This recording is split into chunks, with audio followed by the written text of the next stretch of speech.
35 teams who will not make it. But either way, it's good to see you. How you feeling? I'm feeling great. We've got a lot of storylines here to settle, of course, and to book those final tickets. And I couldn't be more excited to talk through everything alongside you and, of course, Gio here on the desk.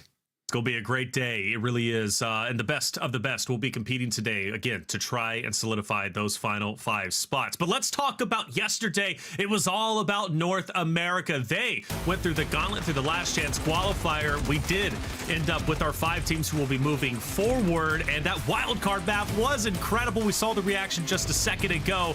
Gio, this is never an easy spot to be in as a competitor, right? Last chance qualifier, your last chance to make it happen after such a long and arduous journey. It comes down to this.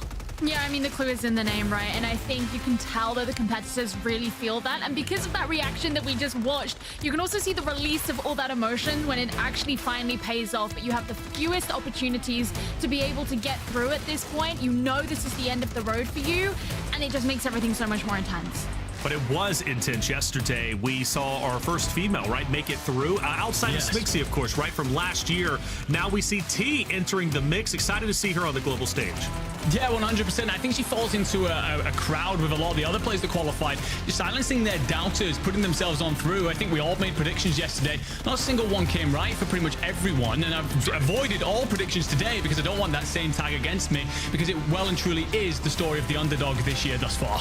Underdog story, right? Ghost set that up yesterday, and that rang true. Baba Huff, Future has game. Almighty TJ also making it through, and this was the wild card result. And Nick Cole absolutely losing his mind as his team makes it in. Nicole Watchwaldo Colony 2K to play for this $1 million guaranteed prize pool. $300,000 for first place. That is life-changing money, and I don't know how they're going to split it up. I don't get paid enough to decide that, all right? But at least it could be $100,000, 100,000, depending on your rules and stipulation, but still life-changing indeed. And well, we talk about it, right? This is also what's up for grabs for our LCQ today, but also the route from EMEA finals, right? They were played to get to this point, and a lot of teams already punched their ticket to the global finals. Gio, I loved the EMEA finals. It gave us quite a few storylines, but more importantly, a lot of teams that are playing today through the LCQ actually won during the finals, but didn't make it through the finals to global finals.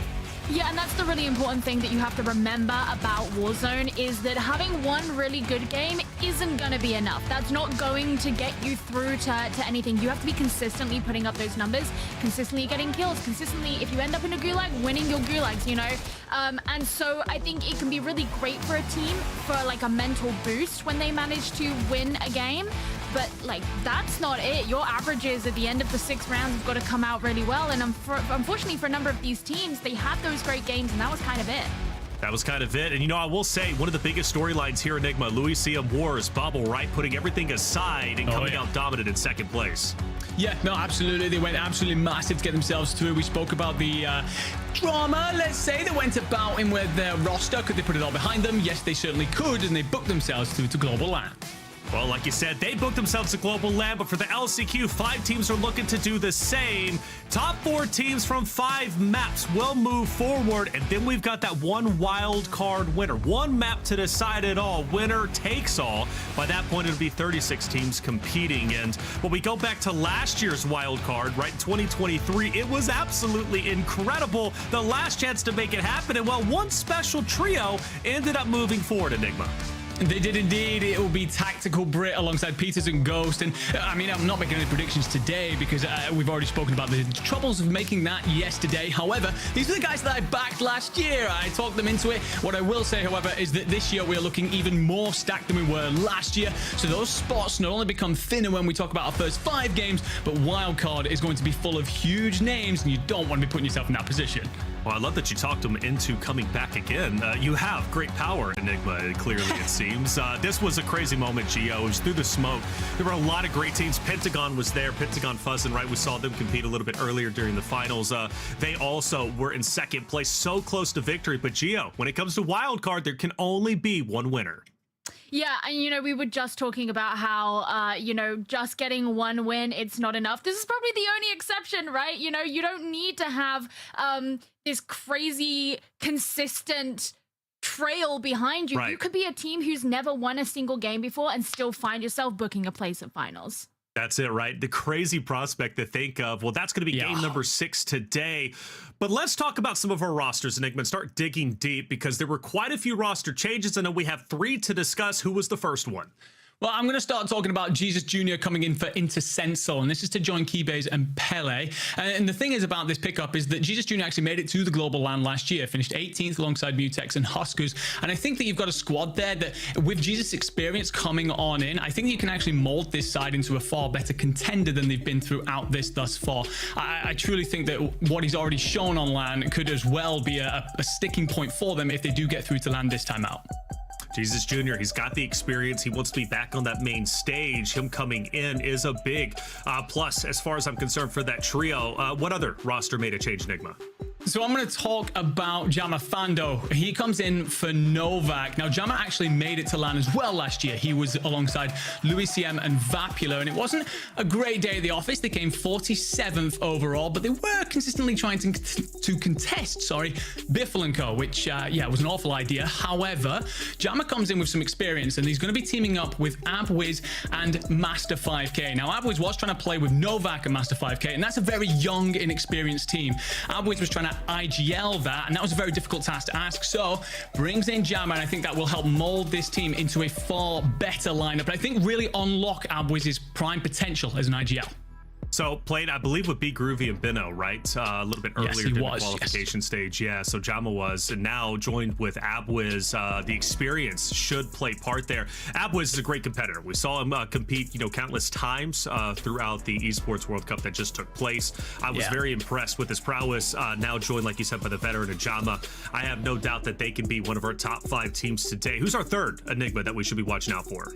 So the third team that's on my list that has made a substitution is going to be Benzi, coming in for YR Liam and joining back up with Stukex and Boogs. If you watched the World Series of Warzone last year, you'll recognize who this team are. They shocked absolutely everyone to qualify for London last year, and then shocked people even further by coming 8th, the second best team overall, amongst a star-studded set of names there. They put themselves right in. You ended up with Liam coming in instead this year, and although it's gone okay, they want to get back on over that line. And it's interesting because you had Boogs, Stukex, Liam, and Benzi all fly out to the Esports World Cup that we had recently in Saudi Arabia. Benzi playing coach role, but there was a clear chemistry communication thing there, and I think the 3 of them just decided to come back together here for our last dance.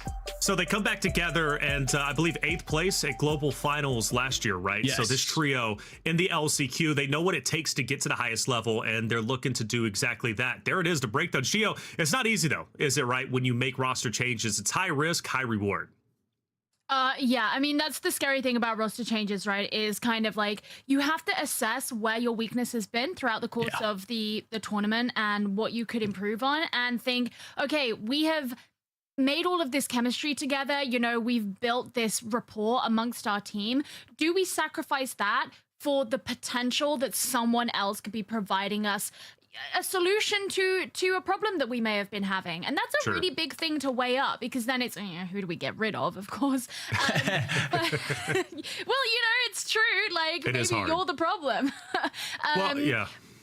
But yeah, and I think that for a lot of teams, there's kind of that, okay, we believe in ourselves, we can fix this problem, and then sometimes it just doesn't work out that way. Meanwhile, these teams who do make a substitution are the ones that see that paying off. Well, you even look at the biggest rosters. SSD making a change. Sage is out, Hisoka's in, yet they continue to win. Big talking point there when we get to global finals. But let's take a look at our first 20 teams competing today, and a lot of powerhouse rosters here as far as I'm concerned, Enigma.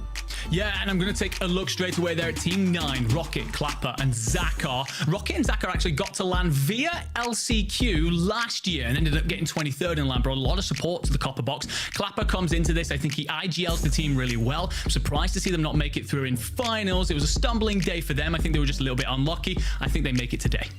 Big supporter of that team number 9, as well as Team 10 Pink Turtle, going absolutely massive during our previous broadcast, more specifically the finals. But gee, I'm curious, who are you watching out for? Oh, I mean, come on, who else is it going to be? It's got to be team number 6, Jukies. Listen, this is a fan favorite, and everybody expected so much from them going through the bracket stage. And I know some people had a lot to say because I may have said they got mentally cooked, but you know what? They did get mentally cooked, and you could see it, especially when we were going through the finals finals, and this team just kind of started to play more and more individually. You know, it really felt like they weren't necessarily meshing as a team.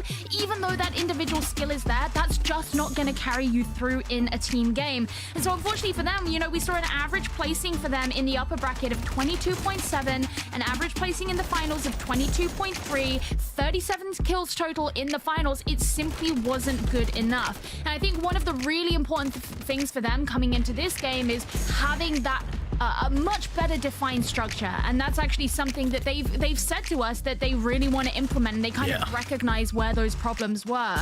And so we're going to be seeing FIFA Kill taking a lot more of an IGL position, so they very specifically have that one voice that's going to be leading them in through the charge. Jukies is going to be playing the entry, and they're going to be generally aiming for a much more aggressive playstyle, which I think if they can stay in that zone, that could really work out for them, because we know the skill that this team have. It was just kind of all over the place in the bracket stage. It was. Look, I try to be non-biased, but this is my favorite roster competing today without question. Big fan of FIFA. Jukies, Lennon obviously have the potential to make it to the big stage, but the big question mark is, can they? Getting more aggressive. Well, that's something they tried to do with an anchor, I believe, of FIFA, if I'm not mistaken. Jukies going out and slaying. It didn't work out, but maybe they've got some other things up their sleeve, Gio, as you said, right? FIFA coming in as that IGL. Enigma, another big roster, though, that made some of the biggest plays and the biggest wins, winning games 5 and 6. Marcus, rafic, Scafology, who almost went the distance but fell just a bit short. Yeah, I mean, the finals come 19th in the end. It's an unfortunate falling, but yeah, Marcus, rafic, Scafology, German trio. What they're looking to do here today is go back to how they performed in losers round 1, where they came first overall, absolutely battered it, and found their rhythm. And there's a question mark about whether or not you were the biggest fish in a small pond, but I think it was a case of, in finals, they tried to change their landing positions. They ended up in a spot where their opening game as well as their mid game was really unsettled, couldn't really get themselves into any sort of late game position because of that lack of loadout and just understanding around the map. Going back to familiarity today and looking to play around what worked for them back then, which was trusting in each other and their game plan from the very start. You know, a talented trio, though, again, Gio, it's like it is about consistency, but showing that life, right, in Game 5 and Game 6, taking the win. I know 12 eliminations for Game 5. Like, this is a trio that I think could go all the way. Consistency is key, but they showed that they can win maps. Yeah, I mean, and that's the crazy thing about the LCQs is there are a number of rosters that we can pick out here and be like, oh, this team should be really good. This team should perform really well. Yeah. And you can see those little glimpses, the little like cracks in the door, and you're like, I can see how good you can be. You just gotta do it every map now, you know? I say as if it's really easy, which it obviously isn't, but that kind of is the key. That is the key. Got to win 6 out of 6. Well, I guess in this case, 5 out of 5, right? And then it maybe be a bonus if you win the 6 with the wild card. Yeah. A lot of fun stuff taking place. We broke down a lot of teams. Obviously, our top 20. Let's take a look at the other 20 that'll be competing today. A lot of big names here, right? King Benji, who's going to be competing in that 21 slot. Enigma, obviously, Tony White in 35, representing the old heads. He made it to the global stage last year. He's looking to do the same this year. Yeah, it's rough calling him an old head because a lot of us on the desk are approaching 30 or maybe the wrong side of 30, but yes, he is in there alongside Impacts and Slayers, and they actually won a map in finals, I believe it was. So the fact that they're still here in LCQ says that they just need to find a bit more consistency. If they do get themselves to end games, execute in the same manner, and I think that they'll be fine there. A lot of leadership in that lineup, a lot of great comms, a lot of calm heads, so I'm expecting them to be a part of our conversation through the day. Some take note of as well. Team 24, Bistobov, Valve, and Trance. They are a fill-in here. There was a substitution, which means they could very well be our Cinderella story to go all the way and be top 5. They've been given the opportunity. They have nothing to lose. Well, will they win today? A question only they can answer. Gia, who else are we watching out for?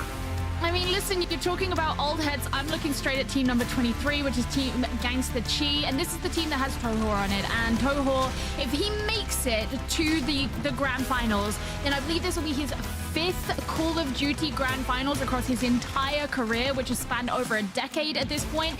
This team is formed of veterans, and you know, we actually saw them do pretty well in the upper bracket. They just missed qualifying through the upper bracket for the finals by just 1.6 points. They came 21st. You need to be in that top 20. So that was kind of unfortunate for them. But unfortunately, you know, when it came to the finals, they didn't do so hot. Came in 35th. 20 total kills, 27.2 points. It was a really lackluster showing from them, actually. And this is another team where, you know, we know that that skill is there. Now, across any esport, you're going to have this constant argument of, like, are the veterans better? Are the, you know, are the new kids on the block better? Like, these young Gen Zs coming in. But I think, like, the important thing here for them is that they just kind of keep their heads in the game, and they do continue to play aggressively, and they don't allow the gunplay and the structure of the other teams to kind of outdo them. They need to consistently believe that they can be that team, that they are him. 3 hymns, but they are him, you know? three hymns, right? Hymns. To try him. It gets wild. 3 hymns to, like, you know, pray to the COD gods. Gotta pray to the COD gods sometimes. There's nothing wrong with taking a calling out there. Spanish trio, by the way, who's looking to represent themselves. We'll see how far they can go, but Gio, I'm glad that we shouted them out and see how far they can go, right? A big question for all the rosters out there. Let us know in chat who you are personally watching out for. And by the way, chat, if you didn't know, well, let me let you know. The Out of This World pack is available now. This bundle includes the Spaced Out Operator skin, rocket weapon blueprint, decorated emblem, and more. Use these items in both Call of Duty Modern Warfare 3 and Call of Duty Warzone. It's available in-store now using Call of Duty points. Make sure you check it out, because that Spaced Out Operator skin makes me want to hop on SpaceX. I don't know, go to space myself if I could, but then again, I'm not smart enough to be a rocket scientist. That's why I'm on the desk. Hey, game number 1 is just around the corner. You do not want to miss out. We're going to take a quick break. When we come back, EMEA Last Chance Qualifiers will start.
And welcome everybody to the Call of Duty World Series of Warzone EMEA Last Chance Qualifier. I'm Taylor Reflection Snowball, joined by Geo and Enigma. Game number 1 is just around the corner, but some things we need to tie up a little bit, and some teams I think we should discuss, right? Because there's a lot of heavy hitters that are competing today, and just like North America yesterday, Geo, some of these heavy hitters are not going to make it through, and that is a sad testament, but that's the way it goes at the upper echelon of competition. So Geo, as far as another roster goes, who are you looking out for? Yeah, I mean, I have to really be looking at Robstar, Vortex, and Blade, because this is a team who actually have history of being a very successful team. If you go back to the 2022 Trios World Series of Warzone finals, they were the champions of that. They had Savvy Ultras on the team instead of Robstar, but bringing in Robstar clearly hasn't torn them down, that much. They actually, they did really well in the upper bracket. In the 2024 World Series of Warzone, they came away with 67 kills after that. So they've had a really good run so far. It was just in the finals, they clearly fell a little bit short. They only got 48 kills in the finals, despite coming top 10 in 3 of the games that were played. So this is kind of, once again, harking back to that conversation of doing really well in a number of games doesn't necessarily guarantee you anything. And it's just another team that, I think they've been working really well together, considering the fact that both Vortex and Blade have had a lot of success with a different third member in the past. They've kind of adopted Robstar very well. So just being able to use that to be a little bit more assertive, I would like to see some more audaciousness perhaps from this team. I think I think that would work out really well for them. Yeah, I'm a thesaurus, what can I say? I like it. Audaciousness. That's I like that. I want to start using that for my own, trying to improve my vocabulary, Geo. That's what I want to do. My lexicon is pretty limited, but I try my best.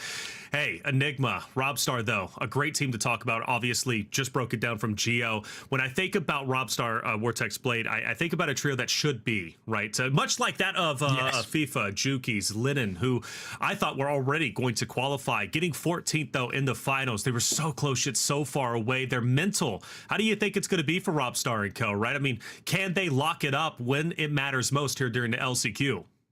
I think so. I think that you have, in Vortex and Blade, you've got plenty of experience there. And Robstar has always struck me as the kind of player that if you just light a little bit of a fire under him, he's deadly on the map. I think he's got a lot of proving to do. I think he has indeed. I agree with Geo fully. I can't match the vocabulary, of course, but I can agree with her when it comes to the fact that he definitely improved this Vortex and Blade lineup. They cut Savvy at the back end of last year and brought in Ghoul, and they were not hitting form. Robstar comes in. There's a slight language barrier there, but Robstar's IGL this, leading, making the calls. So the fact that that language barrier persists, but he's able to IGL them into great spots. They missed out by 2.6 points when it came to finals. I think that today they are a big fish, small pond. I think they clean up. That's a big thing, right, Geo? Just because your name in the past has guaranteed success, or at least has proven success, it doesn't mean it's going to prove success today. Any day can be anyone's. The Underdogs yesterday from North America, right? It was their day. Names we hadn't really heard of before, but now we're going to be hearing a lot more about them going into the global finals. The thing about Robstar, though, and his trio, Geo, is that they're very elimination heavy. They like to get aggressive. Can you maybe burn out a bit too quick, Geo, right? If you're too aggressive on the battlefield? Well, it's funny because I was actually going to say, like, when you compare the number of kills they got in the upper bracket versus in the finals, that's a 19 kill difference, right? In the way you don't want it to go. So actually, I would quite like them to be focusing on those kills, because I think that's an area of improvement versus their outcome in the finals that they really need to look at. Now, it's not that this is a team that has historically struggled to get kills. It's more that you can't let yourself slip into that middle ground where, like, you're just on the cusp. That's not going to happen, especially here in the LCQs, where there are fewer spaces to even be able to go into the grand finals. But I do understand the point. Yes, you absolutely can get burnt out, but I think that perhaps more importantly for the teams in this position, including this team here, is don't try and get too meta about it in your head. I think if you kind of start asking yourself, like, oh, you know, it's like, you know, that scene in The Incredibles where like Dash is running the race at the end and they're like, no, go for second, like first is too fast. Don't start doing that in your head. Don't be like, have we got too many kills too early? I don't think that's going to work out for you. I think if they find themselves in that flow and they're getting the kills, absolutely go for it. But it's more like, don't make stupid risks to go for early kills where you don't necessarily need them. I think that's the balance. Fair. Well, speaking of balance, Enigma, let's talk about the balance today, what the teams have to accomplish. So when we compare, North America yesterday, points thresholds, eliminations, what should the teams be shooting for at least for the first 5 maps, right? Both in eliminations as well as points to potentially guarantee a top 4 finish.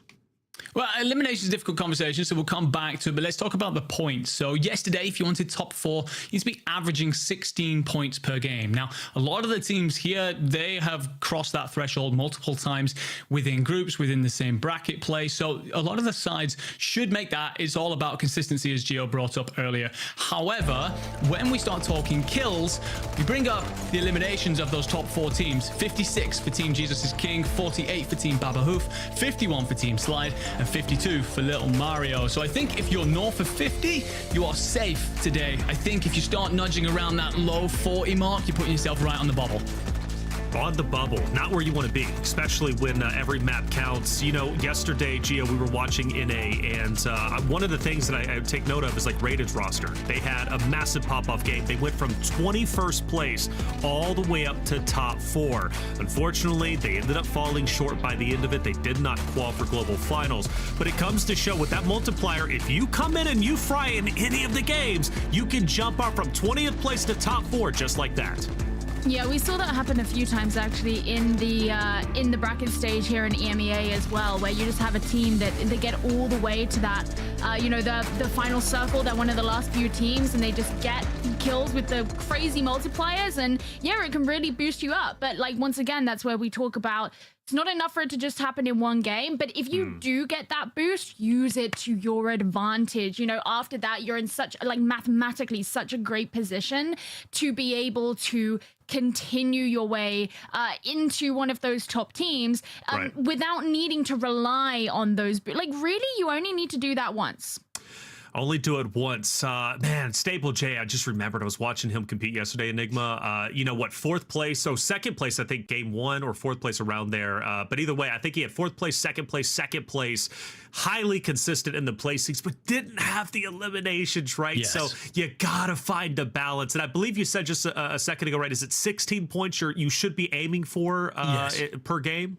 Yeah, so around those 16 points, and I agree with you when it came to Stable J, obviously watching his story after everything that happened in the Esports World Cup. Ladies and gentlemen, if you don't know, his brother was sick for a day, so he subbed in and actually won a map by himself, which was incredible. However, comes into this, and I'm keeping track of what he was up to. He gets himself some solid placings, but you're looking at a handful of kills, and if you win a map, you need to be picking up, I'm saying as a squad, at least 10. You need to be picking up at least 20 of those points, north of that 16-point average if you're picking up a win, because then if you kind of roughly guess around your average pacing there, if you're then not winning maps, which is obviously difficult to do consistently, your points are not going to be too far off where you need to be. You'll be making up the difference. So yeah, you're absolutely right. We have a saying here in the Warzone space, and that is that placement is something, kills are absolutely everything. Well, I want to actually go back to you, Enigma, as we are literally just right around the corner from game number 1. So thank you, everybody, for your patience. Talk to me about Zach, Azen, and Hollow. Again, another trio that is looking to go all the way. This is a French trio that definitely should be looking to book their ticket today. Zach himself has been on the #1 French team at every previous World Series, and he's looking to make sure he's there to contest that throne again when it comes to the team of Enkyo, Gromolok, and Heeds. I spoke to them. The 3 of them felt like that they were fine. They spiraled a little bit in finals. They missed out so narrowly that they're not going to change their game at all. They're just going to look to execute in the exact same way. They feel like with a slightly easier lobby, obviously air quotations there, they should be completely fine. So I'm expecting them to put themselves on through today. They did have the 2nd biggest game of everyone in upper bracket, picking up 19 kills, 1st place, 38 points. Hallow dropped 10 of those kills. You repeat one of those today, you're more than halfway towards qualifying. And I do believe Azen is mouse and keyboard too. Something He to is. shout out, right? That is, hey, look, shout out to the mouse and keyboard players. Not easy to be at the top level playing on mouse and key. I'm not starting to debate. I'm really not. That's not what this is about. I'm just saying, shout out to Azen for using mouse and keyboard and being at this top level. If he can qualify, he'll join one of the few players who are on mouse and keyboard at the highest level. Again, today, LCQ, it is the last chance for 5 teams to make it through. We've got 5 regular maps that are going to be played, 5 big map games. 40 squads will be dropping in. 4 teams at the 5th map will punch their ticket to the global finals. Now, we have the wild card map for game number 6. Winner takes all. There, the 4 teams who've already qualified, they will be removed. No reason for them to qualify again. They've already done their job. For the wild card map, 36 teams will drop in, and you win how you win. It doesn't matter if you turtle up. Doesn't matter if you go into the water. However you do it, you just want to try and qualify, Gio. Yeah, I'm trying to think, as you're saying that, I'm thinking, would I rather see like an all out and out brawl, or do I want to see some like really sneaky way of winning? You know how sometimes you see teams who like, they go in their landing zone, they kind of stay there for a while, they're not in a rush to be making any crazy rotates, they let everyone else around them kind of blow each other up, and then, oh, what do you know? They kind of just happen to be in the end circle. Like, that's always very sly and it's very fun, but also for it to be the end of everything before we get to the grand finals, part of me is like, no, I just want it to be like an insane bloodbath.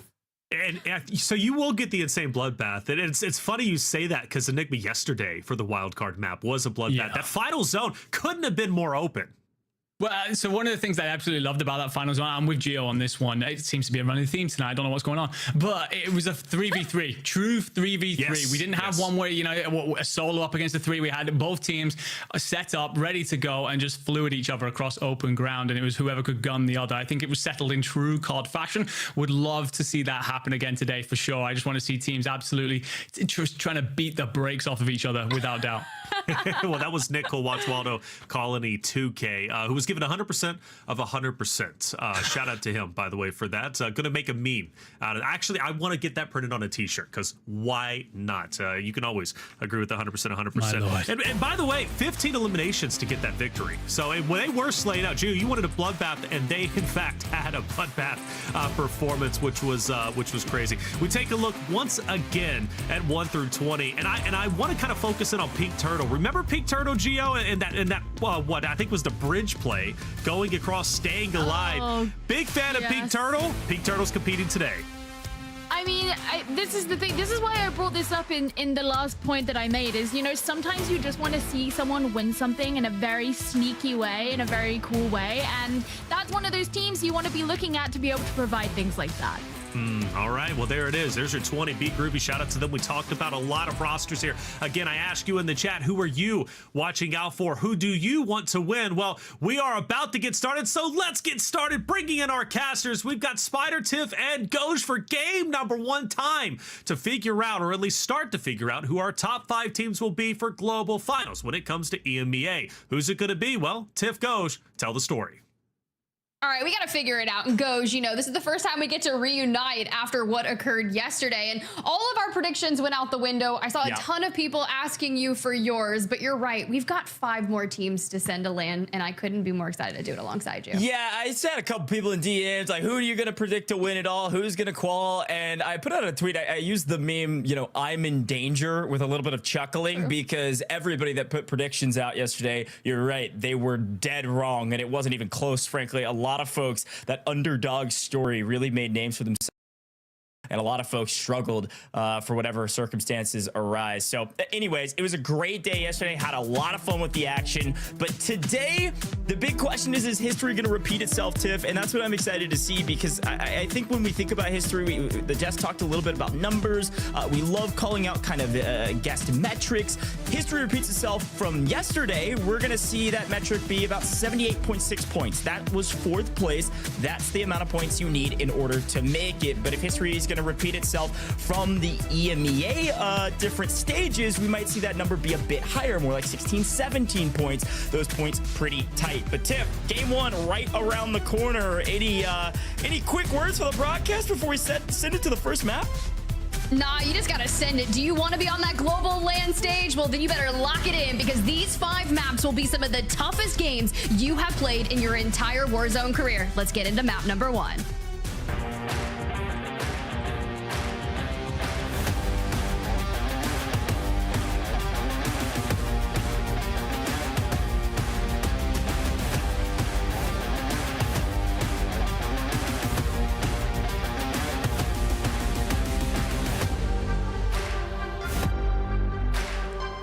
Well, the waffling is done, folks. Game 1 is here, and thanks for staying patient. I'm excited to get into it. I'm sure you all are as well. And, well, as a quick reminder, as we drop into this very first map, we're only playing 5, folks. There's nowhere to hide. There's nowhere to run. You can't drop 2 or 3 maps. There's a lot of teams that did that yesterday, and we're not going to see them in the grand finals. So figure it out and figure it out early. Our litmus test is here. First map, ready to rock and roll. Look at the zone here, Tiff. It looks like we're going to be hanging out fairly centrally located, maybe favoring that city location. Frankly, didn't even really see a city in circle yesterday, so it'd be good to see one today.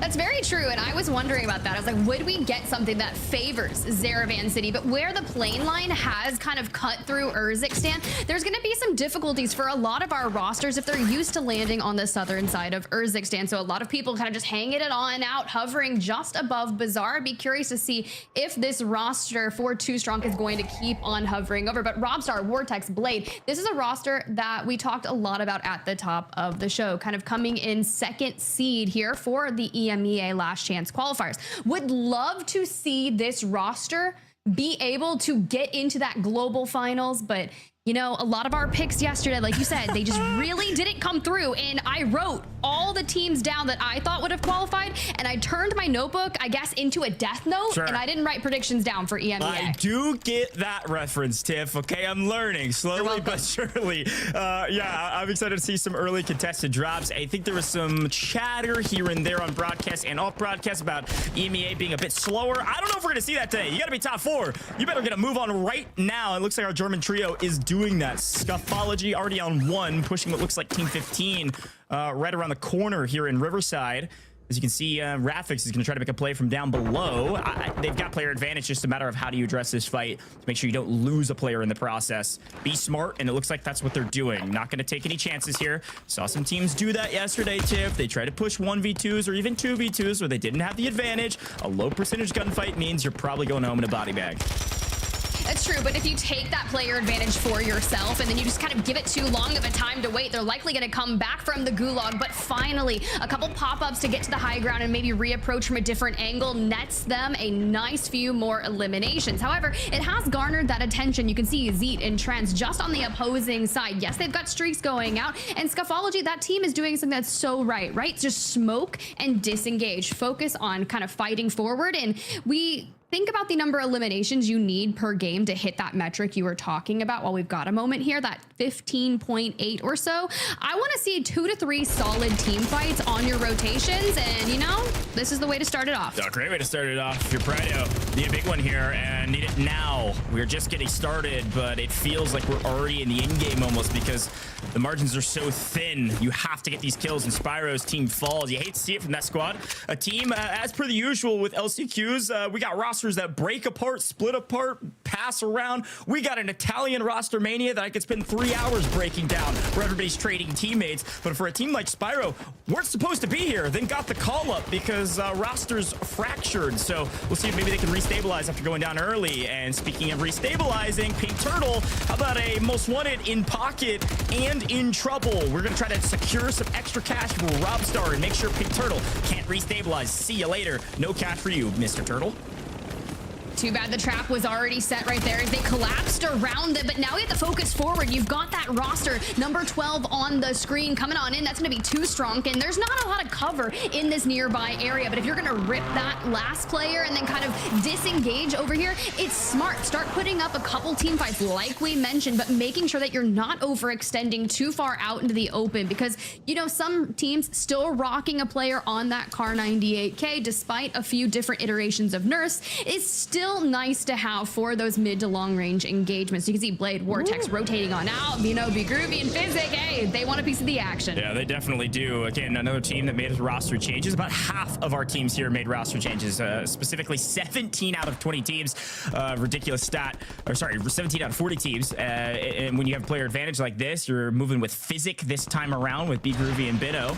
Would love to clean up a squad that is down a player, but back to the action we go as we see Clapper making a move. Squad 9 on your screen. For the most part, people at home, if you see a number, that's kind of what they were quote-unquote seeded coming in. Now, that's not holistically true. We'll try to keep you updated on some of the teams that were subbed in because of roster changes and roster fractures, but for the most part, that is mostly the case. But if anything, if we learned anything from yesterday, Tiff, the on-paper top 4 didn't make, the in our heads top 4 didn't make. I mean, it's just about to be chaos, so really none of this matters, just about who performs today.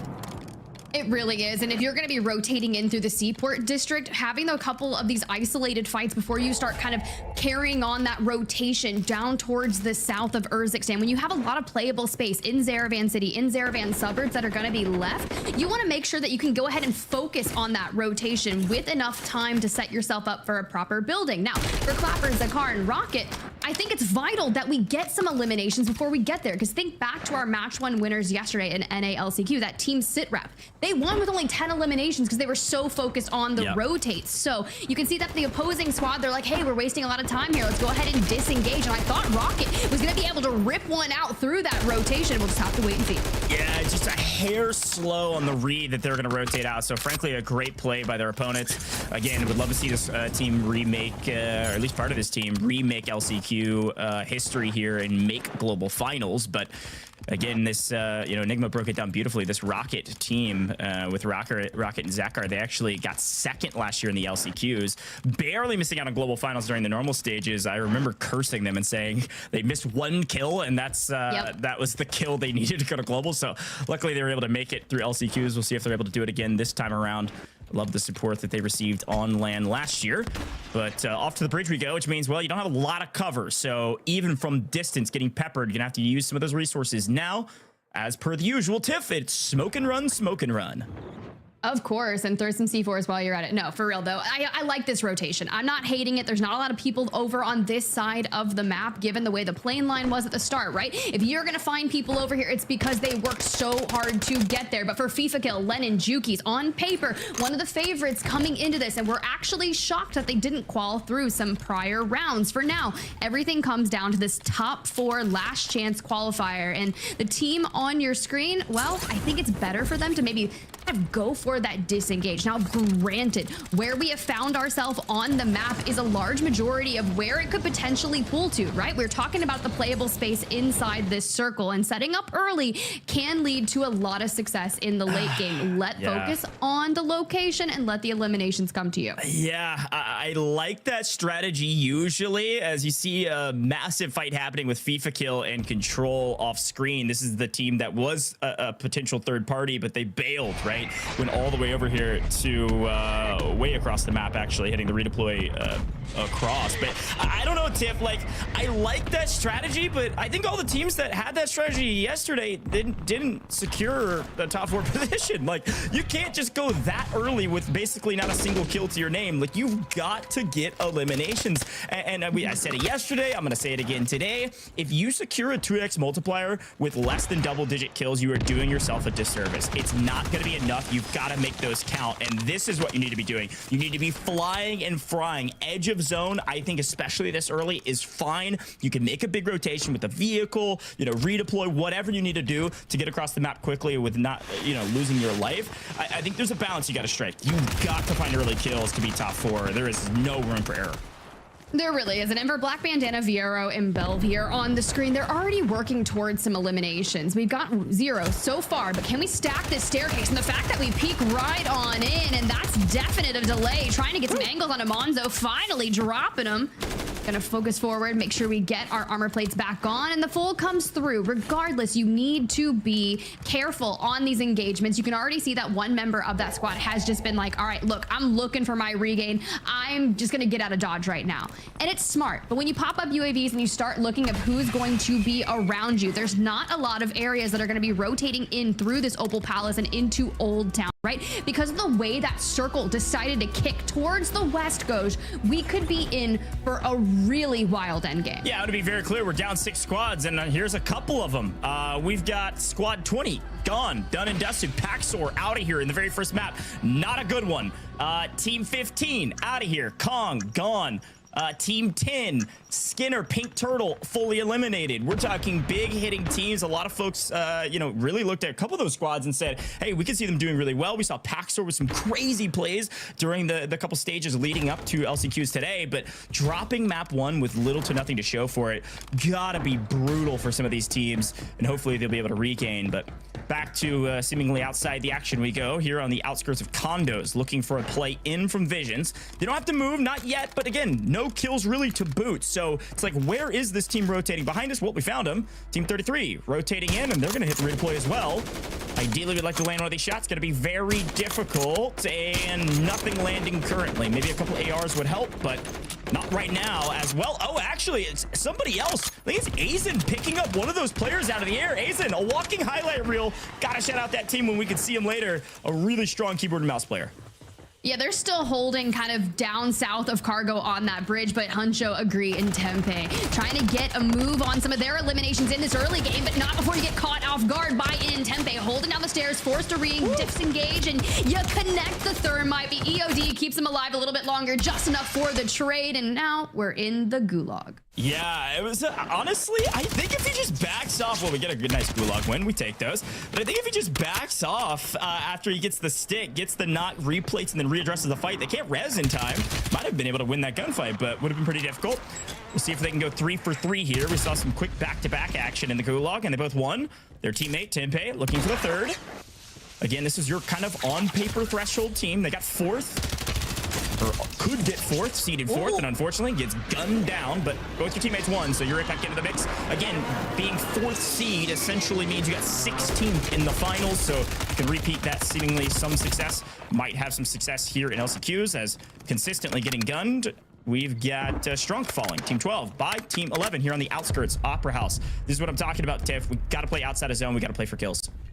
Yeah, this is a squad that's been looking, right? Too strong, kind of going over towards that bazaar area and just a little bit south. Ooh. Rips Chow off that rotation. The smoke's coming in just a little bit too late. Solitude, they're on cleanup crew, and now we've just got to switch the angle and look for Renzo kind of that's heading into the water. We do have this bunker buster in pocket for some of our later battles, especially when you start pulling into those building heavy centrals of Urzikstan. But you're right, if we're going to be playing this outer edge of circle here, why not rack up a few eliminations? And it's starting to work. You got Solitude already on 3, north of 1k damage, and we do have to keep moving slightly forward. Hopefully Too Strong can go ahead and net this Gulag win and allow them an easy regain for End. That's a great shout. Strong would love to win this one, get right back into the mix. Teammates don't have to spend their cash. They have some, they have enough for a buy, but you'd like to save that for in-game. Finds his opponent. How about a gun to the back? How about a gun to the face? Cannot finish him off. How about a pistol? That'll do. Finally grabs the kill. The problem is it was too little too late. Look, Solitude in trouble. Gets one teammate back. Sisti falls out of the window. What's going on? You're not Jason Bourne, my friend. Back up. Oh, that had to be a misplay. Luckily, he was able to stay alive as teammate flying back in is going to be a kind of in-air UAV without the U. I don't know. Unmanned. Definitely a man flying around in the air. Get some info for his teammate to say, hey, maybe you can wrap out right, go to the water. I don't mind this play as it looks like Strong is going to fly somewhere else, but unfortunately, not enough. Even with the self-res, I just don't think it's going to be a good regain there. You can see that Italian roster has already pushed up and found that full, albeit a very valiant effort at escaping. But now we can kind of go ahead and focus on that rotation, keep pulling towards the west. We will have some people that are going to be looking to rotate through the water around that end game. And I do want to go ahead and give a huge shout out to this because we did see FIFA kill Juki's Lennon kind of go down in the kill feed earlier. They made a full regain over in Zaravan City on that southern side.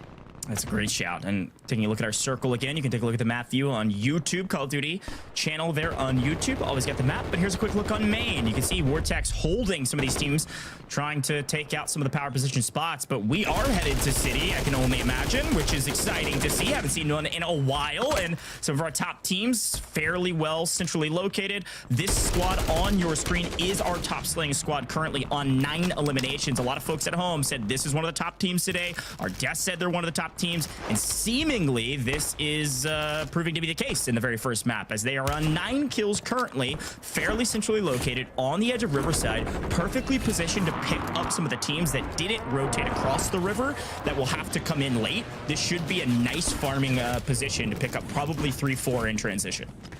And this is great, right? They're already performing above average from prior performances throughout World Series of Warzone. Their average kills per game before this is sitting around 8. So to be on 9 and growing with that gatekeeping position, this is a beautiful pace to set, especially here in match number 1. But for the squad on your screen, Bagel, Stukix, Benzi, we've got some work to do. We got to get out of this Sea Town area, cross, whether it's through the water here, which could be one of the safest opportunities for them, but not when you're going to have to contend with other squads that start lurching down. You've got Huncho just across the way. We've already seen them burn their gulags and look for eliminations, but I just don't know how we approach this because Bagel's already looking for angles. Yeah, this is a battle for the backside. The zone pulled fairly aggressively west, actually, going into this fifth circle. So this is going to be pretty brutal for a couple of these teams that are hedging their bets to the kind of eastern side or north side of City. We are like way over all the way almost to Bridge with this new zone. So Bagel and Co. gonna have to make a play here. And again, this is a team that one of the top performing EU teams from last year on global LAN. Talking 8th place overall and seeded 8th today. And they made the swap to reunite with their former teammate with Benzi. And right now, all they're doing is C4ing themselves as they try to figure out where to go from here. Gonna grab high ground and then probably fly over. The problem is there's 1, 2, 3, 5 teams holding them, and several of them are top kill leading teams. That Blade team has made it in a circle. That's that purple 2 you see at the bottom of our mini map. And we actually see off-screen FIFA Kill Squad being one of the latest teams to rotate on the south side of this city. So watch out for that pink team 6. We see them in the mini map as well. A lot of their rotations just being thwarted due to the fact that they keep having to make regains, which was one of the biggest issues they found in the earlier rounds of World Series of Warzone. But for this rotation at hand, Stukax really kind of navigating this terrain along the coast and mirroring Donathan and Ben on the opposing side. But when you've got a vehicle for cover, let's chuck some C4s and maybe hit a Hail Mary and see if it can work. But other than that, we kind of creep forward under the guise of these smokes. Nice. Can Bagel find a good angle? That is such a stellar way to open it up and force them kind of more towards the building. Yeah, again, battle for the backside. This is exactly what they want to do. They're playing edge. They finally are finding some eliminations. They only have 4, by the way, and right now, low on resources, low on plates going around. They need to get another full team wipe to grab their opponent's resources, and unfortunately, it doesn't look like it's going to be Revolt. Hiding inside of that shack's going to be brutal to break through, so they actually go for a wider rotation. As we see the new zone, it is pulled a hair south of Bridge, so we are still inside City, and frankly, the best teams in position. We'll get Team 23, Team 25 already in zone. A lot of folks going to be rotating in from this eastern side of City, working their way to the west. You can see Squad 29 as well up ahead of them. That's in above. This is going to be a brutal rotation as teams continually fall in the kill feed, and we have officially made it to our 1.4x multiplier with our top 20 squads. Yeah, I don't know what Azen's on, but it's got to be something because I saw a lot of teams getting wiped, some constant action here, but hopefully Benzi can find some time right there for Stukax to hit. The res does, bumps into the tunnel, and it's just not going to be enough. Aaron hits the rotate and looks for the cleanup. Now Bagel trying to do a final standoff and just can't hold it together. Can't hold it together, and hey, it's Aaron. He's saying hey to his opponents too. A nice wipe there from Hey It's Aaron with some subs, playing the outer reaches of zone. Look at him walking in. That's Walker having to sub in emergency substitution because of some power outages from Rakes, their former teammate. So we'll see what Walker can do. Maybe he's going to be an X Factor day in the last moments being subbed in right before the competition, but Here we go. 17 teams remaining, and deep inside the zone, we're already PDSing. We're already maintaining position because this team is there are kill leaders. They want multipliers. We need to get to top 10. Look at this new zone right in the middle of it all. And frankly, Tiff, there's hardly a building to boot inside this new zone. So not the city zone we were expecting, but city zone nonetheless. As all of a sudden, Bladed is in trouble as they're rotating in late. And somebody, it's Belv, there, waiting, lurking, looking for a couple of eliminations in the late game. Looking to make top 10 as well. Robstar makes a play and gets it. Nice takedown. Doesn't actually get netted the kill, but stays alive for a moment. We get the reset, we get the buybacks, and now you're going to have all those budget UAV live pings coming in from the teammates flying on. Now, I'm really worried about the building that you see in the north here. You have control deck down, riding that fence line, and Robstar looks to be down inside. The gas will be unfortunate, but Vortex and Blade, they're choosing to full send this building. There's like multiple squads here, and we still have to pull out of it. But one thing's to be said is that FIFA, Jukies, Lennon, they make an early wrap. They leave the building. We do get that res earlier on to Jukies. And now we're looking to go into that end game with 3 of our team. Tony White on the screen, a lot of talk to them in the pre-show, but can they withstand all of the rotations that are going to come out of this building without wasting too much of their resources? It looks like the team falling right now. FIFA kill breaking down on main because it's Blade. Vortex, they got here earlier and it's paying off. They're winning. That's team 2 in the purple. Now being cut down, Vortex takes out Jukies off screen. There's FIFA answering back and wiping our top kill leaders. Now they did get top 10. They did get a 1.6x multi, but they will not get the 1.x. We're down to the final 5 teams. Juki's team, I believe, out of it as well. Down to the final 5, and neither of those top 2 teams are going to get the 1.8x multiplier. It's all down to Big Tony, and down with 2, it looks like Kibby's off on the other side. Some of our Italian teams still in it into the final 5. And we've got to hit that major pull. Everyone looking for the early rotation, but maybe you just worry about cleaning up the teams that aren't rotating just yet. Looks for the rotate around control. That gets iced out, and now we're into the final 3. The squad on your screen, they took one of the earlier rotations. Jesus Jr. on 4, looking for 5, but we can just play this fence line and honestly get a little aggro with it. Come on, Jesus Jr. How about a 1? How about a 2? How about a full team wipe?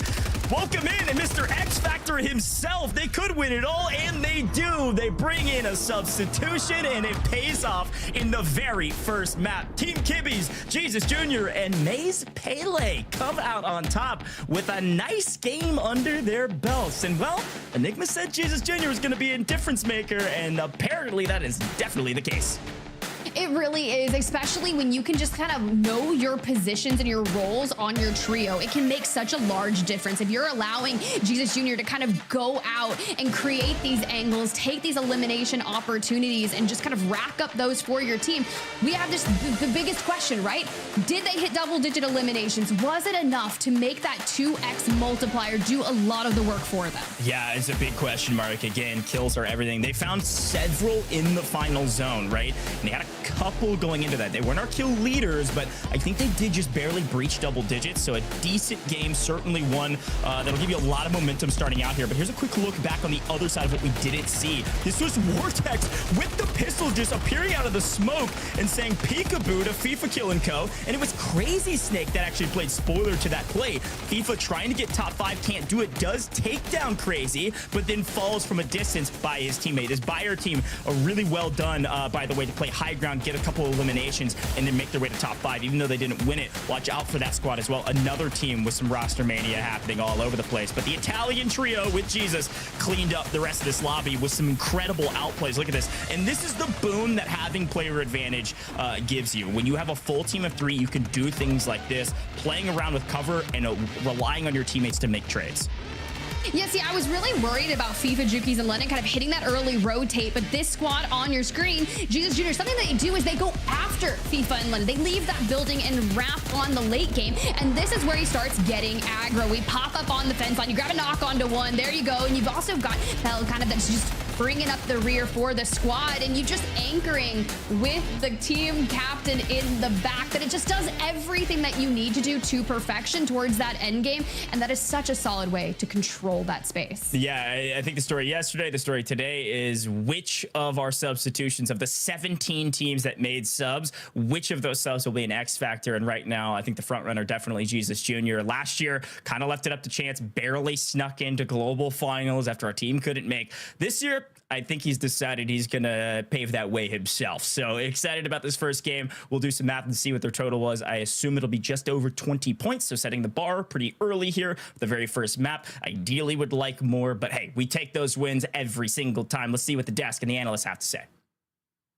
Big game one for a lot of teams out there. Obviously, our substitution team of Jesus Jr. coming into the mix and taking game one is huge, but there's also some huge and massive underdog stories that we're going to have to break down and discuss. Enigma, talk about our game one winners, right? Obviously, a big substitution. We covered that at the top of the show. It seems like that high risk paid off.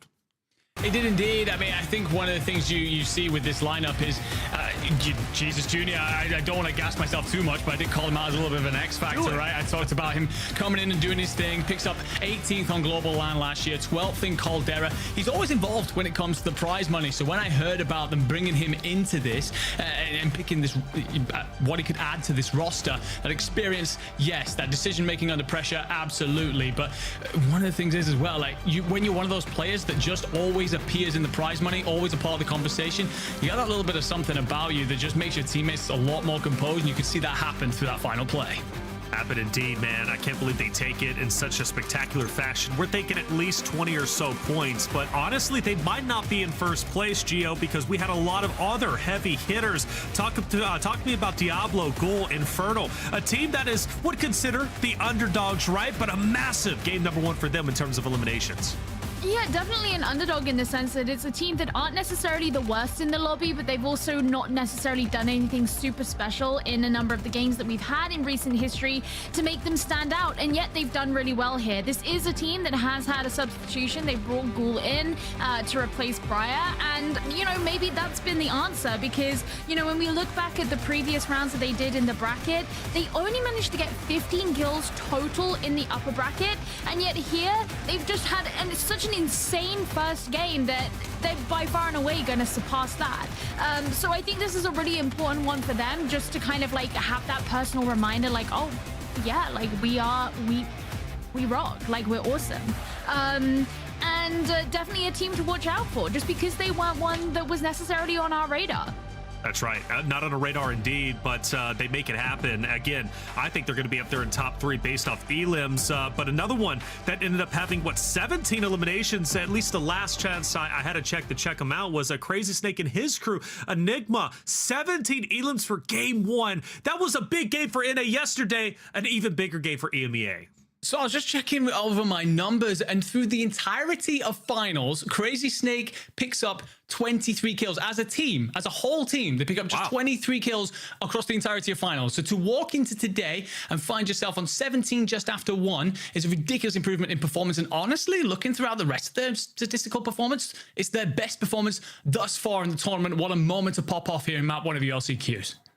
Hey, that's huge, right? 17 elims, and you're saying, what, 20? A little bit over 20, right? When it came to your finals performance. It's LCQ, and I think the teams understand, like, the pressure is on. We need to be the top 5 teams. The underdogs made it happen yesterday. Well, us as underdogs, we can make it happen today. But let's talk about one of the top dogs. Gio, I point this towards you. FIFA Kill, Juki's, Lennon. How did their game one go?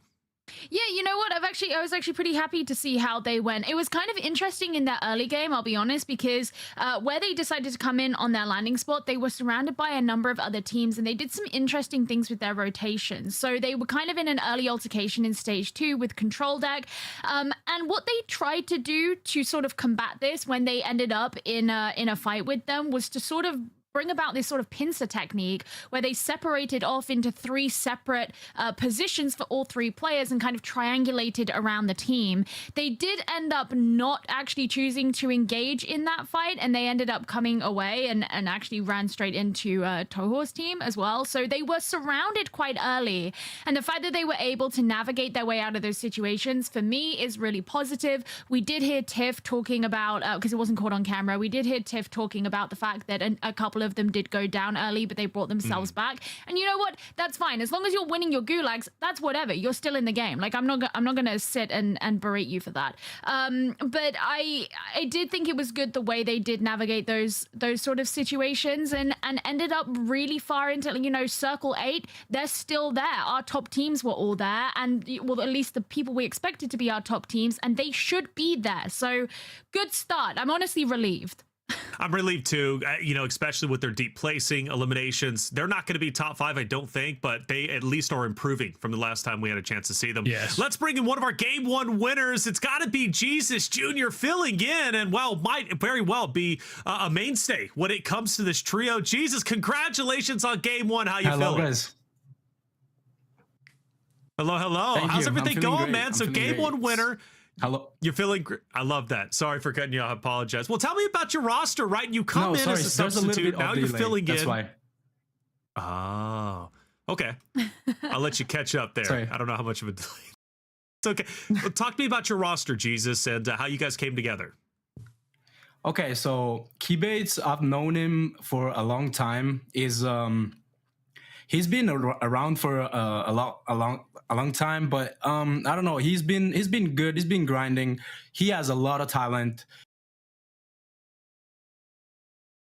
Good, you know, like he want to win, and I thought he could be, you know, like a good teammate. He's great in supporting me.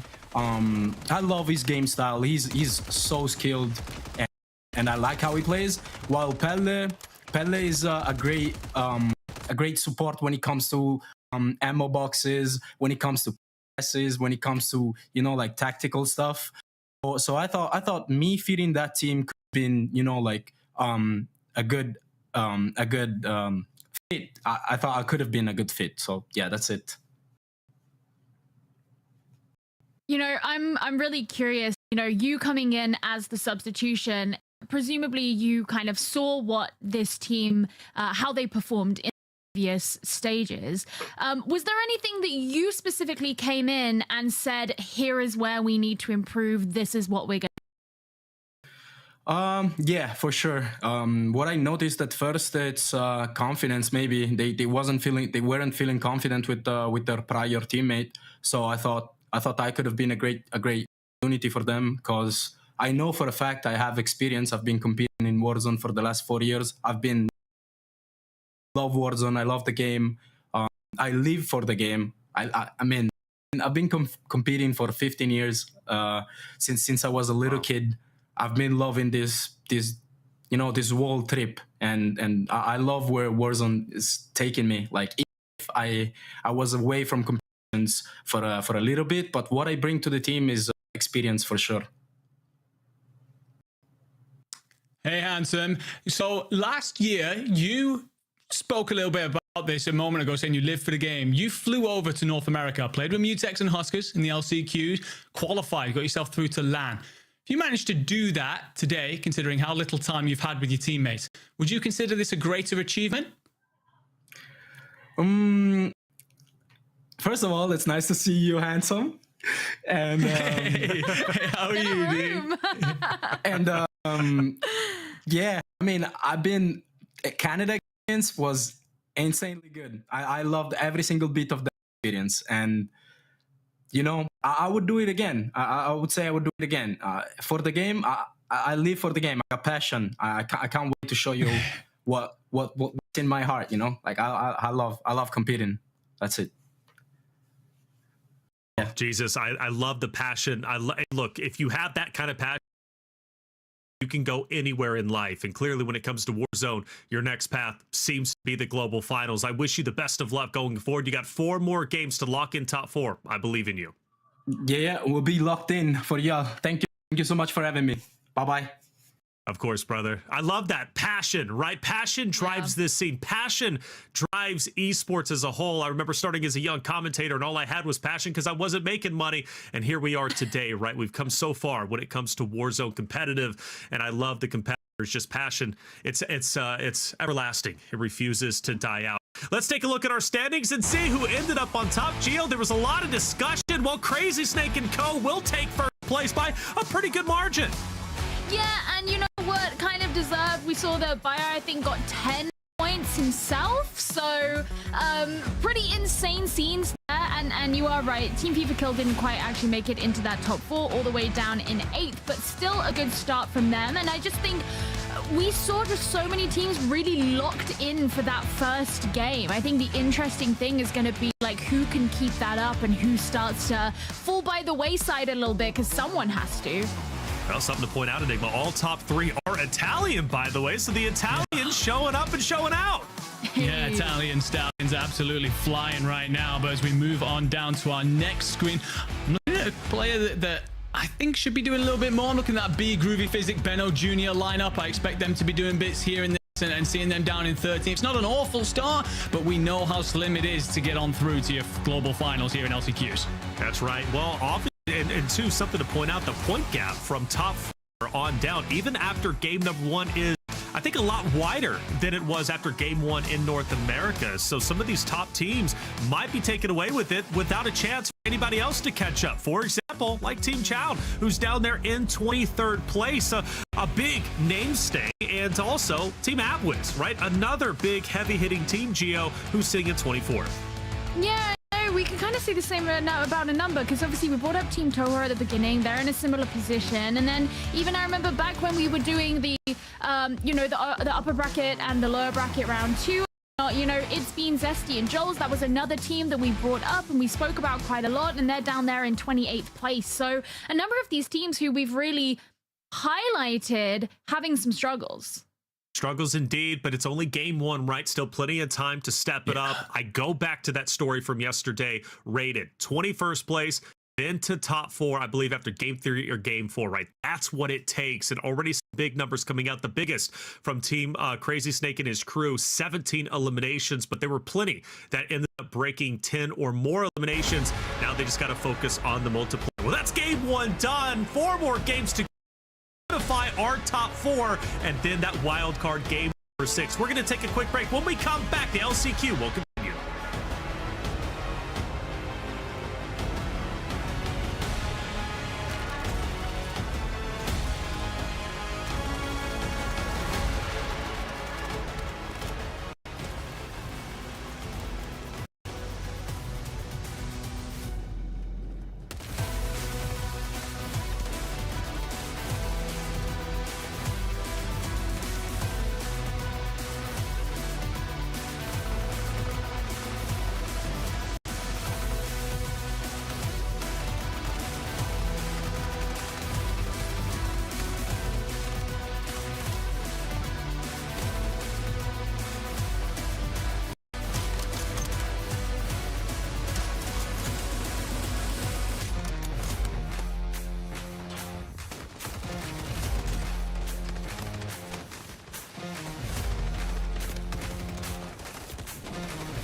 And welcome back, everyone, to the Call of Duty World Series of Warzone EMEA Last Chance Qualifiers. Game 1 is done. About to hop into game number 2 to see who's going to end up on top. And, well, will our top team stay on top, such as Crazy Snake and his crew, currently up by 8. Let's bring in our casters. We've got Spider Tiff, we've got Ghost. Game 1 was exciting. Game 2 is going to be even better. So I hand it off to you to continue to tell the story.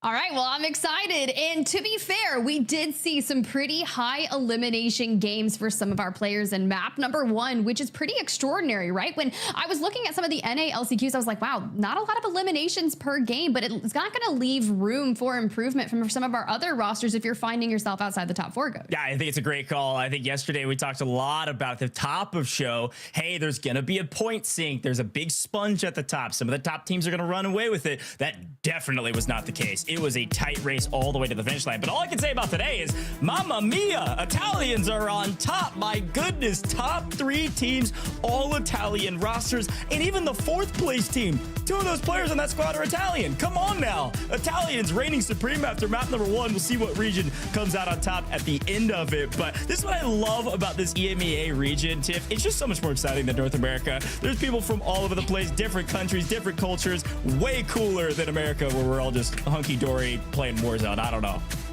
Yeah, but I think that also makes it so much cooler when we go to that World Series of Warzone Global LAN and we're reuniting all of these players from all around the world to compete on that stage. But for the teams that may not have made it there and you want to get those Italian rosters onto that Global LAN final, then you've got to lock it in for game 2. Here we go. Game number 2. It's here, folks. Let's get strapped and ready to go. We're moving quick.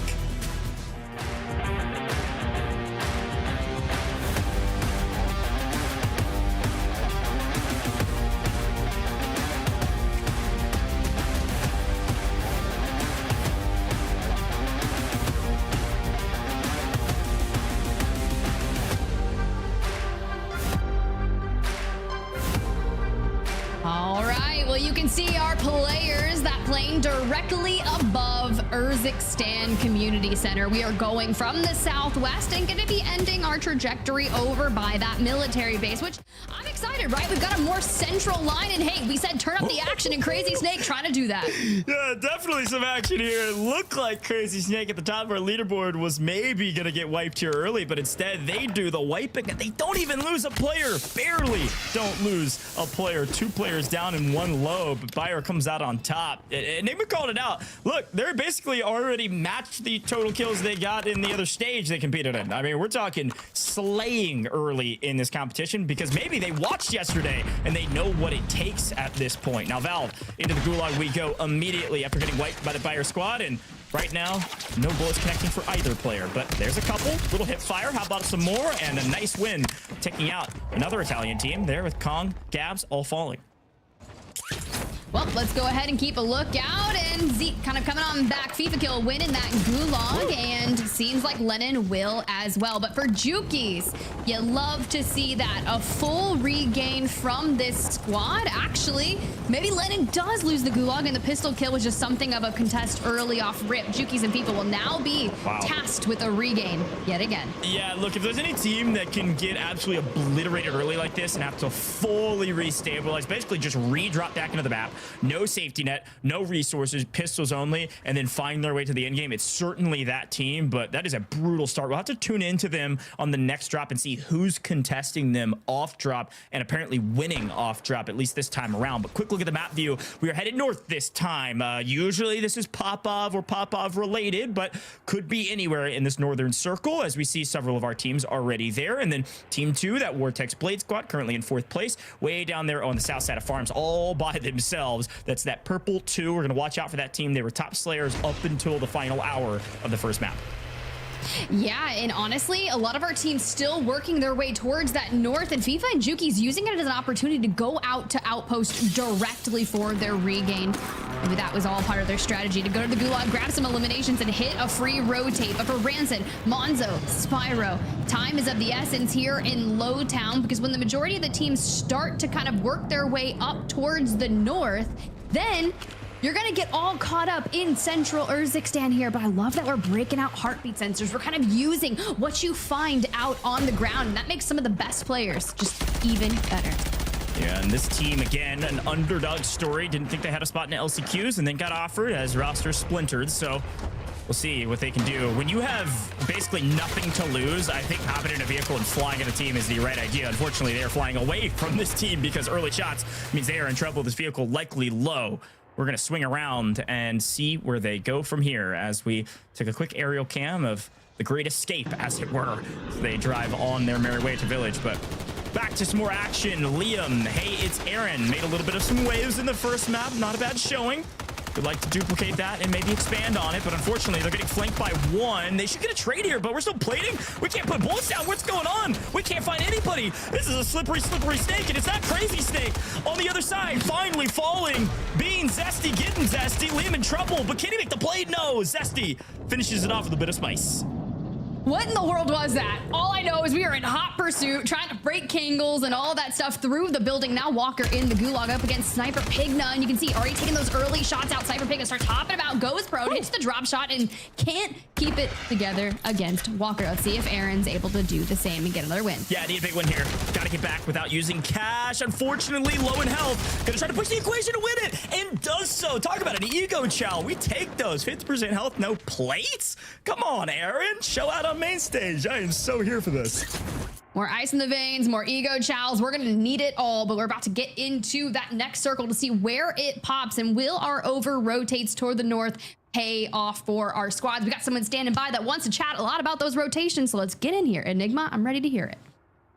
First crack in the code of the evening. Thank you very much, Tiff, for the throw. And I'm going to transition into our map view here so we can see exactly what is going on. And we have ourselves a circle that is heading slightly north, slightly northwest on your screens. Now, what this means, especially for teams that are landing down around city or down around suburbs, you've got a lot of waterways in which you're going to have to cross. These are very dangerous crossings. And what you've got is people, for example, like Jukies and Co., who have decided to avoid their landing down by high rise and instead play around pop-off power. This is going to avoid a crossing that they would have had to make through water, even potentially around here as we're looking towards where this final zone may end up. Good call out, Enigma. I like the breakdown, and you're right. Juki's FIFA on the regain said, we're going all the way to pop-up. We're not taking any chances. And apparently, it's paying off. They got a couple kills in the kill feed. But in the meantime, we've had utter chaos ensue on main stages. Teams on the outskirts of zone work their way in. And Tiff, got a quick update. Squad 25 fully eliminated out of that lobby. Guess who that is? That's Buyer, Crazy Snake, Dummy. Not going Dummy in map 2. Top of the leaderboard in the first one. Second map, one of the first teams out. See, and that's why you've got to put down really consistent games, right? Because you're like, okay, will my first map of the day that was 30 points give me the momentum that I need in a 5-game series? Well, it doesn't always work out that way. We saw just what happened in NALCQs yesterday. It wasn't enough. So keep on moving forward, just like the squad on your roster.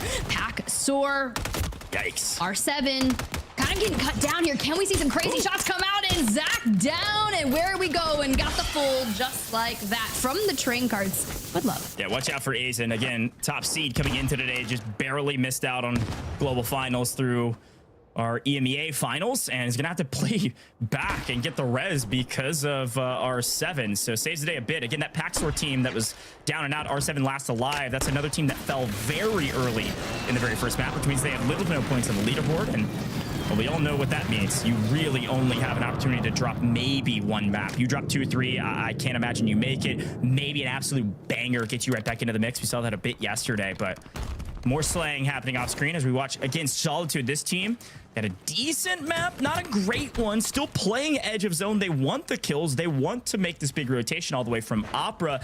It's a big one, though. One of the largest on the map currently, and they have a long way to go with a lot of teams in the way. Reminder, this zone, like Enigma was talking about, is likely pulling up towards Popov, and so they have to make this huge wrap and over the water or bridge. So we'll see what they decide to do. Likely going to kind of sneak through the water here and come up from behind Pink Turtle up ahead of them, who apparently have spotted them out.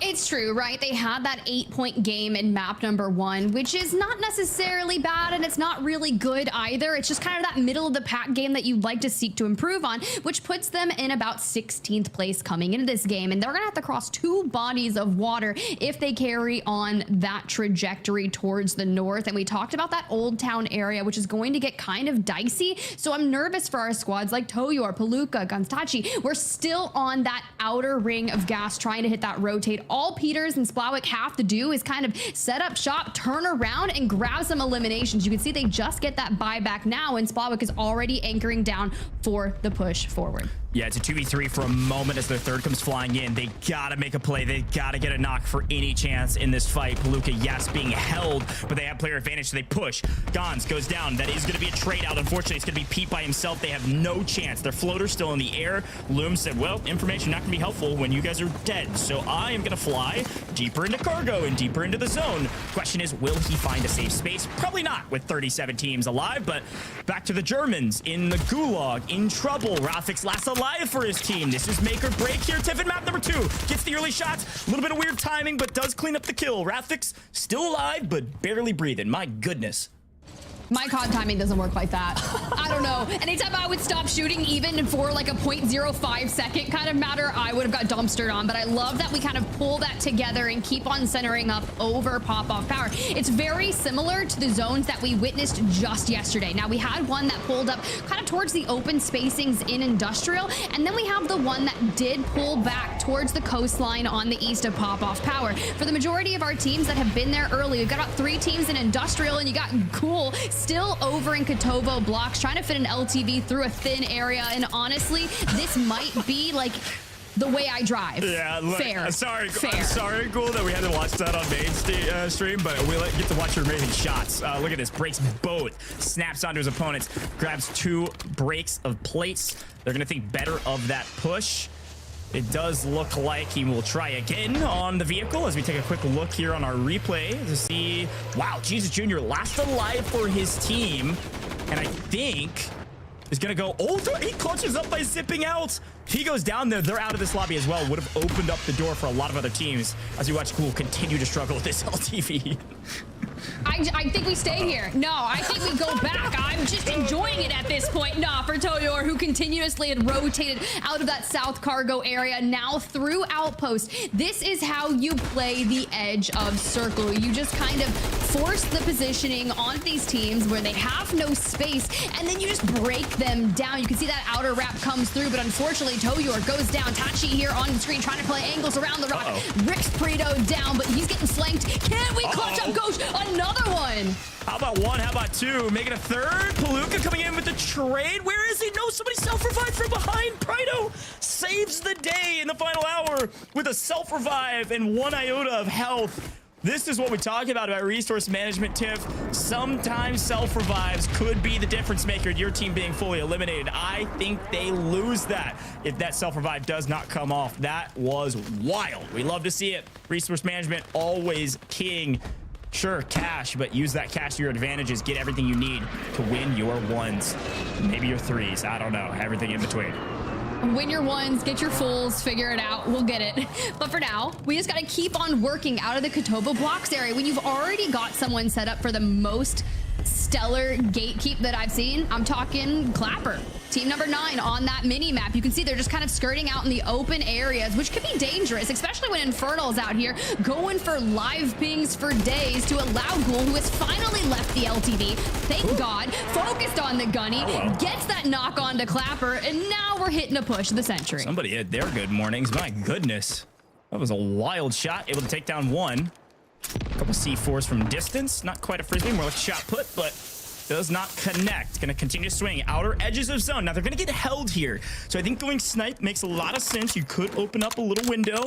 They might wrap all the way up. We see this often, Tiff, where you wrap all the way on the outer edges of the map, all the way onto the out of bounds line, a little oob action, and could make a play in here. There's just not a ton of cover, so it's gonna be a smoke and run situation. Gonna take a while. So back to the action we go, and well, a quick team wipe there as you see Scion fully eliminated, down to 29 teams on the map. We saw some teams rotating out of military base, some of the teams coming in from south, some of the teams coming in from Kotovo, but it is all pop-off power all day. And as we take a look at some of our last remaining Gulags, Tiff, it seems like that Warptex, that Blaze Squad, they're following the 4 Ps of SSD.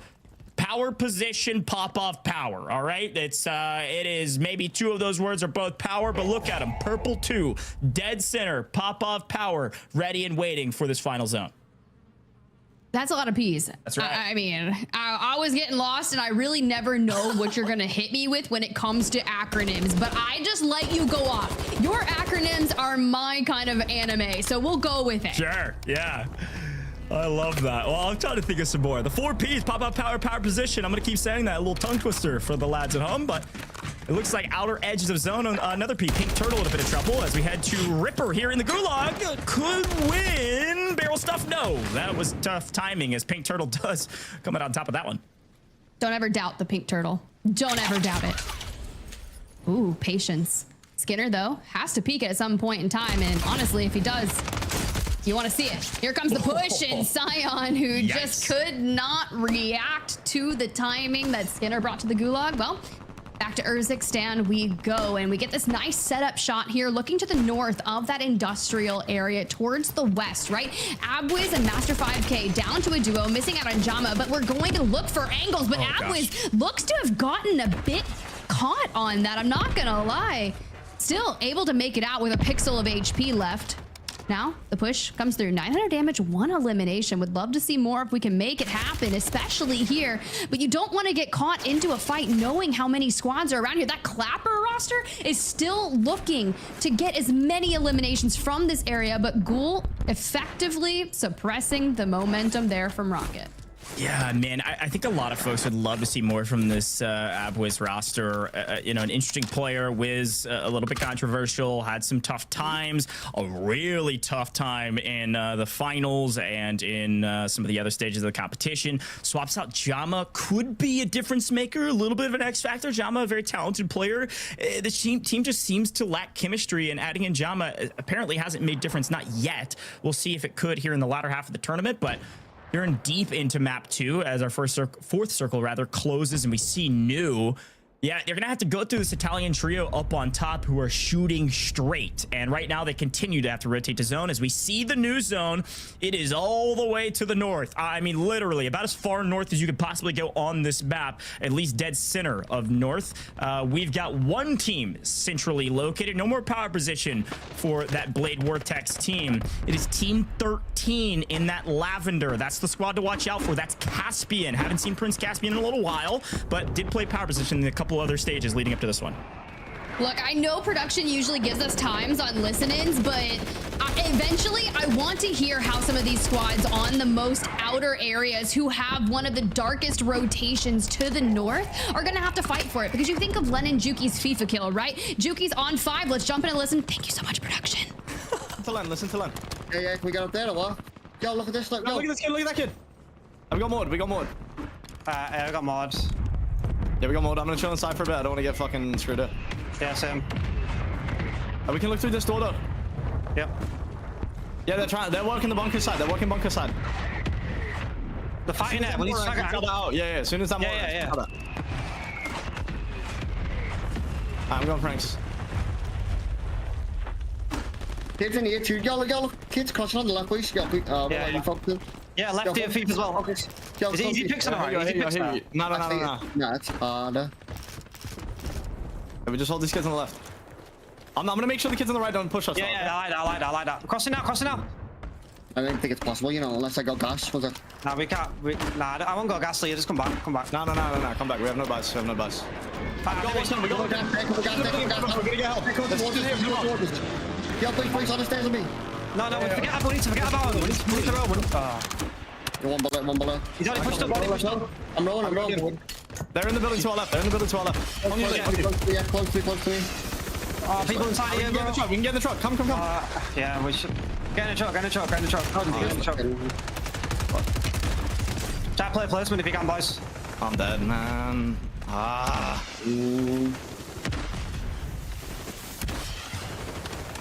You got to sleep. You need to check placement. That's all you need to do. We got kills. I splashed is in that truck, Case, so lowly. Great comms, Tiff, from the team. Unfortunate position, though, because of this extremely difficult pull all the way up to the out-of-bounds line, consistently having to battle through team after team after team to get to position. And right now, it is all in the back of Juki's. Now, they are the top-ranking team right now, or they were just a moment ago. This team on your screen has taken that position. This team on 14 kills. Juki's was on 12 as a team. That team is one to watch out for. They've got to play for placement. Next multiplier is top 10. That's 1.6. Both of these teams need that multiplier bad.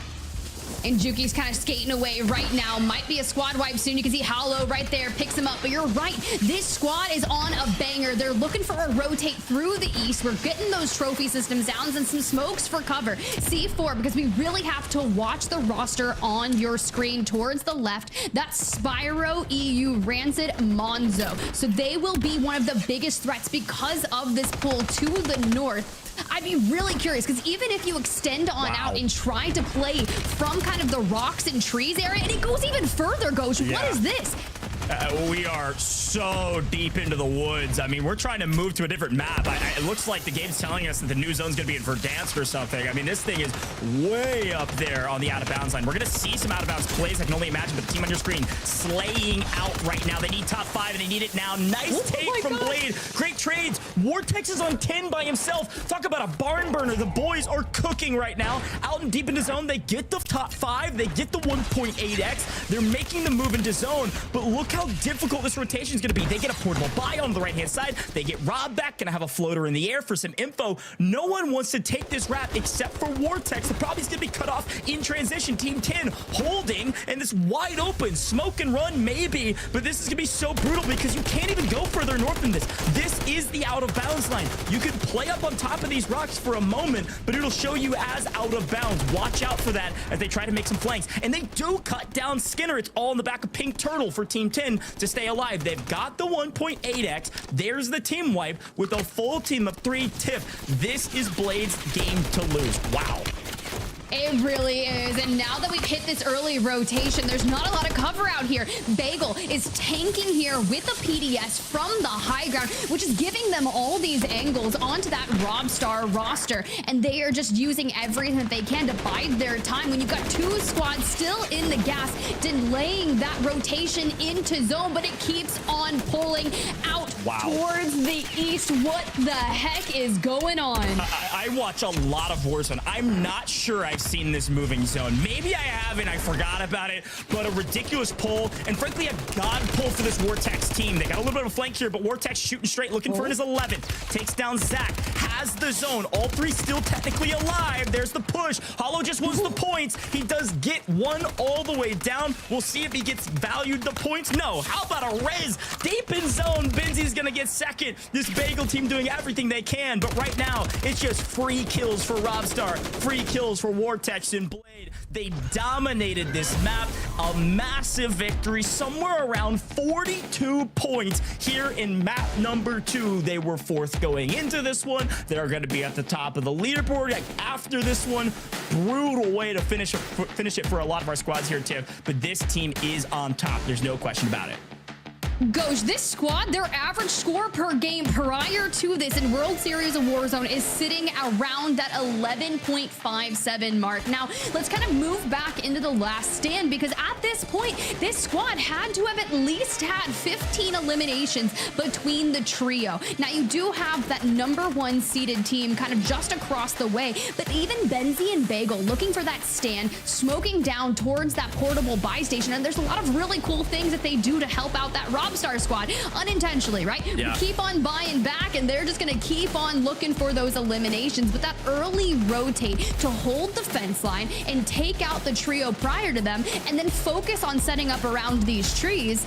Man, this was one of the craziest end games, but they did everything right. And we usually don't say that you can, you know, lock in the top 4 based off one map. Yeah. But they might have just done that. Well, you got to think about our metrics, right? When you drop a 42-point game and you had a good map 1, Tiff, I mean, they're going to be up in like the 60s, like high 60s, I think, somewhere around that margin. Yesterday's cutoff was 78.6. They need like 12 points, 15 points in the next three maps. I mean, that's very easy to do for a team of this caliber. Now, I got to give a shout out to that Benzi team, Tiff, because frankly, if I was them, I'd do the exact same thing. I PDS on top of the building and I go, hey, there's no way this zone continues to pull to the north, right? There's no way it pulls up to them on the next and final moving zone. It's going to come to us, right? We're going to be in the best position. We're going to be in the God spot. Sorry, a great chance, a great bet, but unfortunately, it doesn't pay off. They do get second place. You can only expect to see Benzi's team further up the leaderboard as well, but a massive, massive shout to that Blade squad. Again, it's Mamma Mia all day. Apparently, 2 Italians on top, and with the side of Robstar as their support, it's working well for this trio. It really is. And I'm so proud that they kind of went ahead and chose the northern side of that area, because all the teams that moved into pop-off power early, but hailed kind of from that southern side, all collapsed upon each other. And we did see some LTVs trying to come out for the rotation towards the north. But the only thing is, I'm just shocked there wasn't more LTVs towards the open area at the top for the end. Yeah, no, I totally agree. Now, folks at home, if you watched yesterday, it was an Underdog story all day, every day. I don't think a single person got any predictions right, except for maybe Super Evan for the wildcard game. Today, this is one of the top squads. This is a squad that nearly everybody I talked to, if they said, hey, if we can just forget about yesterday, these are my predictions. And well, they're right so far. This squad was second seeded going into this, and they're going to be top of the leaderboard. And for good reason, frankly, this squad, a lot of us didn't expect them to be in LCQs, Tiff. I think this is a huge point. Obviously, we talk about Blade's prowess in 2022 in the EU World Series of Warzone competition, won that and solo YOLO, but they got 25th at LAN last year, middle of the pack. They made global finals, and they're here to do it again. This time they got to battle through LCQs, but they're looking in final form right now in map 2. Well, it's kind of crazy that you kind of bring that up, right? I'm just thinking to their finals, their average placing was sitting around that 15.3, and that's just not going to cut it when it comes to the last chance qualifier. And you've already vastly improved those numbers, plus your position. I wouldn't be surprised to start seeing that gap that they've really implemented on the leaderboard. And knowing that your series here is short, right? It's not 6 games. We're looking at 5. And when you think about the average of 15 points-ish per game, that's usually what you need to at least lock in that 4th place. You've pretty much done enough to secure that. Now you just kind of ride it out and maybe look for double-digit points throughout the rest. Yeah, a great shout. Again, our metric for success, somewhere around that upper 70s margin. Who knows where it'll be today? That's just based on yesterday. So really excited to see where it ends up being today. Because again, this could be the point sync team. This is the point sponge team. We could see those numbers get lower and lower for 4th place if a couple of these top teams start running away with it. But again, I got to talk about Boogs, Benzi, Stukex. Watch out for this trio. It's kind of a welcome home moment for Benzi, a really strong team in World Series of Warzone last year, 8th place overall, subbing Benzi back into the mix. Welcome home, gentlemen. Well done in 2nd place. Folks at home, we're going to take a very short break. You may be wondering, why are these Yanks talking about EMEA? Don't worry, we'll bring back your EU experts on the desk here shortly. Don't go anywhere. Map 3 right around the corner.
And welcome back, everyone, to the Call of Duty World Series of Warzone EMEA Last Chance Qualifier. Game 2 has concluded, and what a game it was. As we go through our highlights, you can see some of the teams dominating in true form. And naturally, we have to start with our Game 2 winners, Robstar, Vortex, and Blade. Man, it was one of those teams. It was one of those teams we were saying they absolutely deserve to be making it through. Obviously, no guarantees yet, but they have all but put themselves in a very, very safe spot. Just played extremely well. I mean, their last team alive, all 3 players were still standing. And on such a difficult and awkward final zone as well, they had the northernmost position of any of the teams who were remaining, which I think gave them a really big advantage because it meant that there was really no issues of flanking or whatnot. They had such a power position at the end there. And just throughout the whole thing, to be honest, you know, they were getting really early kills. The kill feed right at the beginning of the game was lighting up with their names. I just think this team really have found their flow. Yeah, 21 eliminations too. Something to point out. One of the biggest games we've seen, matching that of J-Tech from North America yesterday, from game number 5. But a team, right? One of the biggest talking names, Jukies and Co. come into game number 2, Enigma in 8th place, but they don't have the best finish to game 2. They don't, and it's a shame, really, because I was talking so much in the back about how I'm a fan of what they're doing right now, right? It seems like if throughout this tournament, they've just relied on the fact, like, we can shoot our gun, we'll be completely fine. I think they've had the realism check that they needed, and they're doing a lot of things right. They switched their landing from high-rise to pop-off power. I spoke earlier on in the Cracking the Code segment about what I liked there. They then gate-kept and had 11 kills by Zone 4, and their initial comms showed great patience, great communication, something that they've lacked. They had a little bit of a system there. Their execution was poor, but I will go back to something Goj said. I don't think anyone on this side of the desk or out there in chat thought that that zone was going the direction that it did. They hedged a lot of bets and unfortunately came out the wrong side. And when you're trying to hit one of those awful rotations, stuck between a rock and a hard place. So I think that that is their only undoing. I like what I'm seeing from that side. There's definite, in the listening, right, frustrations, clearly. And who couldn't be frustrated with a zone pool like that? I don't think that's indicative of their mindsets and their mental currently. I just think it was just an unfortunate circumstance to be in. I think they're going to be all right. Still very doable for them to qualify top 4. We're going to be keeping our eye out for them. Gio, let's take a look at the standings after game number 2 has concluded. See who's on top, and no surprise, Team Blade, Robstar, Vortex up there, leading by 20 points. One of the biggest margins, one of the biggest leads we have seen yet when it comes to LCQs. It's absolutely insane to see that they have 59.6 points after 2 rounds. Like, a lot of teams don't even hit that after all 6 rounds. This is absolutely insane, and I think is such a testament. Look, I'm not going to say they don't deserve to be here, because at the end of the day, they didn't qualify to be through already, but it does just go to show how good this team are, and that they are well on their way to making it through to that LAN finals. Well, other big names, Zach, right, sitting in second. Boogs, Dummy as well. A big game number 1 coming out from them, and a game 2 that, well, wasn't as good, but still managed to get several eliminations to put them up in the 4th. We take a look at a list down below, 11 through 20, and what names stand out to you, Enigma?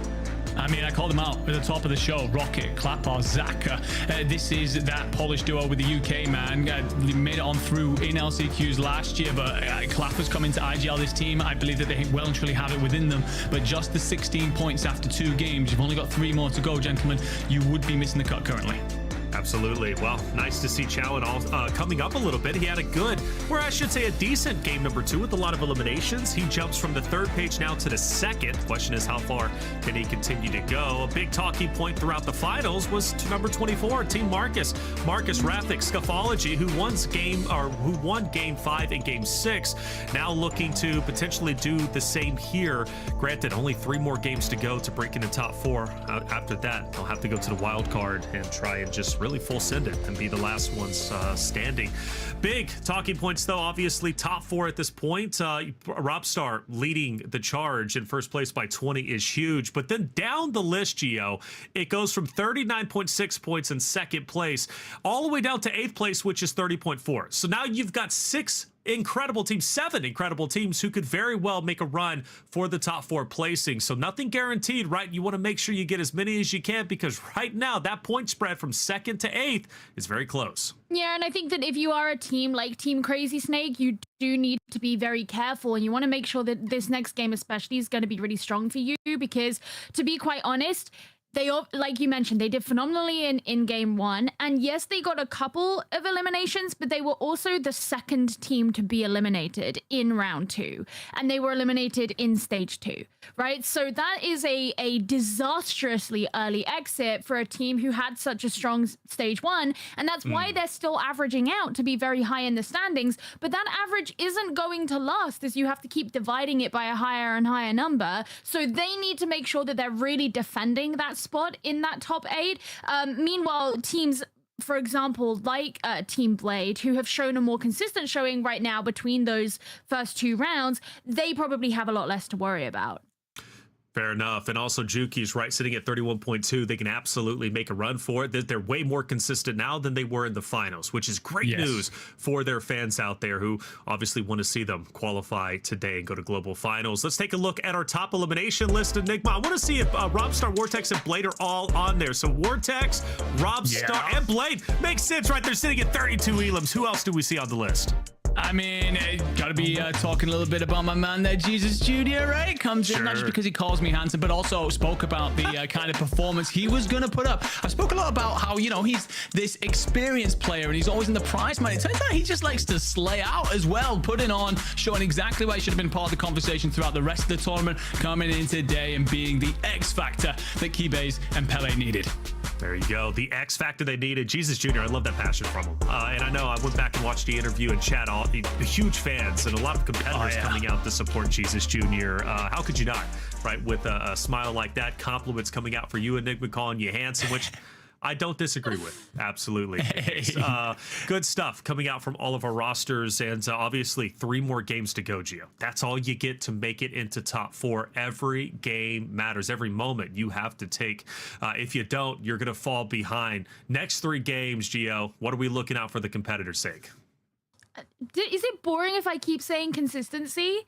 I feel Not at like all. it's boring, but it's like that is literally what it is, right? You know, you can't be relying on these huge games. And I think that the teams that have done well so far, they have been the teams who have been getting involved early, not necessarily seeking out kills from teams who aren't nearby, but depending on where their landing zone is, if they've had to deal with other teams, they've dealt with the other teams, you know, and making good rotations, you know, towards zones. We haven't seen anyone yet, or any of the top teams yet, be really caught out on things like water crossings or anything like that. So I think it's just that really strong understanding, spatial awareness, map awareness, and understanding of how the other teams around you are going to pose a threat.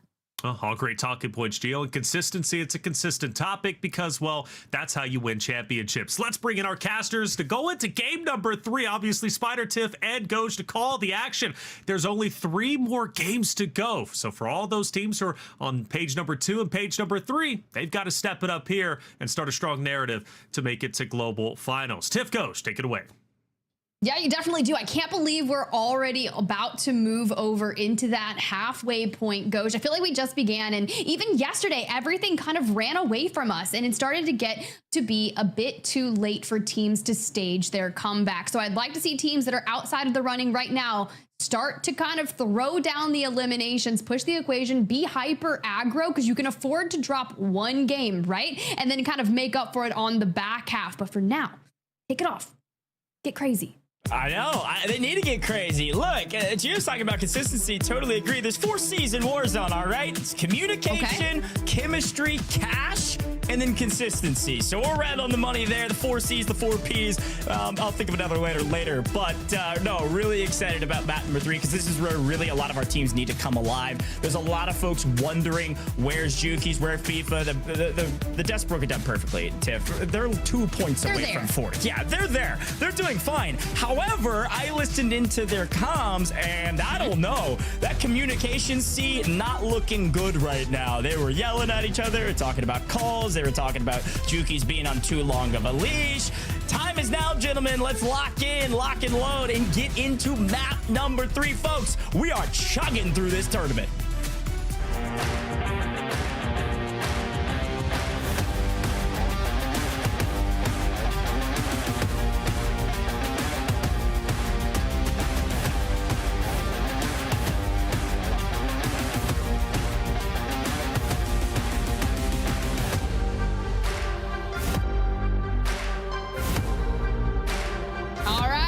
let's get a lay of the land. We ended north, so albeit we're gonna start up in the north, right?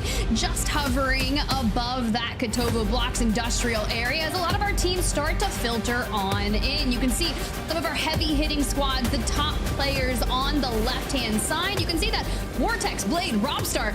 I don't really know what happened already, but it seems like we got hit, and we got hit hard. Yeah, lost an early encounter, was able to grab a helicopter to get out of dodge really quickly, but you're right. A very frustrating drop for them as we take a look at, frankly, a team that is doing well. Second place on our leaderboard on the right-hand side. You can see that. Team Zach is the team we're looking for. This is a team that a lot of folks, again, they kind of put the caveat out. Hey, I put predictions out yesterday. I got 0 for 4, at least in the top 4 for the teams moving on to global finals. A lot of folks said, barring that, I think this Hollow squad makes it no questions asked. They were top seed going in. They barely missed out on global finals, and they are in second place right now. So far, EMEA is mostly going to script, at least on paper script, of our top seeded teams being near the top, but Valve is going to try to play spoiler to that as a last minute substitute team came in the last hour, literally, before the tournament started. They didn't think they had a chance, but a chance to make a name for themselves on main stage. Looking for the first option. How about one out in the open? Misses, not too much to write home about, and just brutal timing on the push and able to get a trade, but I don't think it's gonna be enough unless Trance can play spoiler. Yes, he can. Great flank by Trance. Unfortunately, just a hair too late to not lose both of his teammates. Yeah, they're just gonna have to burn those gulags early on, which you'd like to hold on for at least a couple minutes here off the start. But in Lowtown, we're already getting mixy, and we're getting mixy early. You can see Monzo here on the screen looking for an angle straight onto Benno. But the thing is, yes, you can catch a couple plates, but all you're doing is making noise and allowing them to kind of work on their positioning. Be Groovy looking for that flank, trying to deny anyone that outer position. So Monzo just goes deeper, right? But if you extend too far out away from your team, this is going to probably result in a full send of the remaining duo unless Monzo can kind of get back closer to them. Yeah, perfect breakdown. That's exactly what happened, right? It was a 2v3 because the third was 2 split apart, and it seems like team 18 Physic on your screen right now, a sub for this squad, recognizing now they get the res off in time to play a little bit of some trades, but not a lot of health. Really not able to make a play actually inside the building, so Rancid has to make a wrap outside, somehow doesn't get spotted. I don't know how that's the case. I guess a mortar providing a bit of covering sound. There's the spot.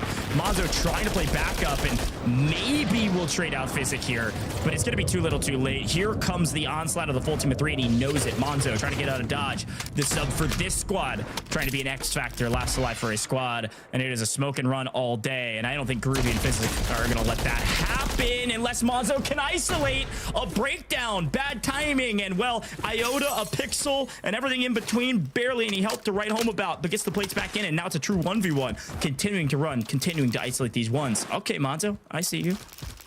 I was about to say, this is a best case scenario for that opposing squad, but now Monzo just really makes it work and gets out with their life and an elimination to boot. Now this is the team's kind of fly back in.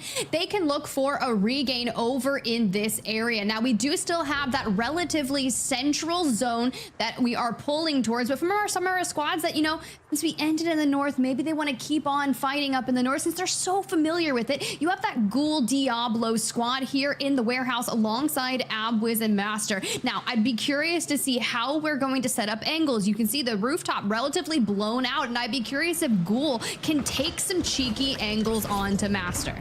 As you can hear, their third flying back in. There's the support they need. Abwiz again on the run. This is where both of these teams have been landing.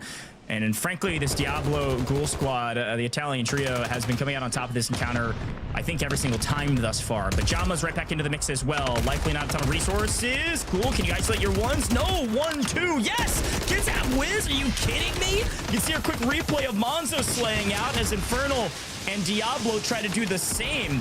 A true trade here thus far, but Abwiz cut down. Just some rough timing by the duo indoors. Not able to really do much of it. There's Jama being a hero. Well, I'm gonna eat my words. Jama goes huge, and that's 4 for this team. They needed a big win on this fight as a third party comes in.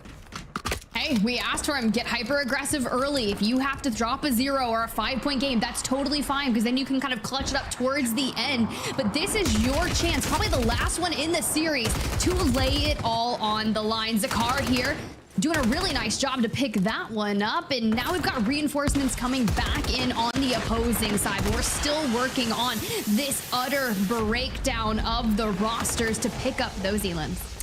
Got to get the early eliminations, and right now Jama's doing a lot of that. Unfortunately, Jama is last alive for his team. It is a great swing by Zakar and Rocket. They know what it takes to make it to land via LCQ. Has got second last year with a different third, trying to do it again. And right now they come in third party, grab a couple eliminations, and then reset. I'm thinking, Tiff, looking at these new zones, I'm thinking we're headed to maybe South Military, and I don't know for sure yet. A little bit too early to call, but that's where my eyes are looking at. And right now there's only one team in that South Military position already, and that's Chow, way down at the bottom of the leaderboard, gonna have to make a move. And right now, all by his lonesome up in Mill. Would be a good strong start for them, right? You start thinking of kind of where they've found themselves on the leaderboard, and this would be the game to improve on it. But that #1 seed, right? Aloe, Aizen, Zach, kind of still hung up in this pop-off power area, and you do have that Clapper Rocket roster rotating in, and sometimes you got to get a little bit ratty. Be like the troll under the bridge, but don't expect to not get punished for it. Has to disengage out into the main and kind of use the hill line for cover. But when you've got streaks incoming, you've got the crossfire, and just not enough smokes to go around, you do what you can to run away. Yeah, I didn't like the setup, frankly. You had one isolated under the bridge. There just wasn't a ton of cover there, so unless you grab the knock by that isolated player, you lose the gunfight, and that's exactly what happened. Didn't get the knock, had to back up, loses his life, now it's a 3v2, getting chased. Aizen's got to get back into the mix. High value keyboard and mouse player looking to make a play in the Gulag against Pink Turtle. More P's to go around. Unfortunately, those P's are headed to the lobby. Out of here, squad 10 fully eliminated as Tomsterbomb wiped as well at the same time. You can almost thank that squad there on the right-hand side. Visions for holding down the fort and giving some suppressive fire here. But Zach, Aizen, and Hollow, they just keep finding themselves broken apart from each other as they kind of work to come back and reconvene. And when you get this full swing, there's really not much you can do. For Aizen and Hollow, we're just going to have to reset on our own and stay away from that Visions roster. Yeah, that's a great team play there, just to body stack and swing through the building, especially when your opponent is low and down in numbers. So nice win, but again regaining, again backing out. Again, second place right now, but the margins are so thin aside from the team at the top. They can breathe for a bit, 59.6 going into this one, but everybody else, I'm talking 4th all the way down to like 10th, is like a 5-point spread or less. It is a tiny margins right now. This game will really show us where this leaderboard will lie going into the end game, if you will, of the tourney, and how many points you need to really make it or break it. Saw some teams yesterday make it or break it in the final map with some raw slaying power, so it's never chucked. It's Warzone, baby. That's how it works around here. Never chucked. No matter where you are on the leaderboard, all you need is a massive banger map. And with a 2x multiplier, certainly you could do it. But Team 27 again, restabilized, back with AB Wiz. Jama, decent little map going for them. Squad 27, they're on 5 kills currently, nearly entirely in the back of Jama. And right now, playing on the outside of Industrial, don't have a really anywhere that they should or shouldn't go. They're kind of wide out in the open right now. And they're going to make it a zone, but not a ton of teams really in the way. It looks like that Aizen squad is kind of restabilizing up towards pop-up that they'll likely run into again eventually, but right now they're kind of free and clear, going to be hanging on, just chilling for a bit. All right, well, where they've kind of situated themselves, I don't hate it. But now that we have that zone kind of centering up towards that military base area in the north, and yes, it does include a lot of Old Town and Low Town on the northern side. You called it, right? You want that zone to pull towards South Military Base. I also think that we've seen endings on that kind of water line towards the west of Military Base. We've also seen it kind of pull where that collapsing area in main of military is. Now, a lot of different options, but if I'm a team that's rotating out of pop-off power at this point, I would want that bridge control either in the north or kind of the one between pop-off and military base. And you can see that Team Zach is that #1 on the screen that could be looking to do that. Yeah, it's a great breakdown. What we didn't see, I was calling out Chow there, South Military. That was Team 11 in the orange. Got pushed out, by the way, by Team 25. That's Crazy Snake.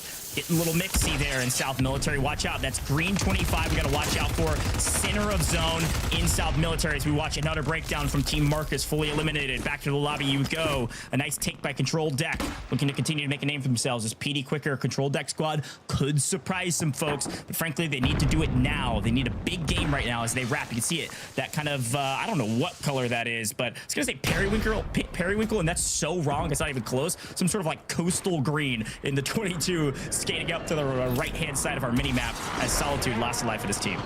It's so wild because periwinkle used to be my favorite color, low-key. That's very not green, by the way. A good bluish Seafoam. Purple. Yeah, sure, Seafoam is kind of nice, but for now, Solitude living up to the name and just kind of staying alone, looking for angles there, and the squad getting mixy in power. Now, we saw that we were going to hit this rotation out of the pop-off power area, and this squad with Crystal Shots, Jumi, King Benji has found themselves kind of to the far-ish east of pop-off. But when the opportunity arises and you want to extend kind of back into main, you want to find this last member of that squad, number 17, Infernal, just ahead of you. But how far is too far? And honestly, start worrying about that positioning in general. Going to be your key to success for End. Yeah, and this is really where a lot of these teams are kind of holding for a moment, a small collective breath across the map as we wait for this new zone to show here in 9 seconds. This will really dictate what rotations need to happen right now. There's a lot of POIs still in the zone currently, but it's about to change quite dramatically. Will it go South Military Base? Will it head closer to Popov on Bridge? It does go South Military, maybe a hair more west. That bridge almost near dead center. Look at this map right now. Pretty much every single team needs to rotate to zone right now, besides like 3. It's a question of where do they go from here, and right now it is all water all day. This is going to be a wild final couple circles. And all the teams that have found themselves kind of on that circle line all round, they are going to have one of the hardest next 2 minutes as all the teams from the outside start filtering towards that rotation. From the south, it's teams like FIFA, Lennon, and Jukies who had that really terrible rotate into that industrial area in match number 2. And that was just because some of the way these circle pulls have been happening. But for them, they have an actual redeploy zip that should allow them to kind of get situated perfectly. Now, granted, you've got to make sure that timing is perfect. Speaking of perfect timing, Blade, Robstar, Vortex, phenomenal match number 2. And they'd like to see some of the same rotation timings here in match number 3 to continue on that utter domination of this EMEA LCQ. Yeah, again, team at the top, 67.6 points currently. That's a live leaderboard. Yeah, they have 9 kills right now. Almost a top fracking team. Just barely behind, actually, squad 23, which is Toyor. So watch out for that squad. Already on 10 eliminations right now, moving into the new. Now, hey, it's Aaron is going to be saying hey to the lobby, unfortunately, out of here. Team number 3 in the orange gone, but back to the top teams. Oh, both of them fighting each other. I knew they were close, but apparently they want this building. They want it bad. 2 of the top slaying teams today in this map at least. Rob in trouble. Rob goes down. Now it's Blade all by himself. World Series of Warzone winner. Can he do it here on main? Can he make it to the grand stage again? No. Toyor cuts them down. See you later. Our top team wiped. Sent back to lobby. Have no fear. They've already made such a staple and a points disparity at that top 2 or really allow them a map to maybe not go to plan. But for Toyor, they're going to welcome all of those eliminations and keep on looking for the water rotates. We knew we'd see FIFA, Jukies, Lennon being able to just skirt by that number 1 seeded roster, A's and Zach. They're not going to let up on that firing, still looking to grab one of them. You can see we're bringing in that mobile buy station, but it'll probably get knocked out of the air early on, and Jukies unfortunately going down. A little bit of wall bang action. I'm assuming we have no smokes. We've already burned through our utility on that southern side, and you are meeting the ultimate firing squad on that island. That is brutal. I'm glad we caught it because 2 things are unfortunate right now. We lose 2 from just onslaught of a firing range of bullets. It didn't even look like they had to reload. Maybe somebody's ripping some big old like Bruins from ground loot or something. I don't know what's going on over there for Azen, but they did not stop firing for about 60 seconds. The second thing is they're getting sandwiched by that Team 9 in the light pink as well. So FIFA in huge trouble. Likely quick buyback and likely restabilization as we head right back to the action here with Stu. Again, this team got second last map. They had a pretty solid map. They're looking to continue to push their way up the leaderboard. When you see Boogs on the leaderboard, 3rd place, that's Bagel. Same person, same thing. Everybody calls them both. So Bagel, Boogs, all the same. This squad doing really well today. Apparently this sub in with Benzie is making all the difference. Oh, quite interesting here when you can see that pip for the circle pool, right? And you got Aizen on this island. Yes, they're gonna have to move. And you already thought we saw that water rotation out of FIFA, Lennon, and Jukies. Well, job's not done. Yeah. We gotta go over to the east. We gotta try again. Whether you go under the guise of the bridge, whether you go underneath, whatever it is, it has to happen because we are pulling off to that military base side, kind of like what you mentioned. It's a culmination of both of our predictions. And for squad 19, well, good luck. You've got one of the farthest rotations at hand. Yeah, no, I think it's a great call. It is technically South Military, but it's also on that bridge. I mean, we were right in the middle of the 2 areas. I think Team 14 really would have liked it to be more closer to South Military. That's that Kibby squad with Jesus Jr. looking to continue to make waves on the leaderboard, and they have the South Military spot. They are on the very edge of zone, so they're likely safe, but the problem is they're actually fighting Crazy Snake right now. Team 25, Team 14 in trouble on South Military as we take a look at the far left-hand side of our zone. This is the Popov power side. They're having to rotate across the bridge. Several teams going across the bridge right now, including FIFA kill, by the way. So here's the look. FIFA under the bridge, control deck on top of the bridge. Who goes first? Or maybe you just bide your time and wait for the last possible second. But you can't go in the water because you're a sitting duck. You're not in the zone currently. You can't get to the top of the bridge. There's not really a way up here that is even kind of remotely safe. So right now you're kind of just sitting ducks as trolls under the bridge. And a vehicle could be the play. Okay. Yes, FIFA. Yes. I said just send it. This is a good way to do it. Honestly, you've got that Team Boogs roster that are going to be on that opposing side or still working on Team Darzity in the north. Yes, you're going to make a lot of noise. So maybe FIFA was like, I sacrifice myself as tribute. I will cross. I will allow all that noise because Control Deck Quicker on the north are doing everything that they can to whittle down Team Boogs, and this is the distraction we needed. We've got the cover of the vehicle to allow for a little bit more play, and maybe we can rip some few more eliminations because you can see it on that overall standings. We are just skirting the line, 1 point away from 4th. This is what I was talking about, Tim. It's a great breakdown. Because Control was taking shots down from above, everybody was looking up there. No one shot down beneath the bridge. The zone continues to get smaller and smaller, and it is just past the bridge and just outside of military, right in between both of our predictions. FIFA kill looking to clean up this Doom squad. These are great value kills here in the latter half of this game. We're moving into the 6th circle, but here comes Control. Says, wait, there's somebody underneath us. How about a couple thermites in the face, Control? Yeah, don't look down here. The trolls are here to play. Right down underneath the threshold in 5th place right now, according to our active leaderboard, but still a lot of work to do. They need the multipliers. We are quickly dwindling on our teams. I blinked and all of a sudden we're on 12. Jukies and FIFA have got to be screaming, we need placement, we need placement. Got to get top 10, and then you can make a move for top 5. Again, top 10 is the 1.6x multiplier. These are big, big moments, but Asian squad trying to play the greatest offense of all time to protect their spot on the leaderboard. They're looking to wipe every single team behind them and take this entire side of the zone to their advantage and to their prowess.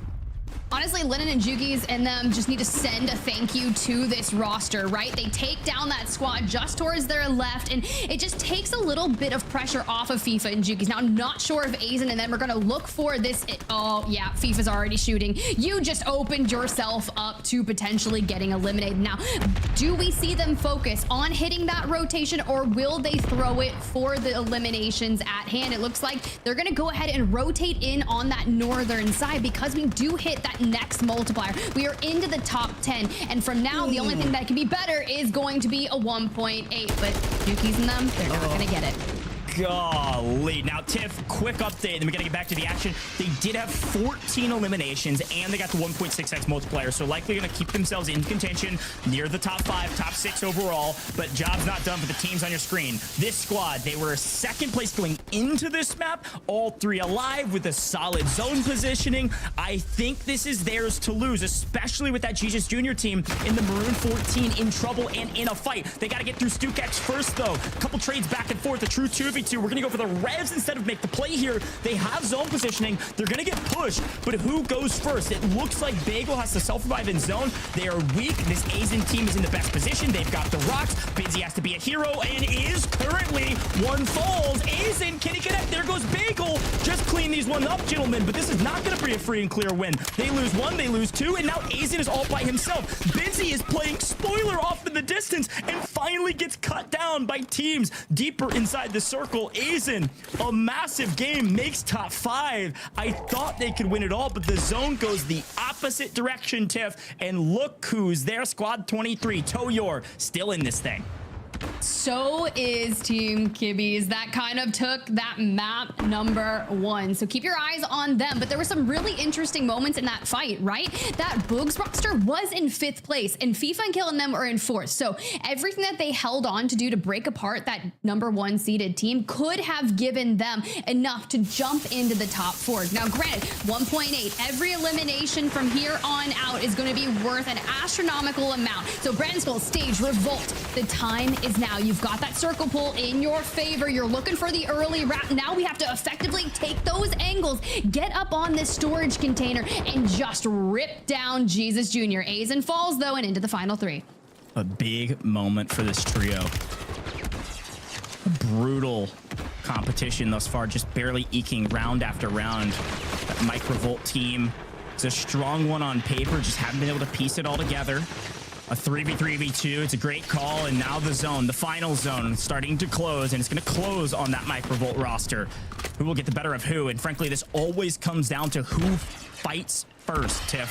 Who's going to play spoiler? Brandon getting pinched by rafic. The Germans making waves. There comes Marcus. They are making the move. They've got a couple knobs. They swing around the corner. Brandon trying to complete the play. Doesn't get it. 2 go down. Stage is the hero. Right now, it's a 3v2. However, 1 is just now flying in and low. And it's the Italians. Jesus Jr. trying to be one of the first teams to win multiple maps in the LCQs. The X Factor on main, looking to throw bullets down range and grab a knock, doesn't get it, but they now have zone. The tables have turned, and here comes the push. 3v2 Tiff. I don't know what's gonna happen, but Brandon goes huge. They hold off the onslaught. The Italians are cut down, and Mike Revolt, Brandon, Luciano, the sub coming in for this team, they grab a victory when they needed it most. A massive map here in map number 3 for the squad. And this squad was outside the top 10, closer towards that 14th and 15th position prior to match number 3. Knowing how well these map wins, getting that 2x multiplier, it could really shoot them up the leaderboard. I believe it was around 31. So thinking of that nature, we need like a 27-point game at least out of this if they want to make a play for that top 4 goes. So it's likely not going to be on the backs of just one map win. You're going to have to throw it down for the final 2, but regardless, Revolt, Luciano, Skulls, that early rotate, that trap they set up for that breakdown of Jesus Jr. Honestly, I loved what they were trying to do, but the push at the exact same time didn't really set up those duos that were left to kind of help out one another, right? They just got broken down at the same time. Yeah, no, it's such a good call, Tiff. I frankly got all over the place as well because of the way these teams were kind of swapping positions. I truthfully thought that Jesus Jr. might be able to make the swing here and win it all. Azen's trying to play spoiler, but here's a quick look back in this final stand moment. Tiff, keep talking about this because, again, you look at Brandon's position on the outside, you've got power position here with Jesus Jr.'s team, but the zone pulls to the Brandon team, and they have all 3 alive. So the 3v3v2, I thought rafic and Marcus were going to play spoiler and swing on Brandon earlier and at least get 1 to make this a harder fight for the Brandon team.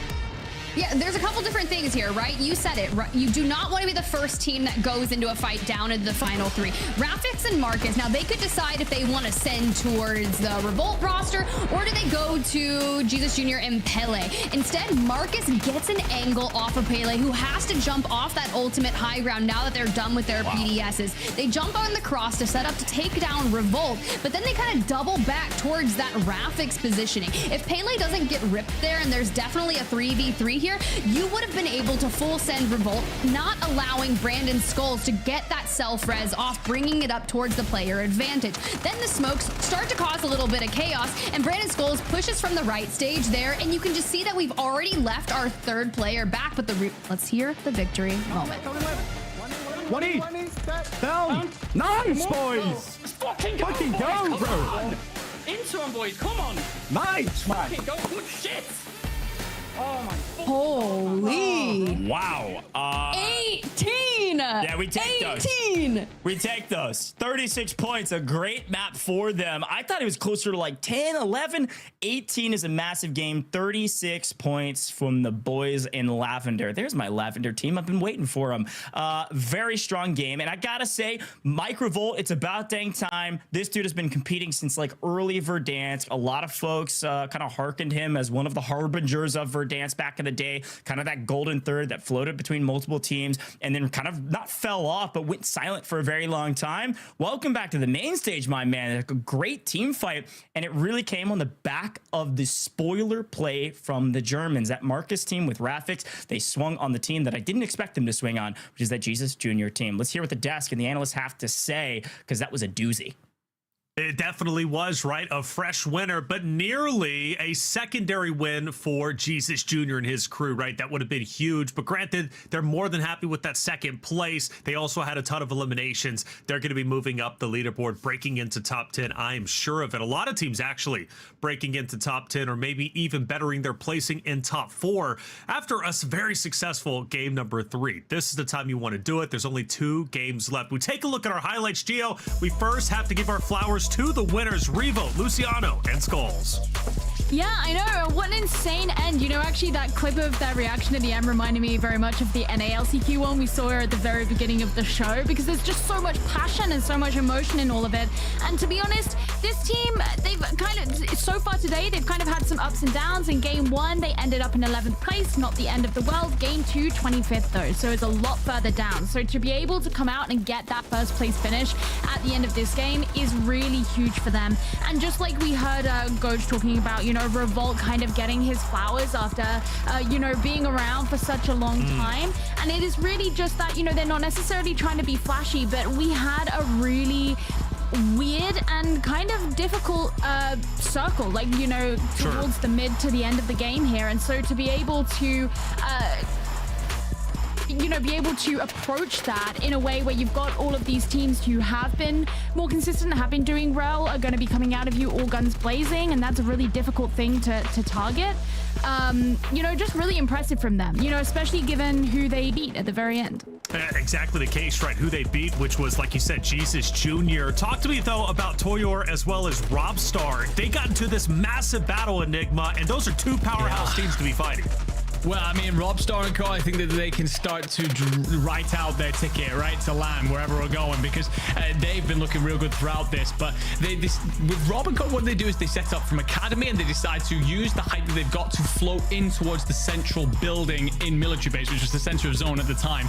Thing is, Toyor and Co had already picked up 10 kills and decided to just sit themselves centrally, play for that multiplier. But the fight that goes on there is actually massive. Toyor and Co get the first knock onto Rob, and then actually Blade nearly goes huge and goes almost to a point where he picks up a 1v3, but there's a disengage by Toyor himself to then replay, reconnect, and come back in from a different angle that Blade is caught out by. Is a huge moment from Toyor, because his team then go on to place 5th with 16 kills. They were right on the bubble, right in the conversation before this map. That moment will likely have lifted them even closer.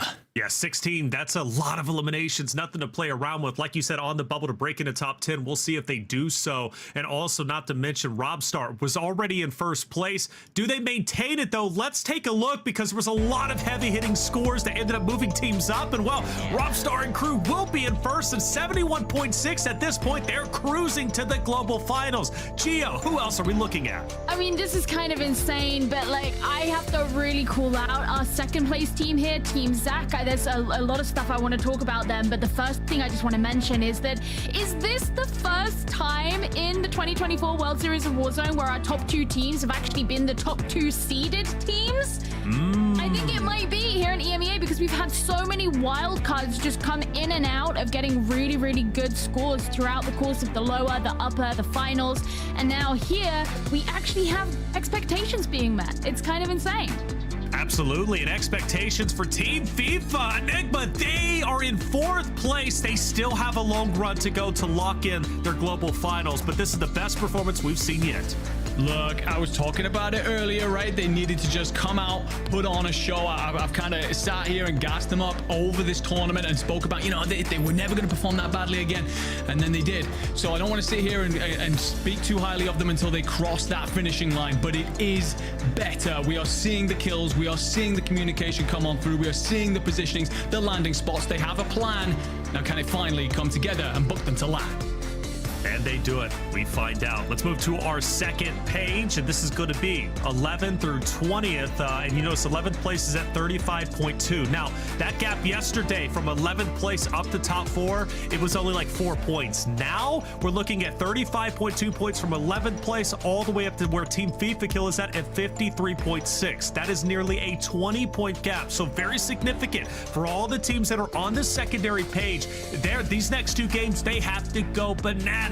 Absolutely ballistic if they want to even sniff the opportunity to be at the global finals, or else they're going to have to play that wild card map, not where you want to be. And a team there in 20th, and even further gap for them, Rocket, Clapper, Zakar, right? A team that I definitely want to see make global finals, but right now they are looking, well, pretty far down there. But again, a big game, right? Anything can change. And while we're even talking about 31 points for our third game winner, and speaking of which, let's talk to one of them. Let's bring in Skulls. And Skulls, man, great game number 3, a massive amount of eliminations, I believe 18 if I'm not mistaken. That puts you now in 5th place, just about to break in the top 4. How you feeling? I'm feeling good, man. I'm feeling good. Honestly, the game was looking rough for us. Like, we were all dead at one point. We had one Gulag. Mike won it. And then pretty much it was a rough regain. But, I mean, we got all the way to the end circle. And as soon as we killed that one team with the buy stations, I knew, I mean, we had 2 PDSs. We were set for the end game. We were set to win that. Hey, rough regain. It doesn't matter if it's rough or not. You got it done, right? 18 eliminations, 1st place, and again in 5th place, nearly about to break into that top 4. You just got FIFA, who's just above you, right? That you got to surpass a little bit. Talk to me about global finals. What it would mean for you and your roster, and obviously trying to make it there. If you do make it there, what are you looking to accomplish? Honestly, if we get there, we're looking to win it. You know, it's been a rough road. We've had like a couple switches with a team, like the roster's changed a couple times. But yeah, I mean, if we make it, then it'll be huge. Honestly. I love the attitude that you've gone in with, and it's kind of something that I really want to ask you about, because your game 1, you sort of came middle of the road. Game 2, you were a lot further down. Now game 3, you know, you came out on top on this one. What was it? What were those conversations amongst your team like going into this game to actually really lock in? Honestly, it was at the start of the game, we said, like, we just have to win this one. If we didn't win it, then we knew the next couple of games are just going to be rough. We needed a lot of points. We were 18 behind, I think, before like going into this one. 18 behind top 4. So, I mean, if we didn't get a load of points, we would have been in a rough spot for the last 2 maps. So, honestly, we just went in saying, we have to win this. That was all it was. You've come into today with a change. You're bringing Luciano into the fray. What kind of difference is he making to your play that could see you through to LAN? He's very vocal, and like, we don't really have a single IGL right now. We're kind of both taking the role, and but like, the thing that matters is we're responding to each call like perfectly. We're not questioning it, no nothing. And our last teammate was a little less vocal, but yeah, Luciano's really good, and obviously he can shoot his gun, so that's all we need. Hell yeah. Sometimes that's all you need, right? Be able to shoot the gun. And well, I love the co-IGL, at least at this point in time. That might change, obviously, as a couple of months till the global finals. But regardless, you guys are in a good spot, about to break into the top 4. This is a big opportunity for you and your roster. I wish you the best of luck in the next 2 games, brother. Thank you, man. Appreciate it. Course, Skulls, there it is, right?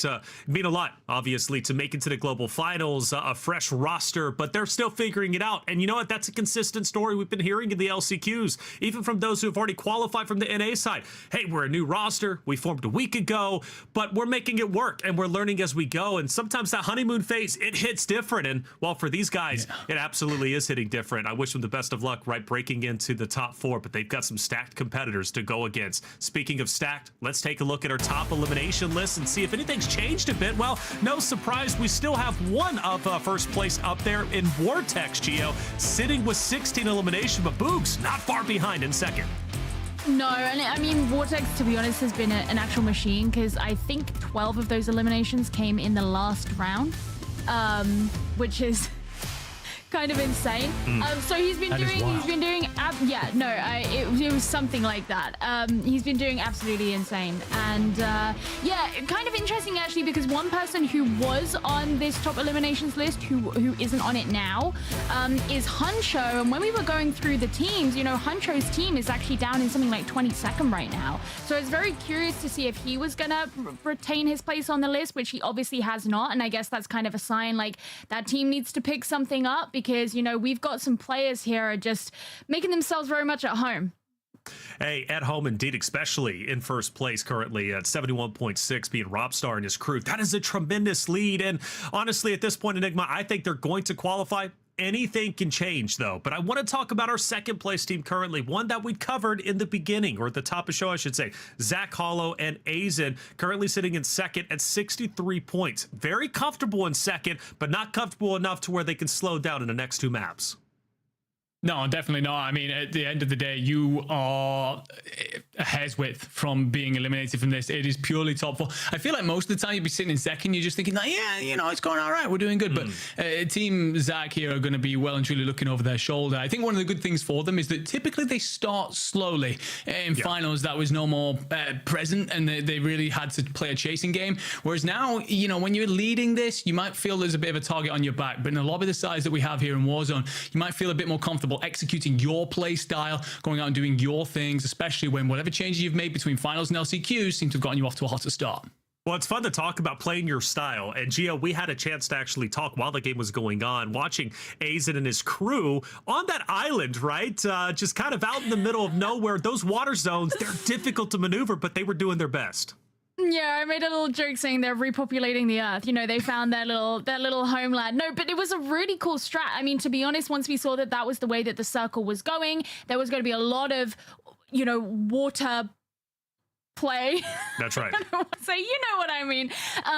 You know, they found that little island. They were right in the center of the circle, and they were pretty safe. You know, we saw a couple of teams who tried to aggress onto them a little bit. They were pretty locked down. They got left alone. It was only really the point at which they became on the edge of the circle that they had to start moving. And even then, they ensured that the landing spot on the other side of the water was perfectly clear for them to be able to do so. They moved towards the bridge, which is where FIFA Kill's team were playing, and they just made sure their rotation into that final circle was really clean. And I just thought it was a really well executed play.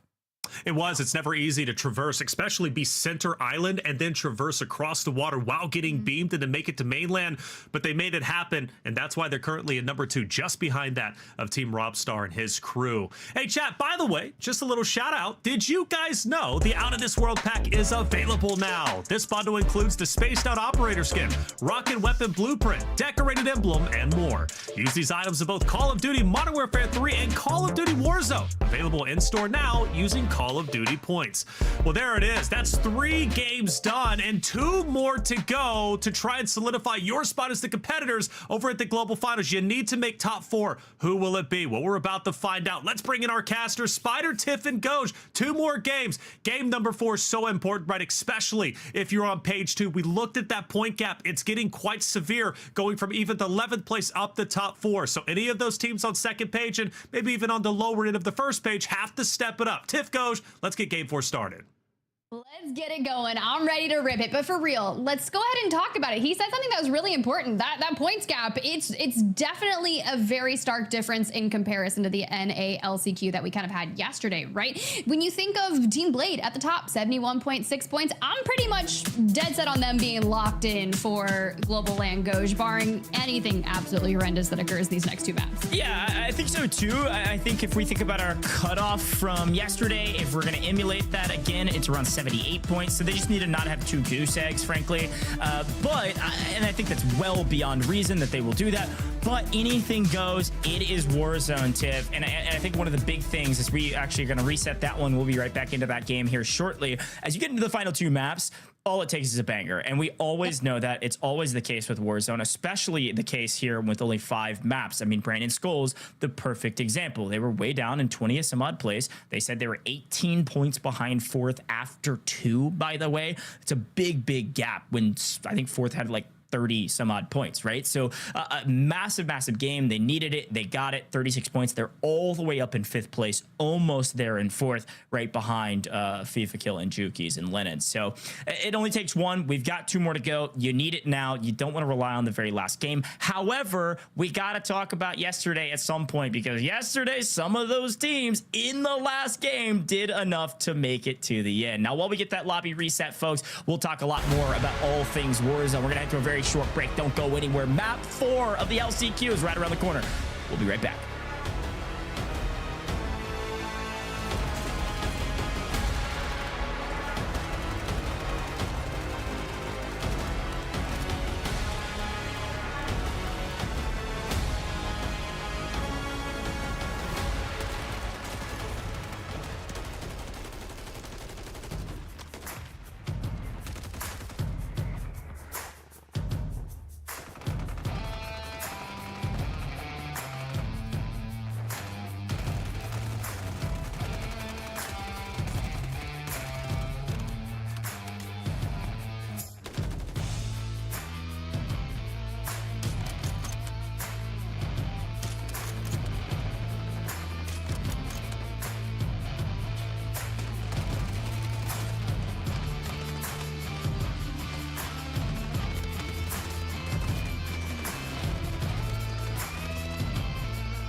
Well, folks at home, welcome back.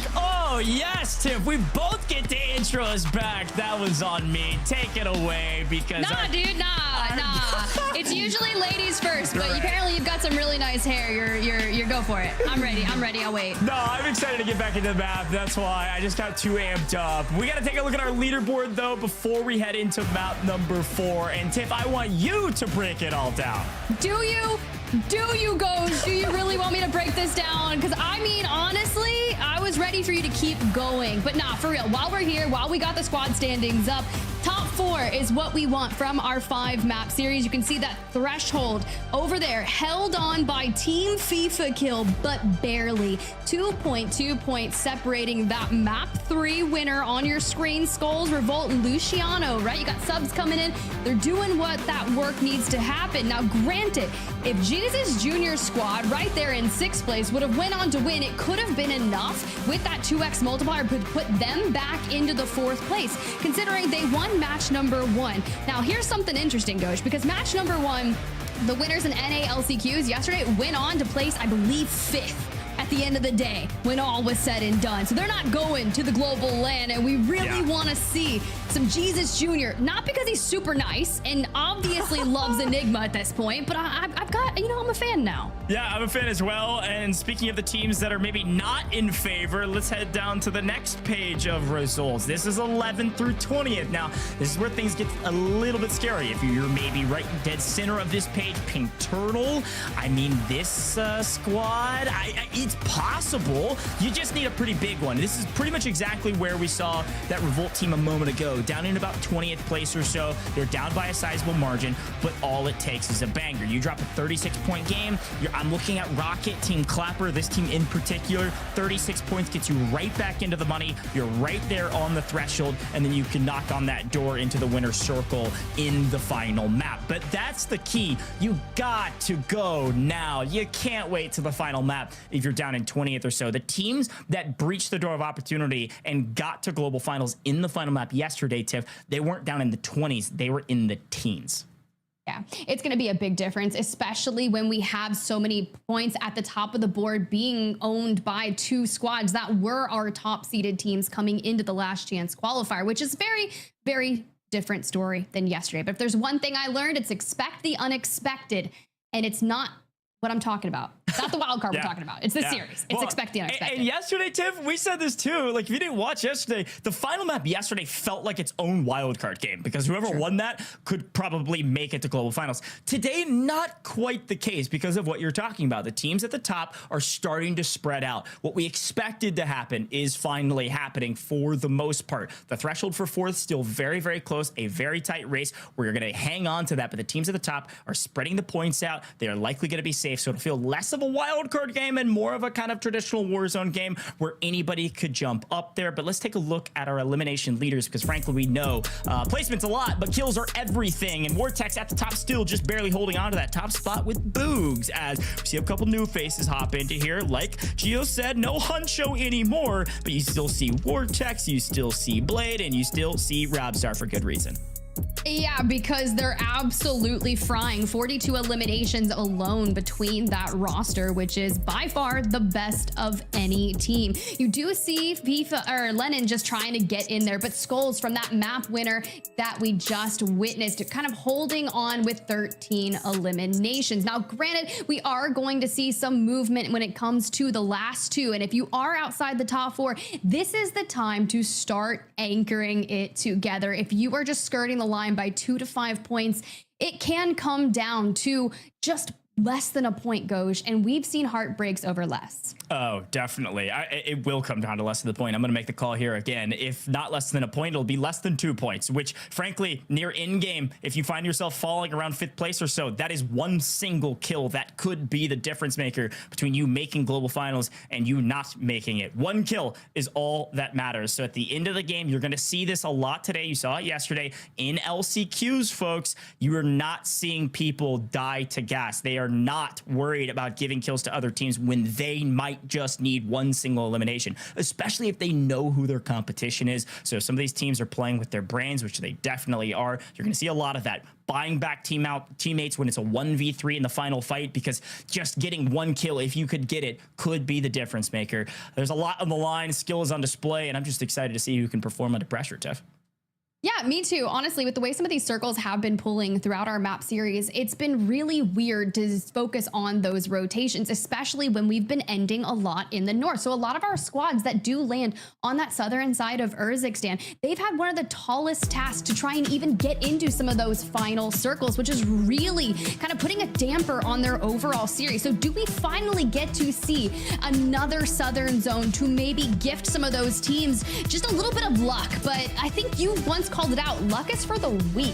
That's right. Luck is for the weak, all right? We don't need luck, all right? We need skill, we need prowess, and we'll figure it out on the fly. Frankly, we can talk about the 4 C's of Warzone, the 4 P's, but at the end of the day, the best Warzone players, the best Warzone teams are the teams that can think on their feet and adapt. All your planning, preparation, everything in between doesn't matter. Luck, we don't need it. You've got to be able to adapt, Tiff. So excited to see what these teams are able to do in map 4. Me too. Honestly, let's be real. If you want to find some success, get those early team fights out of the way and just keep on pushing through. Think of the teams yesterday that laid it all out on the line in our final 2 games. Do you want to go to that global stage and compete for $1 million? Well, then you better prove it. I want to see everything that you've got right here in drop number 4.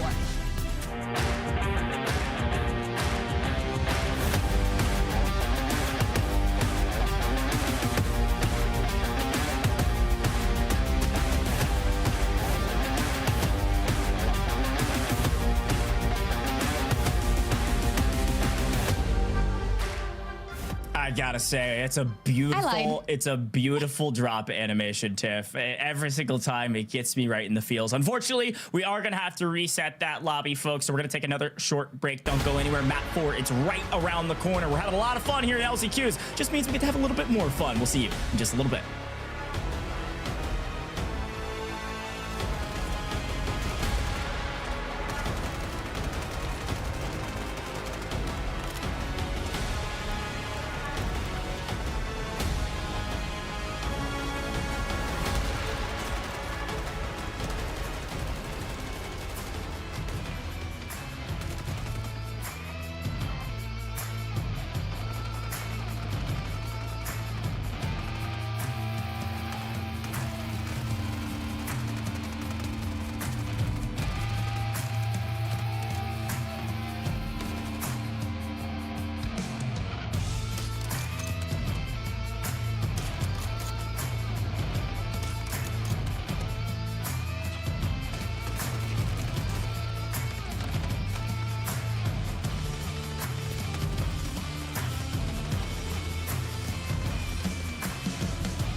What's up, everyone, and welcome back to the World Series of Warzone.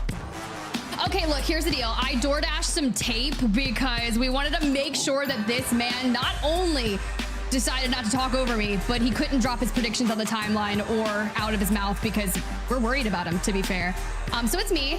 Yeah. I just see reflections go rip the facial hair. Chat, I need you to type your predictions into chat right now. When he rips that tape off, are we losing like a lot of that beard or what? I don't know how long you've been working for it.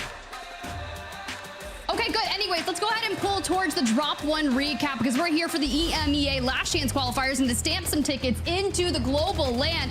And this one, well, it got kind of wild, right? We had some early team fights that we weren't necessarily expecting, and Monzo tried to go big and just wanted to hold on for this team through the stairways, but unfortunately gets found out. Goes you back? I just want to make sure I'm you back. It's painter's tape. Good. Don't worry. My facial hair is totally fine. Everybody relax. No, our drops have been so sick, frankly. Like, I think the speed of play has increased. I felt like our North American LCQs were just a hair slow. Points were very tight. It was very exciting, but the teams here are full sending. You're seeing higher value kill totals when you grab these wins, but moments like this from Aaron and Co. swinging around the backside of a lot of these teams. Fights have been hot, heavy, and I've been really excited about the action thus far. Excited to get in these final two.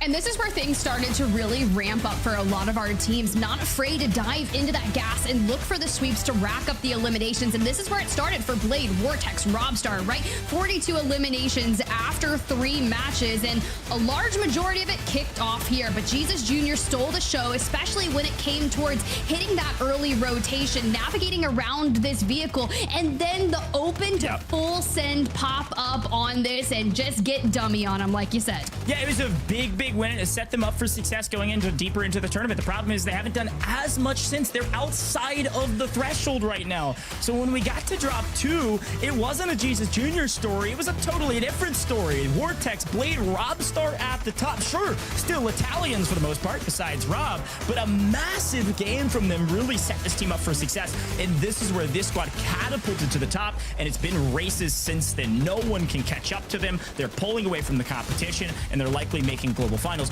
on the back of this game in particular.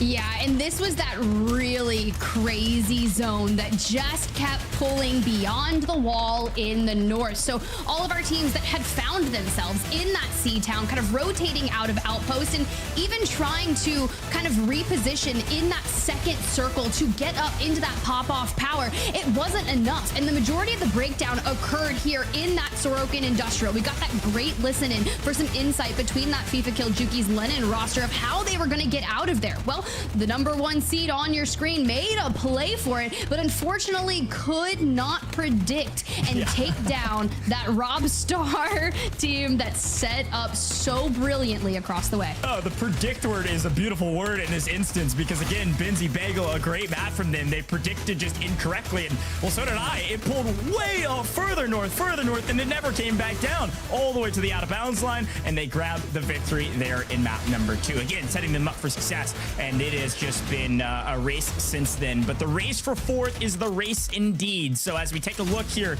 into map #3, Brandon Scholes, a huge effort in the final moments of this map, but it was a lead up here from several other teams to get a ton of eliminations to keep this race very tight, Tiff. We saw this Asian squad do very well. We saw that Juki's team do very well as well. And even the Blade Vortex team, they didn't have a bad map necessarily. They still maintained a decent position on the map, but they did fall quite a bit earlier than we expected after the first 2.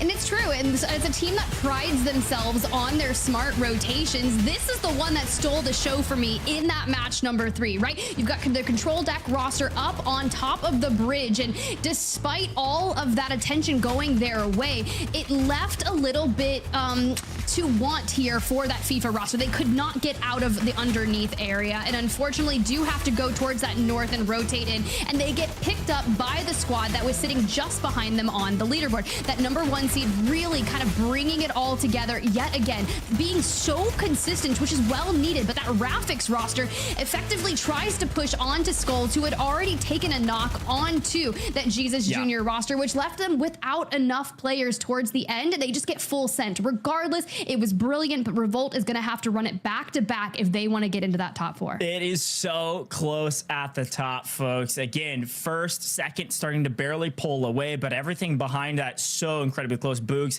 they're in third at 56.4 points. FIFA Kill 53.6. And in that 5th place, Brandon Skulls, they won the last map, but they're in 5th, and they're 2.2 points behind Team FIFA Kill. I think we need to give a little more credit too to that Marcus and rafic squad. You talked about them kind of opening up the window of opportunity there for Brandon Skulls, but they've made a jump in the leaderboard as well, Tip. They're all the way up into 9th place right now. Now, they're a little bit further down, about 6 points behind 8th, but 8th all the way up to 4th is only another like 6-7 points. So they're still in it, but they need a big game. I'm excited to see what our German trios can do. I'm excited to see what our Italian teams at the top can do, because folks, it is finally time. Map number 4 is here. You're not going to want to miss this one. These teams are going for broke. You gotta be top 5. Here we go. Top 4 rather, as we drop in to map 4.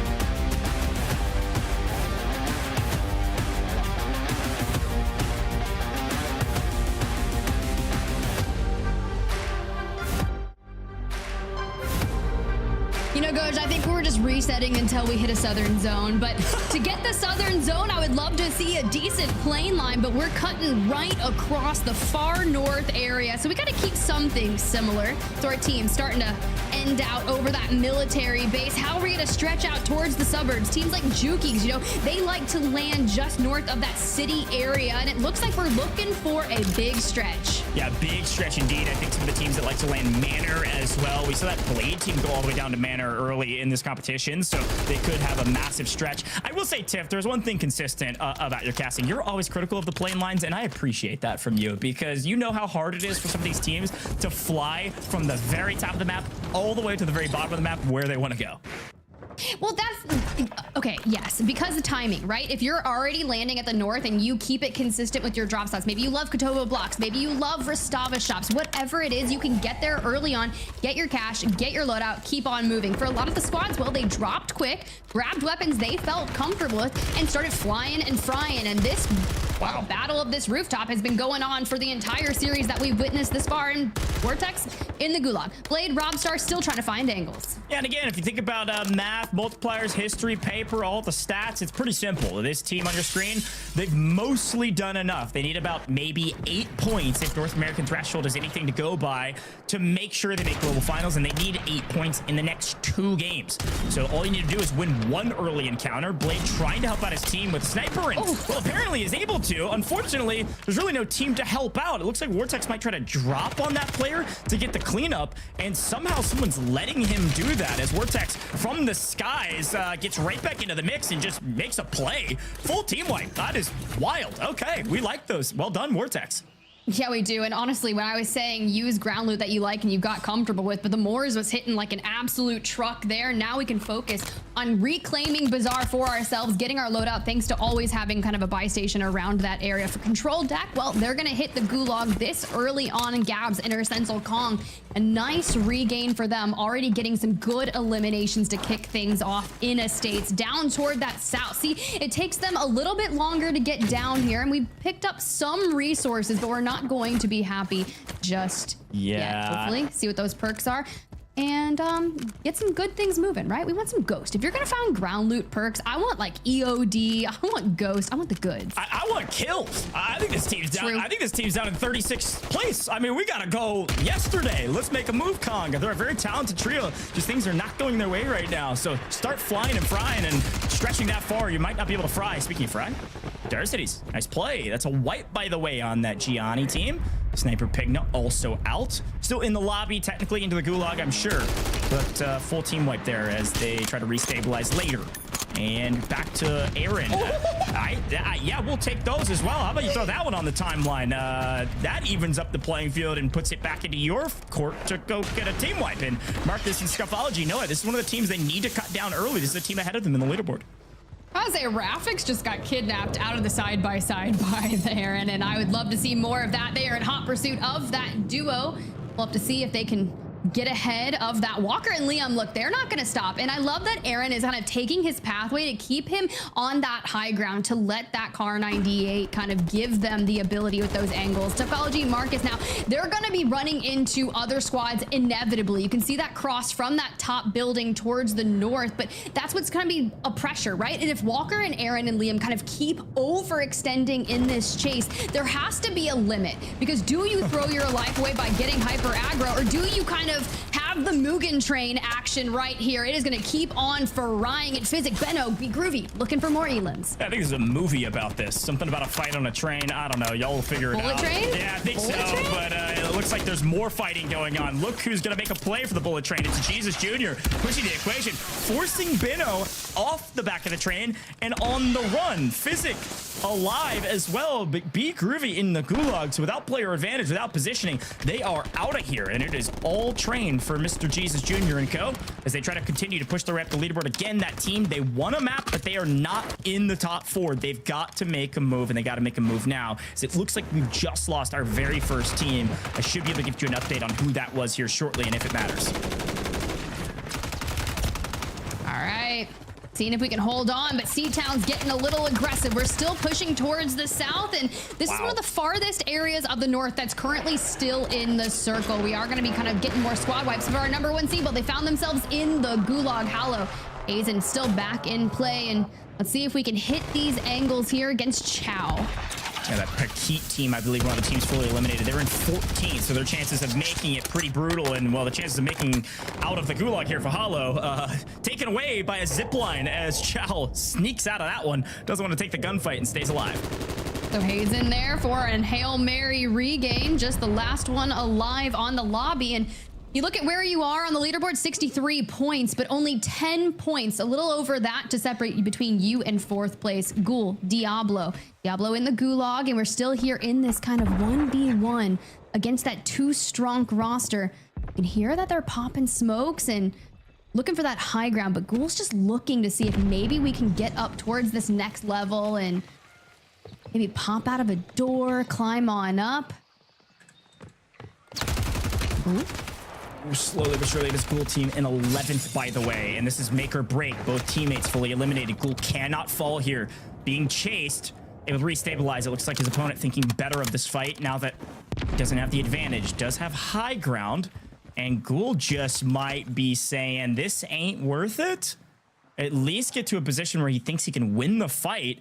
Sisty's gonna show face on top. Hasn't spotted Ghoul. Makes a play. Able to crack shields, but unfortunately not in a position to push that fight. It does give him a moment of reprieve to get to a new area, but the problem is you've got Rafix and Marcus waiting, lying in wait to pick up Ghoul in transition. If Ghoul falls here, that could be all she wrote for this team's chances to make global finals. There's a very big chance that that's going to occur the moment we pop that smoke. It's going to give the signal flare to that roster who has just gotten back to a full 3 stack to push on to Ghoul. The pressure just keeps on coming, and that was our last smoke. We pop in the LTV. It's our great escape that we're looking to make, but you know how hard it is to kind of get through here? It does. It works. We've survived for now. If Ghoul somehow fully restabilizes his team and has a good map here and puts him up in position, if they qual in general, we got to look back on that play as one of the greatest escapes in Warzone history to make global finals if you can do it. A lot of work to do, but a great play by Ghoul to get back out of there and hopefully help out his team. Unfortunately, we go right back to the mix. Toyor in trouble, losing Palooka. They were able to trade out one, it looks like, from distance. Big Tony out of here. Crazy Snake with the help from distance. That's team 25. They've been a little quiet recently, but Bayer is still near the top of the leaderboard in terms of individual slaying power. And unfortunately, looks like his teammates are being cut down as Palooka tries to play support, but no. It's going to be all on the back of Palooka right now as Team Crazy Snake also in a bit of a blender, and a full team of 3 from Hey Aaron, team 3 swinging in to try to play cleanup. Yeah, if I'm Palooka, I just want to play very small right now, make my presence unbeknownst to that squad, but it looks like they're setting up the pinch to be able to lay siege to the building. And hey, an isolated 1v1, and we could have started something big there, but Aaron is going to be able to wipe that squad to the Gulag. They go. Fifa, Lennon, Jukies, they're skirting the line, and they need to play to perfection for the next 2 maps, which is going to be a very tall ask for this roster. But so far, looking good. Looking good, but here comes a full team of 3 looking to third party. It's Zakar trying to play spoiler here and is doing so in time. 1, 2, 3. They're all wiped. They're fully eliminated. Are they out of the lobby or do they have Gulag Tiff? I think they are fully eliminated. I will not make the call until we are 100% certain. What? And it looks like there is 1 player remaining, and it is Lennon by himself in the Gulag. This is a must-win scenario, and unfortunately, shots go out. He loses his plates. He's low, has an angle, able to hit a couple. Tip, this is so close. This is potentially for the life of the tournament. Not all she wrote, but second to last map. Have to make a play for the kill or for the zip. Where are they? I found you! A couple shots, Lennon low! They're likely gonna zip out of here or push the equation. Lennon, cut down! See you later! Fully eliminated! They were in 4th. They needed a good game to protect their spot. They're gonna lose it. It is gonna come down to the final map yet again for this team. I said play to perfection, and then we see that when you are sitting in 4th place, 58.6 points. 6 points separating you in 5th place. Team Toyor. Now, we saw them having a lot of early action where it came down to just Palooka on the map. So they're already in shambles. My biggest question is, did they hit a regain? Are they full strength back to make a play for the top 4 here? Oh, good grief. A brutal Gulag, and I'm glad we were able to see it because that's a tough one to think about, especially going into the next map. You have 0 momentum on your side. Just all the wind you've gained over the last couple of maps is completely out of your sails. But back to the action we go. We've got a lot more teams to talk about and a lot more teams vying for a top 4 position as the window of opportunity is not only unlocked, it is wide open for a lot of these teams quicker. Tries to make a play on Pele. Unfortunately, getting cut down. It looks like Petey actually able to grab a trade, but is the only player alive and in trouble as Jesus Jr. is joining the fight and taking down control. Here goes Petey running for his life and running straight into the arms of a welcome team flying straight at him. Petey thinks better of it. Tim, on the run. Run away, Petey. You're last alive for your team, and you are in trouble.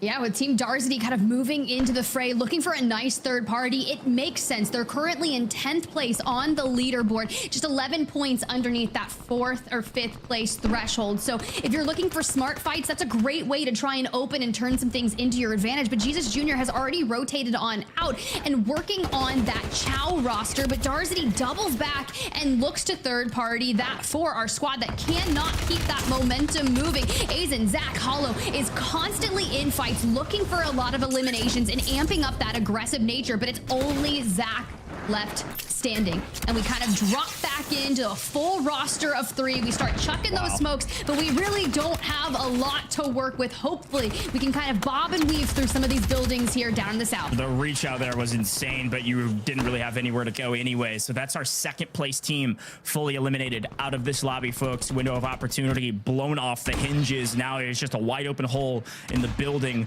to the grand finals. A brutal in for a couple of these teams here in the penultimate map, frankly. We've got 1 more to go, so there's still an opportunity to make top 4, but you could see Zach fall out of the top 4. You'll see Fifa kills fall out of the top 4. We're going to see some new names into the fray, and it might be Toyor. It might be Darzity. Again, you called it out perfectly, Tiff. This team was in 10th going into this one, and they're wiping teams left, right, and center.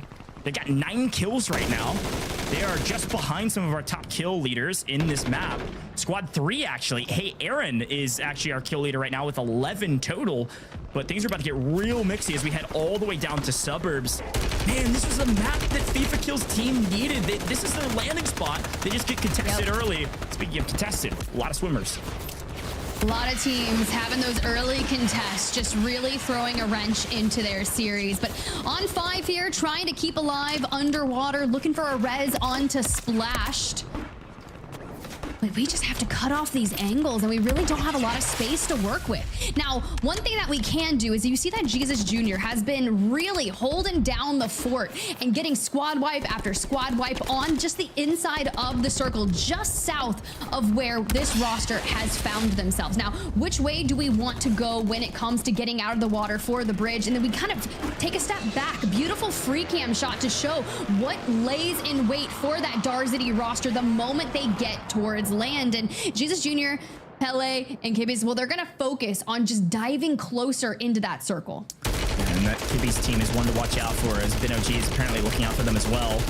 Cracking a couple plays from distance, not going to do too much. Because again, that Jesus Jr. team, they won the first map, but they're still outside of top 4 and by several points. I think they're in roughly like 8th, 9th place going into this one. They're slowly creeping up the leaderboard. You might see their names in the top 5 here shortly. But the problem with every single one of these fights we've seen in this map as we lose Jonathan Tick is it's third-party central. I mean, that's always the case with Warzone Customs. That's always the case with these competitions. But with 2 maps to go, teams are getting a lot more fiery with pushing onto these fights to try to play cleanup and try to play janitor in Urzikstan, because they know it's their best opportunity to find kills, and they've got to risk it for the biscuit. If you're down in 15th or below, you've got to swing and you've got to get a ton of eliminations. So I'm seeing that from Hey It's Aaron off screen with 13 kills now. I'm seeing it for some of our teams, 8, 9, 10 points, when frankly they're way down at the bottom because they have to. Their only chance making grand finals is if they fly at their competition. Well, I asked earlier, what was this roster looking like? Did they get the full regain? And they do. Palooka, Toyor, and Ganstachi are going to be the biggest threat to any of our teams that find themselves in the top 4 right now, because you've already seen Team FIFA kill fall. And even with Jesus Jr. kind of fragging out, those 2 in particular rosters are going to need to be watched throughout the remainder of map number 4. And you can even see there, Skulls, Stage, still alive. They're your match 3 winners. They went the distance, found a ton of eliminations, put a 36-point game on the board. They could also open up and get into the top 4 here. Yeah, watch out for that orange 3, by the way. Yes, 19th place or so right now, but they are your kill leaders with 14 kills. They are hunting the edge of zone. That's Hey It's Aaron, making him move up this leaderboard and making it move a little bit late, but not too late. As long as they can secure some decent multipliers, they should actually have a really strong game that'll put them up at least within striking distance going into the last map. Could see a little bit of history repeating itself from yesterday, but a lot more Warzone to be played as high ground proves to be successful yet again for Palooka, Toyor. They only had 6, 7 kills, making that 8 and 9 here if they can clean up a couple of these. And so far so good, as several teams trying to push down below them and then to zone. Here's the problem with this team, and they know it. They gotta move, and they gotta move now. There are 3, 4 teams behind them, and they need to beat these teams to zone. The problem, Tiff, 1, 2, 3, 4, and count them up ahead of them on the rotation. This is gonna be a really tough rotation. They need the multipliers. They've got to stay alive here. They do, but honestly, this is going to be so difficult for the roster. So start chucking those C4s, see if they can connect and maybe do a lot of the work for you. But we need to hang down towards the south. But when it gets so open, especially where that Clapper roster, number 9 on the minimap, has already separated out and taken so much of the space. Now, they are the ones that needed a massive game to jump up the leaderboard, and they may have poised themselves in a phenomenal position to be able to do it. We've already lost Tachi here for Palooka and Toyor, and to be fair, if I'm FIFA Kill, if that roster is sitting here watching this whole game play out, you are just preying on the downfall of the teams that find themselves in the leaderboard right behind you. I was gonna say, look who's playing spoiler. That's Team Rocket blasting off and pushing these teams aggressively. Team 9, they need it. They're down in the 20s as well. They've got to swing on some of their opposition, and it's working right now. Kill after kill after kill going their way, and the next team in their way, Toyor, Palooka, about to rotate to them. Team Rocket playing spoiler, Team Rocket playing for the leaderboard, and they need to. A couple C4s in the face. Unfortunate opposition there for the side of Palooka as they pick up Zakar and even the playing field. Now with a hair of an advantage, but a quick buyback from Team Zakar. They're making a move. That Team Rocket team just now cleaning up kills. They're only on 8, by the way, and we do see our kill leader, Team 3, fall before the 1.6 multiplier. A huge note because they had 17 kills. Hey It's Aaron was about to go viral on this map, but unfortunately falls too early. Oh, and it's going to come down to the final wire. Here we go. Regain onto Tachi. We've got gas mask for the end game play. There's one team that's had a massive rotate, and that is going to be this squad. Needs to move forward. Let's jump into a listen in. Wait, Benji, don't leave your back open. Don't leave your back open. You're gonna get us killed. Don't leave the back open. Yeah, I got it. I'm watching. Wait, what's the back? You mean the ladder? No, the other roof. Heli team. Going back. The fighting on the heli. Team on the right here, careful. How you running there? Up in, on the vine. Got it. Step him. Go back in. We're good. Guys, look at the heli team if you can. Pushing us. Down low, Bagel. You gotta get up. I'm up. No, like all the way. Listen. How many PDFs do you want? I have one. Two. I think we try and roll early. No. I think we get to the crane. and PDS to crane. I think we gotta do it. Great comms, great small talk, great call to get Bagel back up top. Would have lost his life if they didn't, but here goes the rotation. They got to swing out way wide, and well, who's in zone? Apparently, Tachi's way up on crane, just playing for placement right now. They have a decent amount of kills, but here's the big wrap by that team. They've made it all the way, and there's been one team in center of zone since the very beginning of the last couple. Here for 3-4 minutes, it's Team Marcus. They need a big game, and unfortunately, only 4 kills because they got here so early. They do have a nice spot. The problem is every single team is staring at them. Every single team wants that spot, aside from Bagel, who plays outside the zone till top 10. They get it. Now they're playing for top 5, and the only building in zone is held down by the Germans. The Germans need kills, though. They got to clean up nearly the rest of the players in this lobby to have a decent map. You got R7, though, kind of moved into the center building for StuKX, going for that crane alongside Bagel. That big fight to wipe Team Toyor, who was just on the outside looking in. Did they wrap up enough eliminations to do what they needed to do to get into the top 4? Yes, they jump up to 3rd. Now, Bagel, Benzi, and StuKX looking to do a little bit of the same if they can. What a beautiful shot. Honestly, one of y'all has to have a Car 98K. I need a trick shot for the win off the crane. Unreal. I just can't even imagine the fact that the top of this crane is in zone. They can just sit up here, grab placement, and grab kills. There's nothing anybody could do about it. Nobody can even hardly shoot back. This is beautiful. No Car 98s. It doesn't matter. I got a Holger. I'm just raining Hellfire from above. Finally, they have to rotate, but they get paid for being up there. So many kills and playing spoiler to teams. But guess what? Team Rocket, they have finally blasted up to the moon. They're looking to catch some freaking Pokemon, catch some kills along the way. Good grief. All three alive. They've got positioning. They've got players. They're pushing the equation. They're picking up kills. They needed it bad, and they are swinging on these teams. They went from 6 eliminations all the way to 16 and likely 17, 18, 10 as they clean up the rest of these couple players floating around. If I'm not mistaken, they were outside the 20th place threshold before this map, looking for a massive game. And now, well, we just got to clean up Bagel, the last person standing in their way. Was it enough? Regardless, a match 4 win for Team Clapper. Great job. Wow. I mean, it's about time. This team, they did well in LCQs last year. At least Rocket and Zakar did. They bring in Clapper. They've been struggling today. And then they drop a 38-point game. 19 eliminations. This is the one time where I will go back on what I said before, where not all your kills are going to come into the end game, not in LCQs. This time they did. This squad was on 6-7 eliminations like 2 circles ago at the end of those circles. And then they swing on every single team because they have player advantage. A crazy look back at this last stand, though, because Benzi and StuKX made a huge play on top of the crane, a great IGL call, and they get paid with points here on top 5. Look at this, just raining Hellfire from above.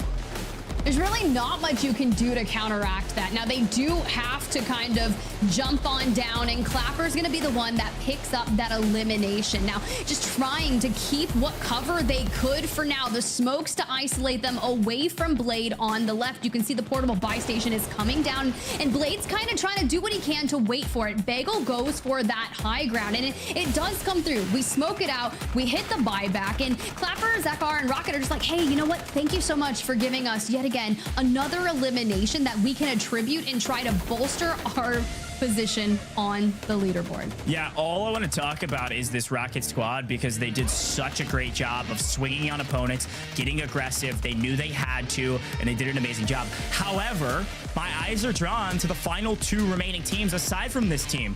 It's our top 2 squads, frankly. You've got this Boog squad, and you've got this other squad. Let's listen into the comms, though, of our winners and see how excited they are. This guy deep zone, quick, he comes to me, clap. Got gas inbound. Safe zone relocated. Dead. Not bad. Look in. Not kidding me, one more good game. Yeah. Log in. Am I the only one that's gassed over that, boys? Look in, bro. We need one more game like that. That was like just getting back into the game, you know what I'm saying? We need like a decent game like that.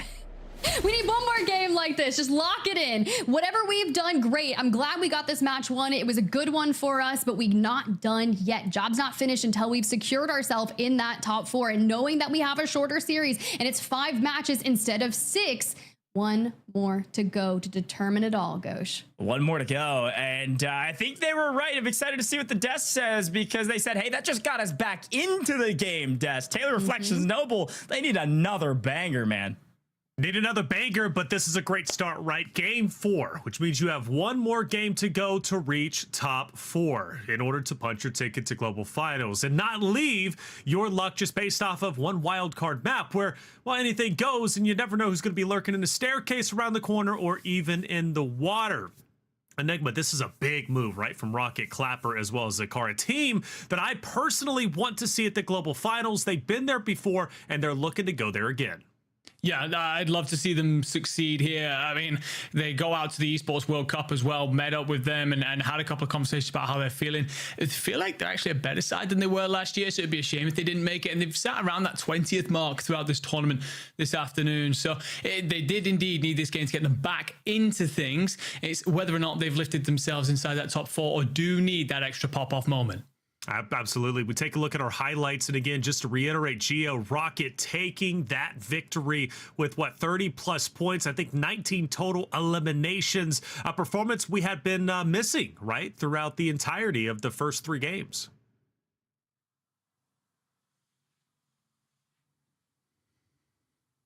Sorry about that. We've had 2 sub 20th place finishes for them so far, but even just kind of like looking at their statistics thus far, you know, there have been 2 games where Clapper himself has gotten 0 eliminations.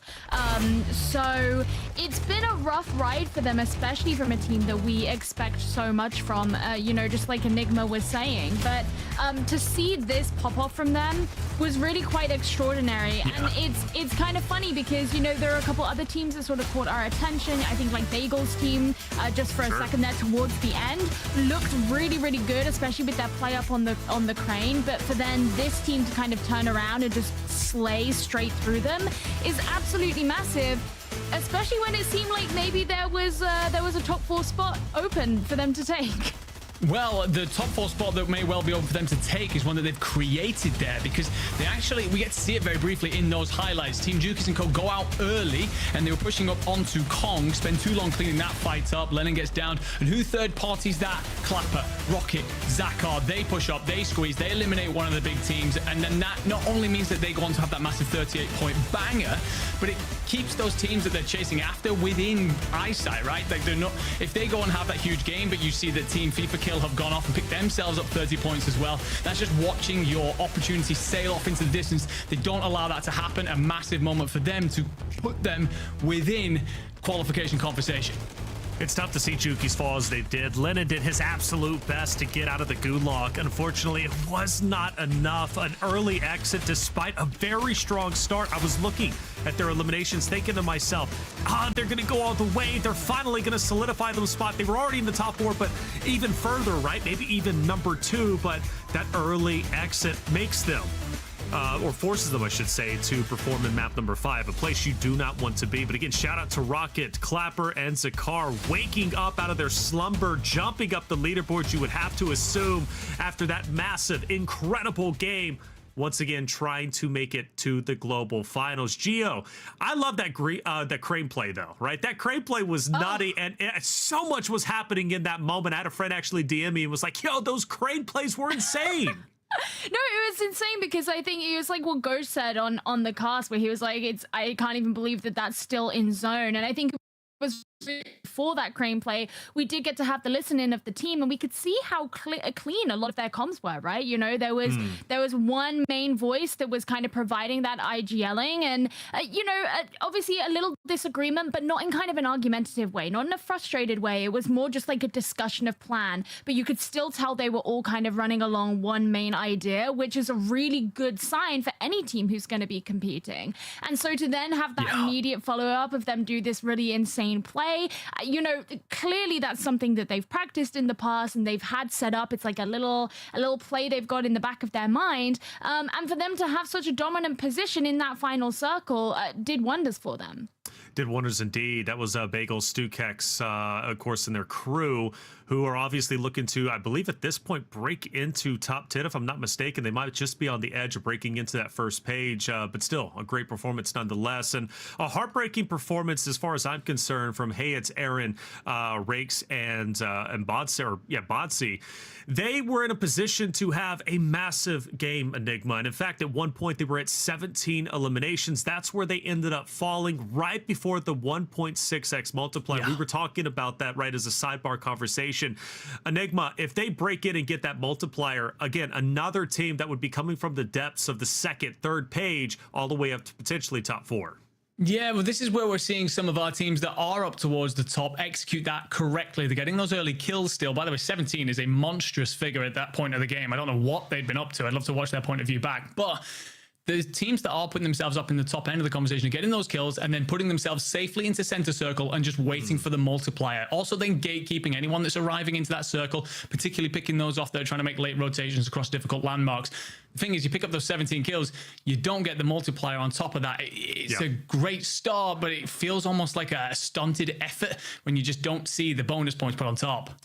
Yeah, it's nerve-wracking for me because I'm watching the scores live while they're taking place. I'm watching the positioning on the live map feed that we have, which you guys could be watching on YouTube, by the way. Get a further understanding of everything that's happening on the Battlefield. Warzone can be chaotic. There's so many teams and players competing, right? But we give you an opportunity to check out where your favorite teams or where teams you want to see if they're playing well are at. You look at that performance, 17, and then you miss out on the multiplier. It's got to hurt for sure, but it's got to feel good to get first place. And, well, that's what Team Rocket did. Let's bring in one of our competitors, Zakar. You make it happen. You go all the way. You get first place. And taking a look, I don't even believe you guys were in the top 10. I don't know where you're at now, but you gave it your best effort to break into top 4. How you feeling? Yeah, I'm feeling good. I mean, we just trying to stay locked in, don't gas anything, because you know how it is. We just don't want to get to 2 guessed up. Well, so global finals last year, looking to go to global finals again this year. Let's say you do make it to that stage. What difference do you think it'll make, right, going from 2023 to 2024 in your overall performance? I mean, we know what we're doing wrong. We have loads of stuff to work on, surely. And I mean, honestly, I'm not thinking about it at all. I'm just want to focus on qualing first. You know what I'm saying? Sure. That's the main main goal for me now. I have to ask. We're obviously getting quite far into the LCQs so far. We're not on round 1 anymore. Was there any part of you or any member of your team who was getting a little bit stressed about where you were in the standings before this round? I mean, not really. It was just all of us literally saying boys, nothing happened, stay locked in. We didn't have enough points in the past games, but Claps, our teammate, our IGL lagged out again. That's the same thing happened in finals. You know what I'm saying? We just keep getting bad luck, but now we finally made it. So yeah, just looking forward to the next map. In terms of the system that you guys run, from what I understand, it is a co-IGL system between Clapper, Rocket, and then you coming in with the slaying presence. A lot of different teams have different systems. Why does this seem to be the one that works for you? Because we've been trying out everything pretty much, and Clap is really good IGL. That's why I started playing with him, because I can't really do that stuff. And Rocket was always like the one who's like thinking more than me, 100%, and that's why it actually happened. Yeah, but like this time, like in LCQs now, we actually like every single one of us tries to give ideas, and then we choose the best thing, and that's working out perfectly so far. So yeah. Well, Zakar, you know, you're a team that I looked at. I said, I want you guys to make it out of the LCQ. Now you have a very real shot with one map left. Obviously, wildcard is there, but you don't want to leave it up to chance. I don't want to take any more of your time. I know you're still locked in for that final game. I wish you the best of luck for game number 5. Thank you, man. I appreciate it. There it is, Zakar. He's locked in. He's ready to go. And I like it, you know, saying like, look, we're just focused on task at hand. That's just qualifying. Global finals, we'll think about that later. Right now, we need to think about the final game because we need to know where obviously they're standing at this point after that massive game. Let's take a look at our standings and looking at the top 10, searching for Team Clapper. There they are in 5th place. Okay, so they've actually managed to tie 4th place, right, with Tojor sitting at 66.4. So the route to global finals is right there. They've just got to be willing to grab it, Gio. Yeah, no, that's kind of insane that they're really tying that. That's going to put a lot of pressure on both of those teams coming into this next one. I mean, I think the pressure's there anyway, just because they want to cement that spot and it could be ripped away from you. But yeah, to know that you're neck and neck with someone else isn't a fun feeling, I can imagine. Not at all. Well, big note, Robstar, they've comfortably qualified at this point at 104. Boogs looking all right, but still the chance that they drop down. Zach, Hollow, Azen, a team that we covered plenty of times, Enigma. But let's go down the list for the bubble teams. Obviously, let's start with Team FIFA at 6th place. Well, one of the terrifying things right now is seeing all of those squads between 3rd and 8th with just 10 points between them. So there is nothing written just yet. The story is yet to be finished. So that's a lot of teams that are definitely going to miss by the skin of their teeth. Tiny moments to watch back over in your VODs and think, where did it all go wrong? Or where did you qualify? I'm hoping that Team FIFA can indeed do the business. But again, I'm not going to talk them up anymore. It's time for them to claim their rightful place. That's it. They control destiny, don't they? And they're the ones who can dictate whether they move forward or they don't. We look at the second page, 11th through 20th, and that gap from 4th place now to 11th has grown pretty substantially. In fact, it's like 21 points. So at this point, I'm looking at all these teams, and I'm going to call them the Hail Mary teams. They've got to throw that Hail Mary and have a massive game number 5 if they even want a chance to be in the top 4. I'm looking at Pink Turtle. I'm looking at King Benji, right? Team Crystal Shots there in 15th place. Obviously, Marcus, rafic, Scuffology, one of the top teams that performed well, winning back-to-back when it came to the EMEA finals. So many names who just have to throw that Hail Mary pass to break into the top 4 and dethrone the likes of Blade, Boobs, Zach, Tojor. We go even further down that list, though, and this is like where you need the miracle run, okay? You need the miracle on ice, Gio, right? This is where it's like do or die, or else you're going to the final game number 6, where it is do or die, trying to play for the wildcard spot.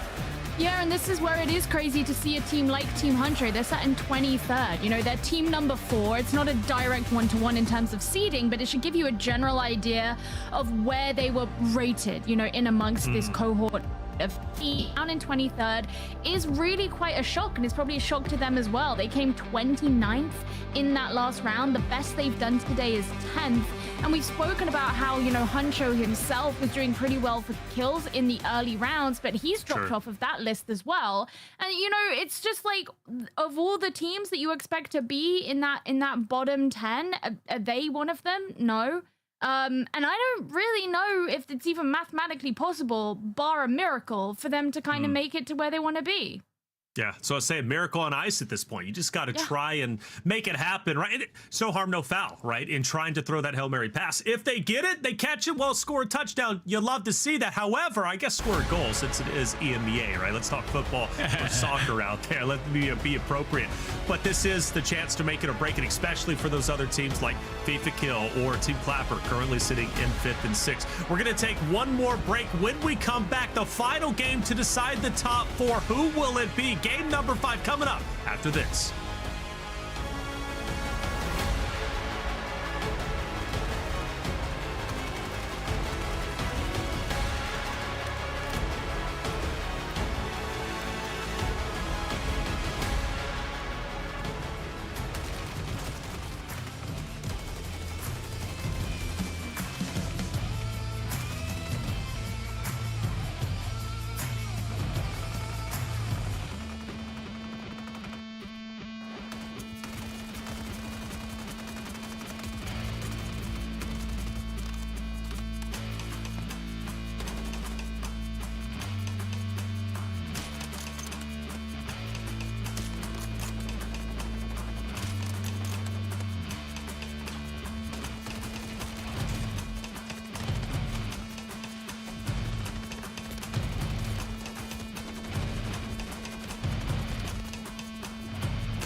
And welcome back, everyone, to game number 5 of the Call of Duty World Series of Warzone EMEA Last Chance Qualifier. The last chance to solidify yourself at the top 4, punch your ticket to the global finals. Was all your effort worth it?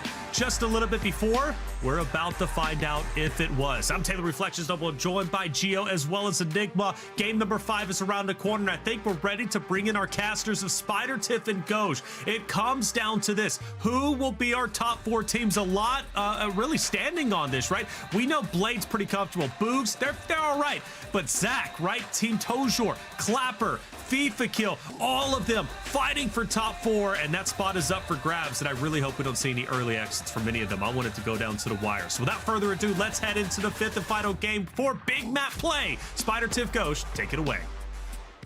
All right, Goj, we've got some work to do, right? You call it the Battle of the Bubble. We've got to watch that Team Toyor roster, 66.4 points, tied alongside Clapper, and a great interview, right? You can see they've already known that, hey, we did not do enough. It was a banger game to get us back into it, but we have one more game to really seal the deal. Yeah, you took the words right out of my mouth. It's BBB, no beaming, right? It's big bubble battle. That's what we're looking at right now. We are looking at all of the bubble teams, which frankly is 4th all the way down to what, 9th, really? And maybe some more past that. 4th through 8th, probably the closest there with about 7-point spread. 9th a little bit further outside of that, about 12, 13-point spread. So it's really close. End of the day, we can hypothesize all day long, Tiff, but all it takes is one banger. We've been saying this over and over again at every stage of the competition, and frankly, Tiff, Clapper shows us right here, right now,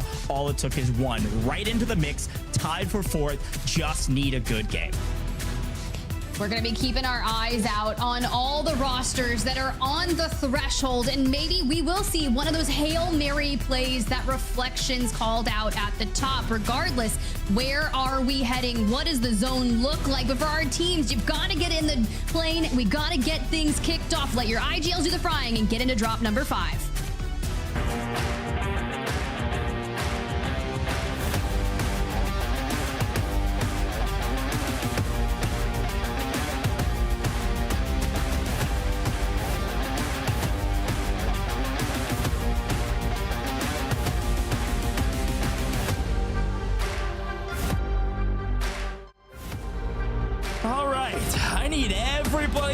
To take a big collective deep breath and then lean forward closer to your phone or your monitor, wherever you're watching, because Tiff, I thought we wouldn't have a quote-unquote wild card game for the final map of the day. Well, that I couldn't be further from the truth. It really comes down to who's gonna win this. We've got 2 teams tied for 4th at the end of map number 4 going into the final map. This couldn't get any higher stakes. We are at the tippity top. We have to succeed in this final map. I'm looking at our bubble teams right now. I'm looking at FIFA Kill. I'm looking at Jukies. I'm looking at this Zach squad. You've got to succeed right now.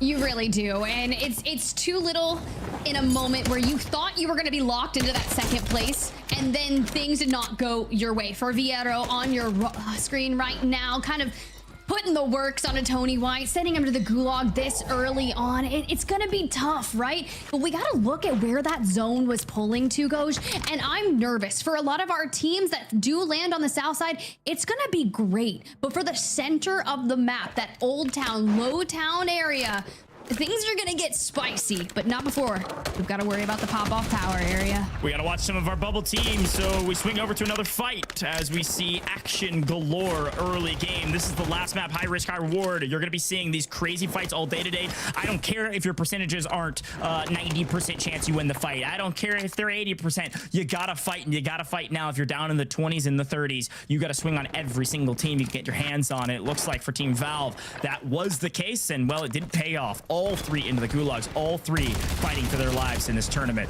going into the final map of the day, and well, immediately cut down, and so does their teammate lose. So it's all up to Zeit to keep this team in the lobby.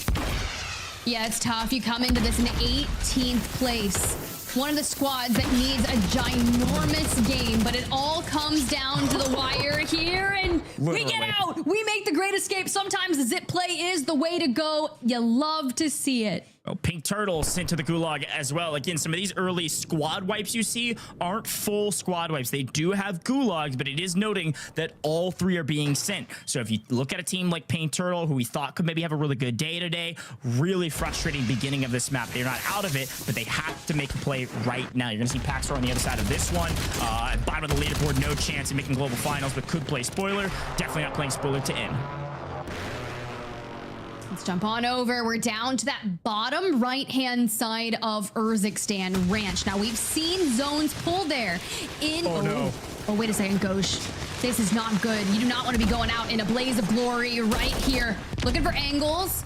On to Marcus and Rafic, trying to prevent the wrap from occurring. We do get Palooka and Toyor kind of back up, but Toyor, no plates. Tachi in the Gulag. Things are not looking too good for this roster, but one thing that they've done is they've kind of separated themselves out and looked for that wrap, but not for Toyor. Can't make it. Palooka, you've got to get out of there. That's 3 bubble teams, by the way. That's FIFA kill tied with this Toyor team. Marcus's squad in about 13th place. You see Zeit's team fully eliminated, a couple teams being wiped out of this lobby, but the battle of the bubble is apparently in city right now as we send Toyor to the Gulag to try to regain and get back to his team as they are running away from their opposition.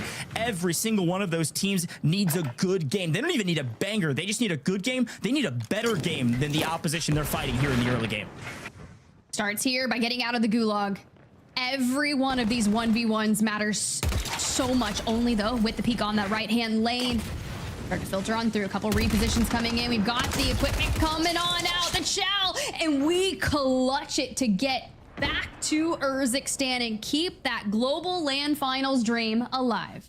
Yeah, again, tied for 4th is Clapper and Toyor. Right behind them, FIFA Kill Squad. They're fighting each other. They've backed off now as we go to our top team. Again, this team's already made global finals. Just a matter of, frankly, who are they fighting? Not if they win. If they can take out some of these top teams that are contesting them near the top of the leaderboard, great. You're just playing spoiler. You're ruining other people's dreams. This team is like the nightmare squad. So watch out for that team in the kill feed to see who they wipe, because they've, frankly, already made it. Unless an act of the COD gods happens, which I can't imagine it will, well over 100 points at this point, they are safe. The team not safe, especially when you're on edge of zone without your third, is this squad right here. All eyes on Lennon and Jukies to regain and get right back into the mix. They only have 3K, not a lot of cash to go around. Hopefully they can find something to go their way this time around. And it's tough, right? We've had actually a good chunk of circles pull towards the south that would favor their drop spot POIs. We do see them get that reset, get FIFA Kill back into the fray, but I'm honestly worried.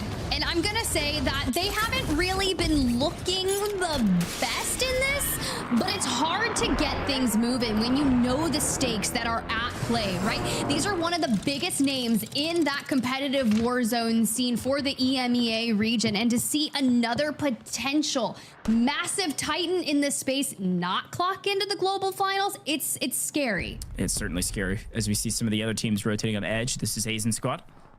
Getting in 3rd right now, 69 points, with a couple teams hot on their heels.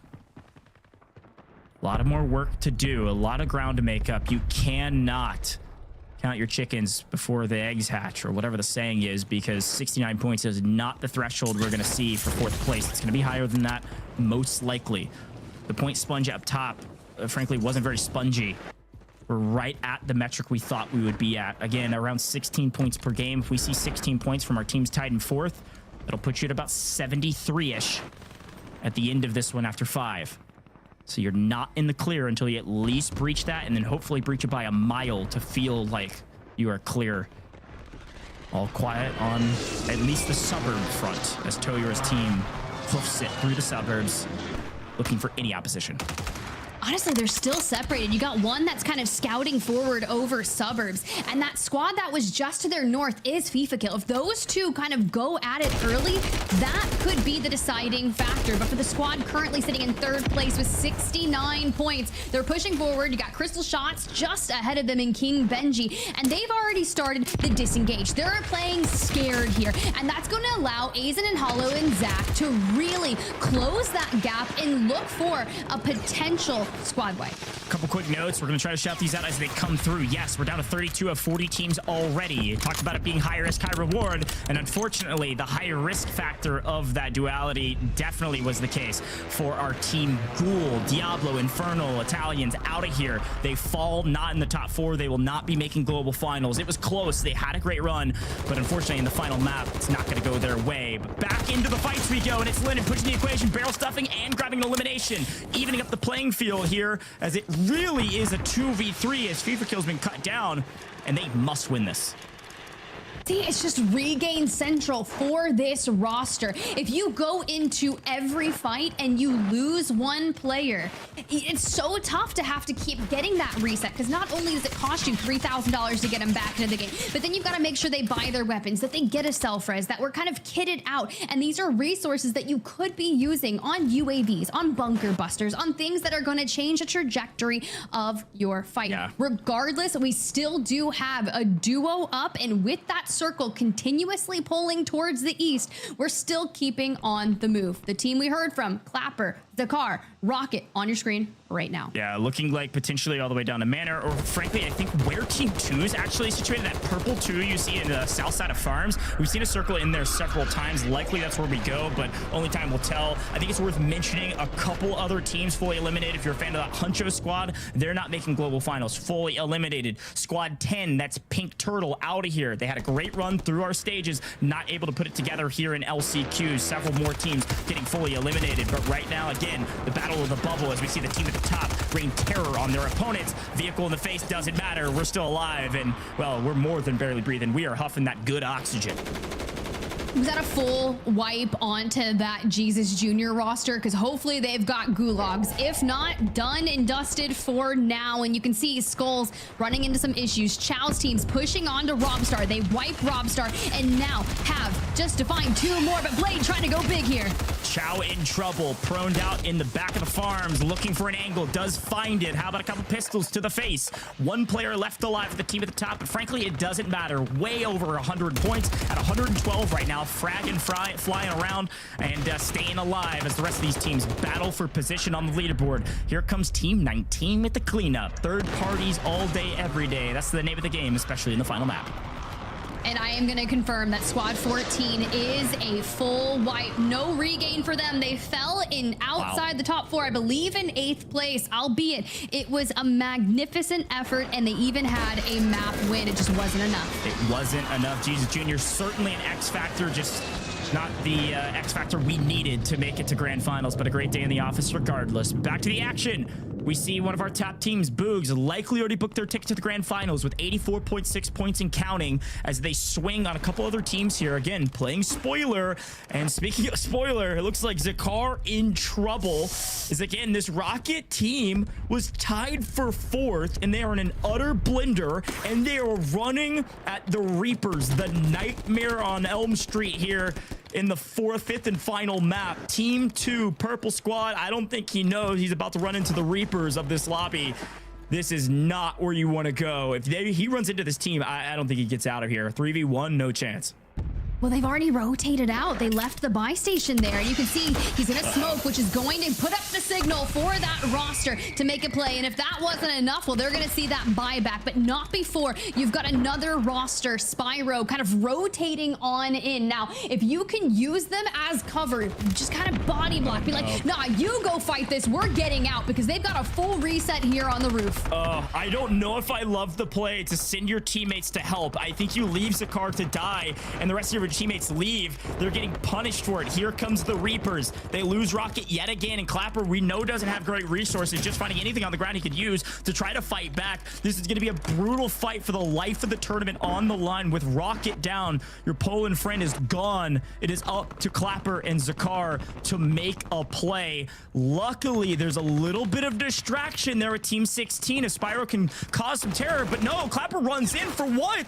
To die. Zakar, last alive again, has to run away, and he's being chased. The team at the top is playing spoiler. The team at the top is not going to let this squad make it to global finals. Zakar by himself has one isolated. It's not enough. See you later. Fully eliminated out of this lobby. We will not be seeing that team at the global finals, just barely outside the top 4 right now. Did they burn all their gulags? That's my only question. Maybe just one of them. Maybe one. Oh my gosh. That is going to be the gulag for the ages against Visions on the opposing side. Unreal. I thought they were fully out. I thought we had seen Dakar die, but he was the lone survivor. Talk about outwit, outplay, outlast. You've got to do it against Visions. You would hate to lose to a Zip right now. Gotta push the equation here. No info to his name. Doesn't know what his player is. Now he does. Shots coming down. The push. The swing. The ego. No! Zakor down out of the lobby. I hate to have to say it twice. I love the boys, but unfortunately, they will not be making global finals as we see our margins get thinner and thinner for error. And that team will fall in 5th place. Just missing the mark. Elsewhere off screen, another full regain for the FIFA Kill Juki's Lennon roster. And this is going to be one of the Hail Mary plays that Reflections and the team were talking about. Can you imagine a LAN without them on that global final stage? I sure can't. But we've seen crazier things happen, and they happened yesterday. So what is this roster gonna do? We've got to find the angles, and Lennon, unfortunately, in a very bad spot. Doesn't have smokes, but look what the teammates do. They turn around, and they start smoking for him to allow him some space to get out of dodge and get up next to the team. But we still have to contend with this roster. But you're on the better side. You've got cover. Now, how do we make it work for you? This is a somewhat self-isolated fight for a moment. Team 23 lurking in the shadows, but you gotta win it. You gotta win it fast. You cannot let this Team 23 make a play from distance. That's Toyor. That's one of our top teams here on the bubble, jockeying with position, and Juki's team knows it. They've gotta swing, and they gotta swing now. As much as they want to hold this team, as much as they want these kills, they are on the bubble. What they don't know is that another untimely demise by Team Rocket means the window of opportunity is just a hair more open. They've got an option to make it to global finals, but they've got to grab it by the horns, and that's what Juki's gonna do. The leash is a bit long, but this time it pays off. 1-2. Juki's gonna fall. Will he get cleaned up? No, Juki's doesn't go down. He wins the gunfight. He wins the fight. They're all 3 alive. There's one more lurking player in the distance, and Team 23, Toyor, not gonna give up position. They're free and clear for this wrap if they're smart, except they go straight back to the action. They should swing a little bit north. There's just not a ton of cover there, but they are still in this top 14 tip. Next position is top 10. This is the lowest amount of players we've seen at this layer of the lobby because it's high risk, high reward in the final map. Yeah, and for now, this is going to be the biggest threat, the biggest rotation.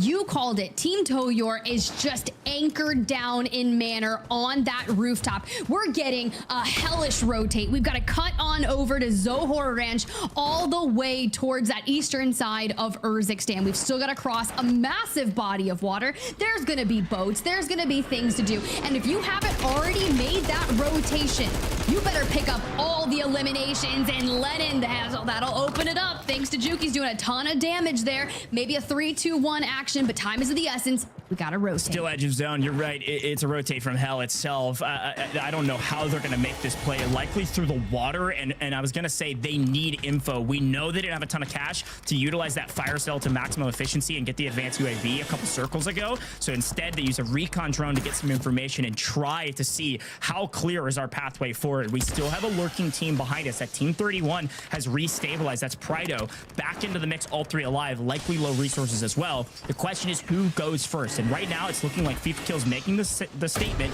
We gotta go, and we gotta go now. Here comes a little bit of a spoiler. Team 32, there's only 2 of them, but this could open up a third-party opportunity to Prido if they want it. I don't think this Joel squad is going to make the play. They just want to get to zone. They're gonna make the wrap over the water. It's Bean and Joel's don't want any of that smoke, and frankly, that is a huge boon for Lennon, not only because he can grab knocks, but also it means the third party wasn't available to that Prido team next to them, and they get both. Lennon is shooting beams right now when they need it most. Here's the third party. It's just too late. This is a true 3v3 yet again. Can they win it again? They have to. They just have to keep on frying. They cannot fall here. We're going for our rotate through the north, and you've got to keep an eye on that roster that's going to be sitting on the opposing side. There's 2 of them, Team Blade and then Team Hey It's Aaron, can you get over to him? We're still looking for more eliminations. Got to clear out the backside so we don't get mirrored on the rotate. This will be the scariest part. Juki's down, and I don't know if we're going to be able to get that self-res. Actually, you can see one player come on back on the outskirts of the gas. Fifa, got to get back up on the feet. This is make or break. You got to win these. You got to get these kills. You got to get them right now. Toyor is still on the map, by the way. So they're jockeying with position with Toyor and Zach, and they win the gunfight. 1, 2, 3. They're low. There's only one more alive, and it's Poyo trying to make a difference. Does it? FIFA kill. Linen still alive, but they lose one. Look who's coming to play spoiler. The Reapers of the LCQ. Robstar, Vortex, and Blade. They know there's a team down there. They know there's a team they can chalk, but they say, we don't want to chalk our game. We're here for the reps. We're here to win it all and win with a massive margin. They're doing that, and because of that, they swing off of Juki's and FIFA kill. Wow, that was almost detrimental, but here's the opposite side of the coin tip. Team 23 and Team Juki's. These are the two teams we have to watch. 6 in the pink and this tan 23. They've got to stay alive. They want a chance to the global finals. Team Zach is right there as well in the mix. The problem is Toyor's team is not relenting. They will not fall. Wait, yeah, they're not going to. Okay, so now we've got to push through the ranch area. We're getting deeper into it, and there's a lot of obstacles that we have to maneuver around, which we can use for cover, but all of these are wall bangable, so you don't want to make a lot of noise. We have to be sneaky to get into some actual real cover. But in that feed, Palooka goes down, and this is where things are going to be so tough for this Palooka roster because they found themselves in 5th place. Team Zach still holding on, but FIFA Kill have leapfrogged into that top 3 position. So we've got to keep our eyes on 23 because they have to get into that building. And look at where Pro Urzen squad has taken high ground, and they've got all the angles onto this roster. Talk about spoiler. Pro Urzen coming out of nowhere and frying this team, opening up the window of opportunity for the other squads. Toyor out of here. Full wipe by the Reapers coming in for the third party. Team at the top making a statement. Down goes one of our bubble teams outside of top 5. That could mean Toyor doesn't make because of it. There's still a lot of math to be done, but what we do know is this: 2 more teams on the bubble. Team Zach right now in 4th, still alive. That's your team number 1 coming in seated 1st, and then this team right here, they both made god rotations, they battled through adversity, and they still have a chance to make global finals. 2 teams at the top. We've got 4 of our top 4 teams right now still in this lobby, with Boogs and Blade still playing spoiler to some of their opposition. They want it all, and they want it all right now. As off screen, we're seeing Zach falling to Vortex, Robstar. They're trading out left, right, and center with the second team as well, with Benzi and Stukex. It's a battle of Warzone's finest. It's a battle of the EMEA LCQ gods, and right now Vortex finally falls. The team at the top cut down. Opportunity knocks, folks. Who's getting the 2x multiplier? Who's booking their ticket to the grand finals? The 1.8 is going to do wonders for the roster on your screen. Now down to a duo, but look at that circle pull. So you'd probably see that the squad on the roof is going to maybe wait if they can, and FIFA and Lennon might look to hit a rotation a bit early. Stukex, Bagel, Benzi, they've got the farthest to go. However, they are the current most safe in terms of that leaderboard. Team Zach needs this. They've got to secure their spot. They've likely made it, but they got to make sure right now, if you win this map, you're going to grand finals no matter what. Look at our final 4 teams. It's 1st, 2nd, 3rd, and our overall live standings leaderboard that is completely and utterly unofficial right now. Watch out for that as we see our teams continue to dwindle and Zach rather in trouble. Aizen last alive for his team. You cannot leave anything up to chance. You cannot leave it up to Matt. You've got to secure the 2x to make sure. And Bagel is coming in to play spoiler, currently in 2nd place, 88.8 points, looking really strong. All 3 alive and split from his team. As on the opposite side, Pro Urzen being cut down by Stukex. Linen coming in for a little bit of the mix. How about 16, 17 kills for Linen and FIFA Kill? Not only spoiler, they look for the win. They look to make grand finals. Here's the push. Okay. RPD goes down. How about a snap from Linen? How about a beam from Linen? How about another? Can't find it. Unfortunately, finally falls, but a monster effort. Boogs on top in 1st, but I can only imagine we're going to be seeing FIFA Kill and Linen after a monstrous wrap, a monstrous effort, and a ton of kills. We should be seeing them in the grand finals with 18 eliminations in the final map. But a beautiful win there by Boogs, Benzi, and StuKX. And for a moment there, it did look like it would go the way of Team FIFA Kill. But this squad, they really separated themselves out, kind of leaving one to remain on that high ground, to take all of those angles and be a distraction. And albeit a well-needed victory, because when everything comes down to that final map of the day, it's almost a wild card in itself. Now we've just got to figure out our 4 teams, locking it in for the Global LAN Finals. So drastically different from yesterday as we watch this final stand moment. Again, you've got some of your top teams plus Pro Urson in the final map. The thing is, that Blade team, they fell at around 5th, 6th. The team at the top, they had 24 kills in that map. They were playing spoiler across the entire map to any team that had any dream of making the grand finals. But Tiff, break down this final fight, because this Bagel, Boogs, and StuKX team, welcome back and welcome home, Benzi. My goodness, what a win. Yeah, you gotta look at StuKX, right? Just kind of going out into the gas. You see that map with, like, going around FIFA. He PRDs to the roof around and effectively trades spaces with that Pro Urson squad. He gets knocked, but that's where all these self-reses start to come into play. And I get Sharpie wants to bring in the LTV and just full send, but you eventually just fall towards that FIFA Kill roster. FIFA down on the ground, and it's Lennon trying to make that final stand. You re-knock StuKX and kind of turn it back to Bagel, but now I want to hear from the players themselves. Let's run back that victory moment. Weak alive. Nice, get the full. We won.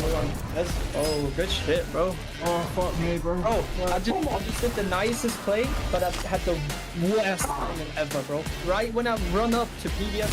Hey, no Selly, because they know they made it. They just added insult to injury. I respect it from the boys. They're feeling good with their new team, and it paid off. 2nd place likely overall, especially with that 2x multiplier at the end. But all eyes are on the admins and the map behind the scenes. I know I saw some celebration from that FIFA Kill squad. I'm not trying to play spoiler here, but I think everybody knows 18 kills from that trio and a 1.8x. I can only imagine books their ticket to the grand finals. The biggest question mark is down in that 4th place position. Who gets 3rd, who gets 4th, and who gets 5th? Will it come down to less than a point? I'm excited to see what our analysts and our amazing desk have to say, because that couldn't have been a better finish to an amazing EMEA LCQ. I'm pumped up, bro. I'm pumped up, man. That was a great ending. And it's like, a lot of times, right, Gio, we have the suspense at the end, and then it's killed normally like very early on. It's like, oh, this team that was in 4th, who had a chance to make it, right? They died off in like 30th place, and it's like, oh, the suspense is killed. But no, it went till the very end, right? Toyor and then FIFA, both fighting for 4th place, engaging in combat, right? And then you had the spoilers, which was Robstar and their crew. They were already in 1st, but getting greedy, taking everyone down, crushing dreams, Gio. Well, I think, at least for FIFA Kill and their crew, unofficially, I want to say they're top 4. I think they got the job done, Gio. It was a map that you know that if that had been on LAN, the crowd would be losing their mind. Oh, absolutely. I kind of wish that had been on LAN. It was set up so perfectly, like story-wise. And yeah, I know a lot of people out there are just going to be so thrilled that, you know, Team Jukies, we think, have probably made it to the global finals. So they're not necessarily thinking like, oh yeah, I'm so glad they did it for the plot, because I'm sure a lot of them are thinking, I wish they'd done this sooner, you know? Yes. But it was so perfect. They fought for their lives out there. And yes, you're right. There was the constant battle with Team Toyor as well. We saw Team Robstar playing huge spoiler there, because when Team Jukies even had to do their water crossing, Robstar could have absolutely shut that down. Could have shut that down. Right moment that allowed Jukies some room to move through. Now, of course, they could have ended up winning that fight had there been a fight, but fortunately for them, they didn't even have to worry about that. But then it was Robstar later on that absolutely slayed through Team Toyor. So there was so much, you know, this #1 squad had so much influence over what happened with these 2 very, very important bubble teams. And talking about a very position, Team Clapper was in, man, and it's heartbreaking, right? Enigma, to see them go into the Gulag, you know, it's pretty much all on the back of Zakar. He loses the Gulag fight. Obviously, they don't lose solely because of him, but man, a team that had a phenomenal game number 4, come into game 5, and, well, just couldn't get out of the blender. No, it's tough. It was difficult to see. Like, we were all in the back where we're trying to like, oh my god, what's happening? And you know, it was really difficult to see that happen. However, I have complete faith in the boys. There aren't many sides coming into a wildcard game. You think, yeah, they could be up there for sure, but that Team Clapper side really could, because they win today and they've shown throughout this tournament and as well at the EWC, you know, that they're very strong when it comes to their positioning, their co-IGL system. I think it gives them every right to believe they can still go into that wildcard and make themselves that squad that goes on through to Global Lab. That's it. Wow. Big news for Robstar and them. They were already in first by 30 points. They got even better towards the end. I think 20 plus eliminations might, in fact, be our elimination leader whenever it comes to all aspects of our broadcast for World Series of Warzone.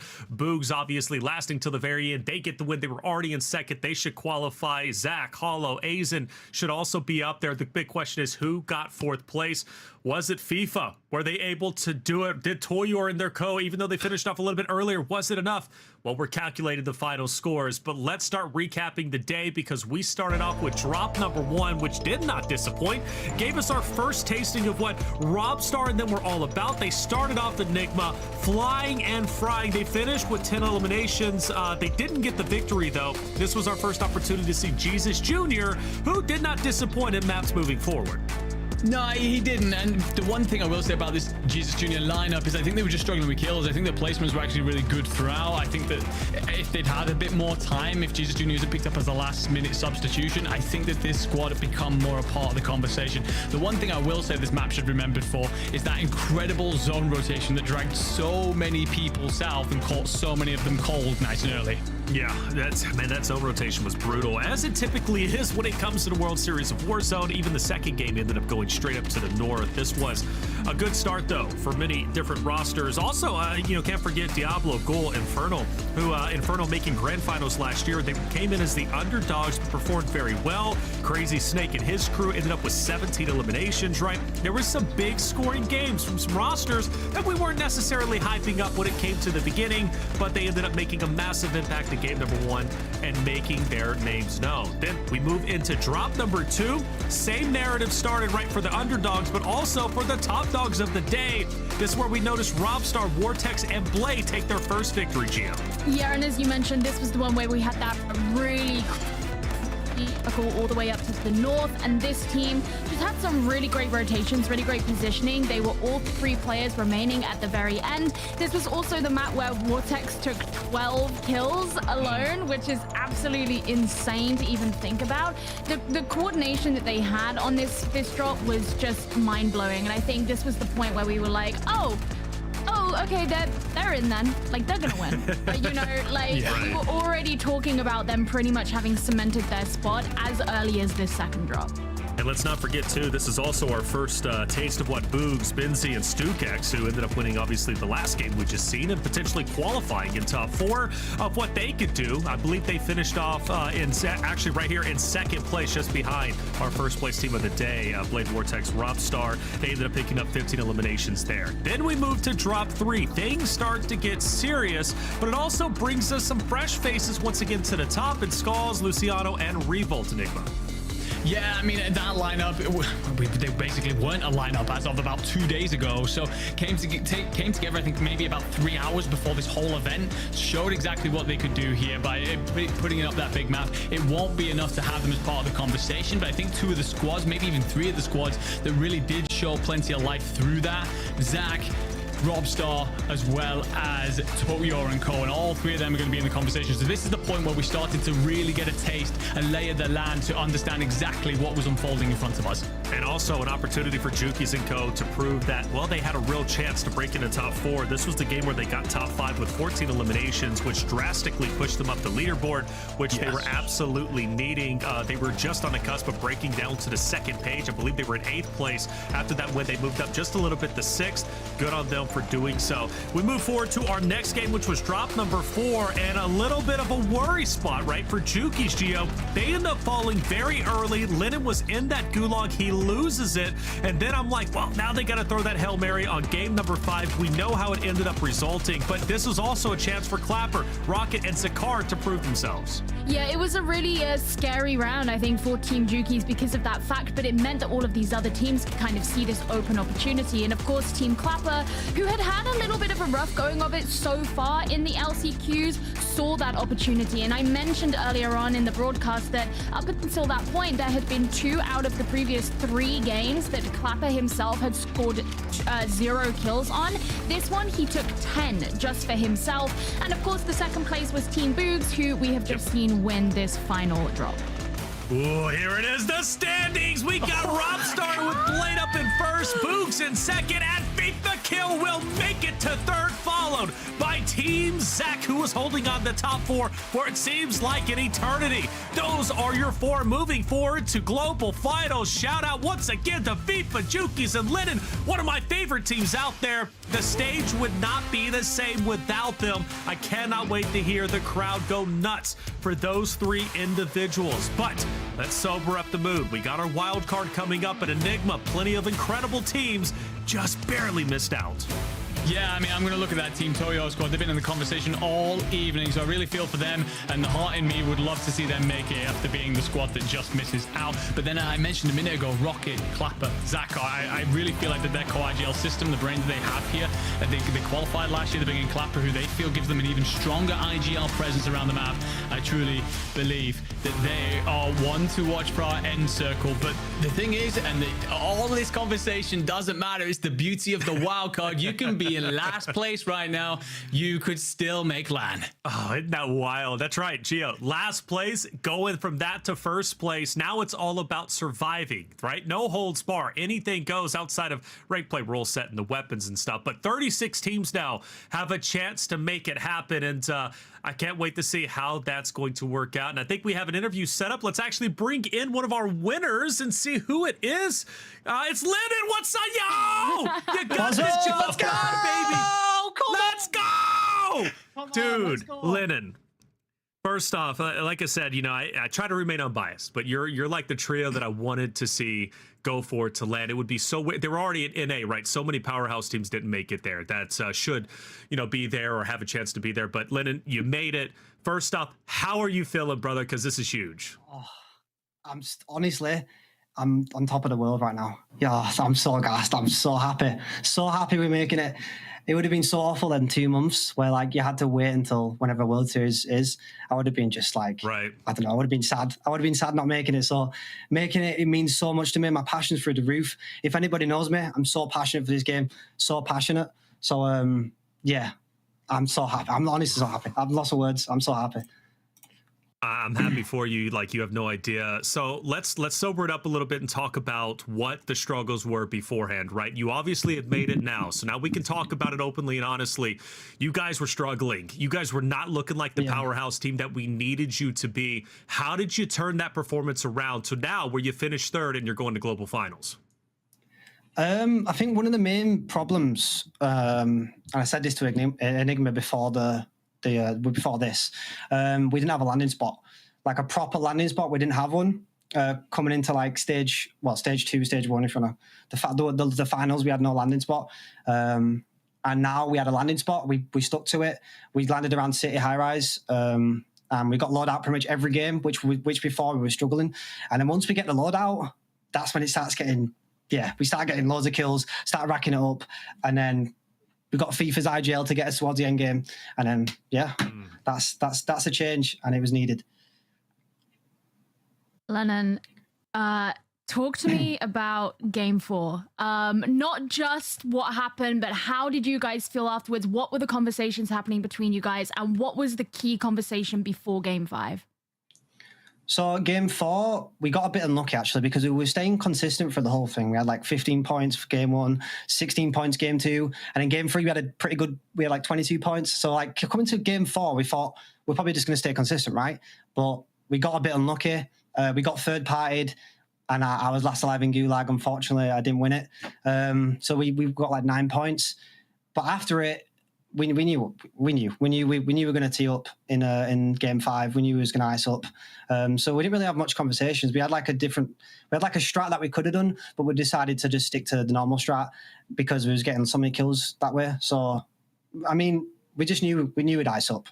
We've been doing this for like years. I've been playing since Verdansk. Liam's been playing since Verdansk. Fifa's been playing since Verdansk. We've been through these situations so much, so we know how that when the pressure's on us, we're going to tee up. So, yeah, and we did. We iced up. I'm so happy. Let's go. Love it.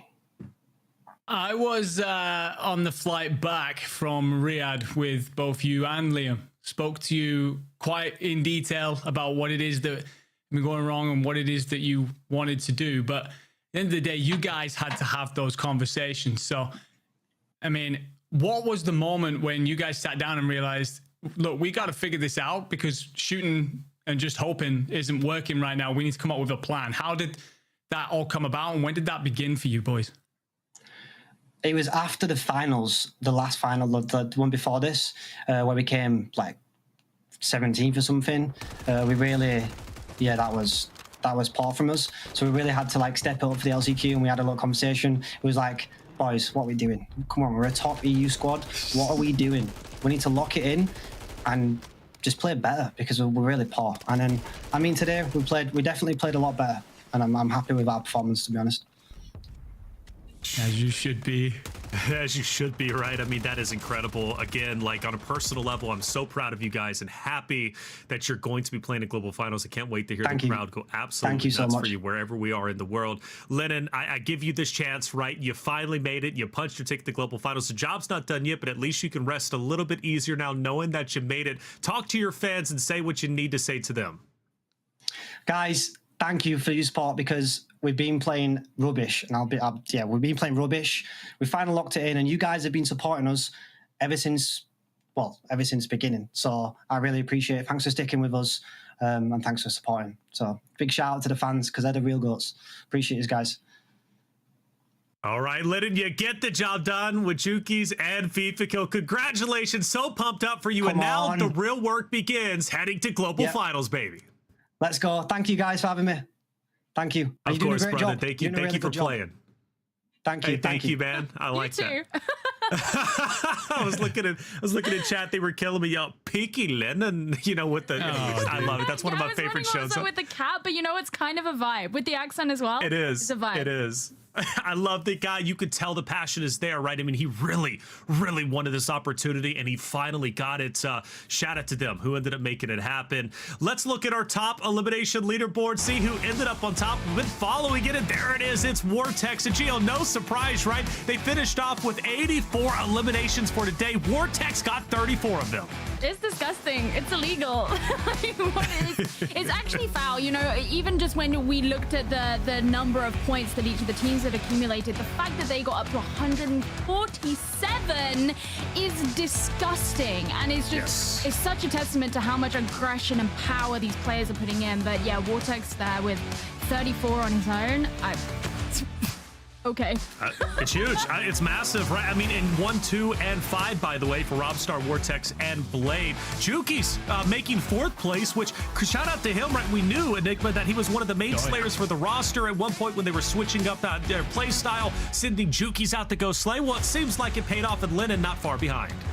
I mean, 100% with Juki's. Unfortunately, I think we come to expect it of a man of his reputation, but I definitely want to turn my attention to the second guy you mentioned there, and that is Lennon. He's quite often seen in that trio as the guy that just kind of does the dirty work, doesn't really pop off too much. Drops 22 there, and also can I remind you that final game, he has an absolutely huge pop-off moment on the coastline to cover over Juki's while FIFA Kill is rezzing him. If that doesn't happen, I don't know if they make it, quite frankly. So he comes in, does the interview. He should be very proud of himself. A lot of pressure. Either burst pipes makes diamonds. And they just said, what pressure? Made it happen on the day. And I'm delighted for them. That's it. I love it. Such a great story, and 4 wonderful teams make it to the global finals. One more, though, still to earn their spot in the final map, the wildcard map, which will be coming up very shortly. Before, though, we head to break, I want to let you all know the Out of This World pack is available now. The bundle includes the Spaced Out Operator skin, Rocket Weapon Blueprint, Decorated Emblem, and more. Use these items in both Call of Duty Modern Warfare 3 and Call of Duty Warzone. It's available in-store now using Call of Duty points. 5 games down. We know 4 teams who are going to global finals, but we still need to figure out who the last one would be. We're going to take a break. When we come back, the wildcard map will be coming your way.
And welcome back, everyone, to the Call of Duty World Series of Warzone EMEA Last Chance Qualifier. I'm Taylor Reflections Opal, joined by Geo and Enigma, and we have one more map to go, the wildcard map, where anything goes, anybody can take it. It seems like we're already ready to go, so let's bring in our wonderful casters, Spider, Tiff, and Goj. The final map, 1 spot remains. Who will take it, and what crazy plays are we about to see? Well, let's find out all that and more. Tiff, Goj, take it away.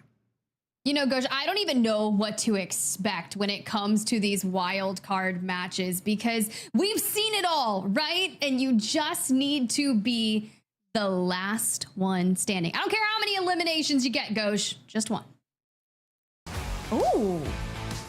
Okay, wild card lucky pick going down on your screen. Tip, this is exactly what we expect here in the LCQ's wildcard game. Yeah, it's nearly totally random, so how about Ripper?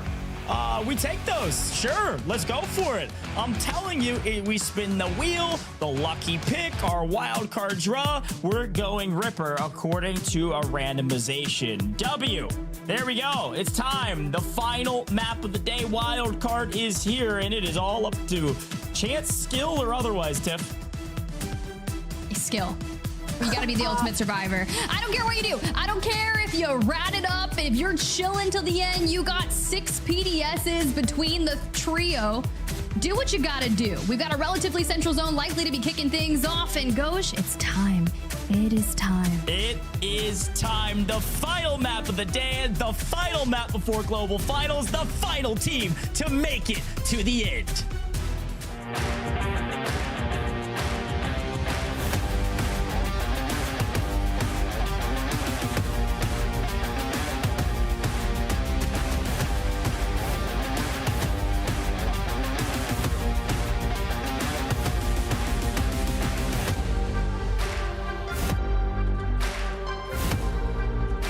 The final map of the World Series of Warzone online stages. We're looking to send our final squad to the World Series of Warzone Global LAN Finals. But if you're Team Blade, Team Boogs, Fifa Kill, and Zach, let me just tell you, you get to sit back and watch all of the chaos action, knowing that you already solidified your spot. And for everyone else, good luck. Have fun. That's exactly right. I said it at the beginning yesterday, and I'll say it again at the beginning of this one, Tiff. 36 teams because the top 4 have already made it. We're looking for the final 5th team. But again, kills literally don't matter unless it's just keeping your team alive. We see a ton of early contests in other places, but the team that just barely missed out of the top 4, Toyor, they had a frankly pretty good map.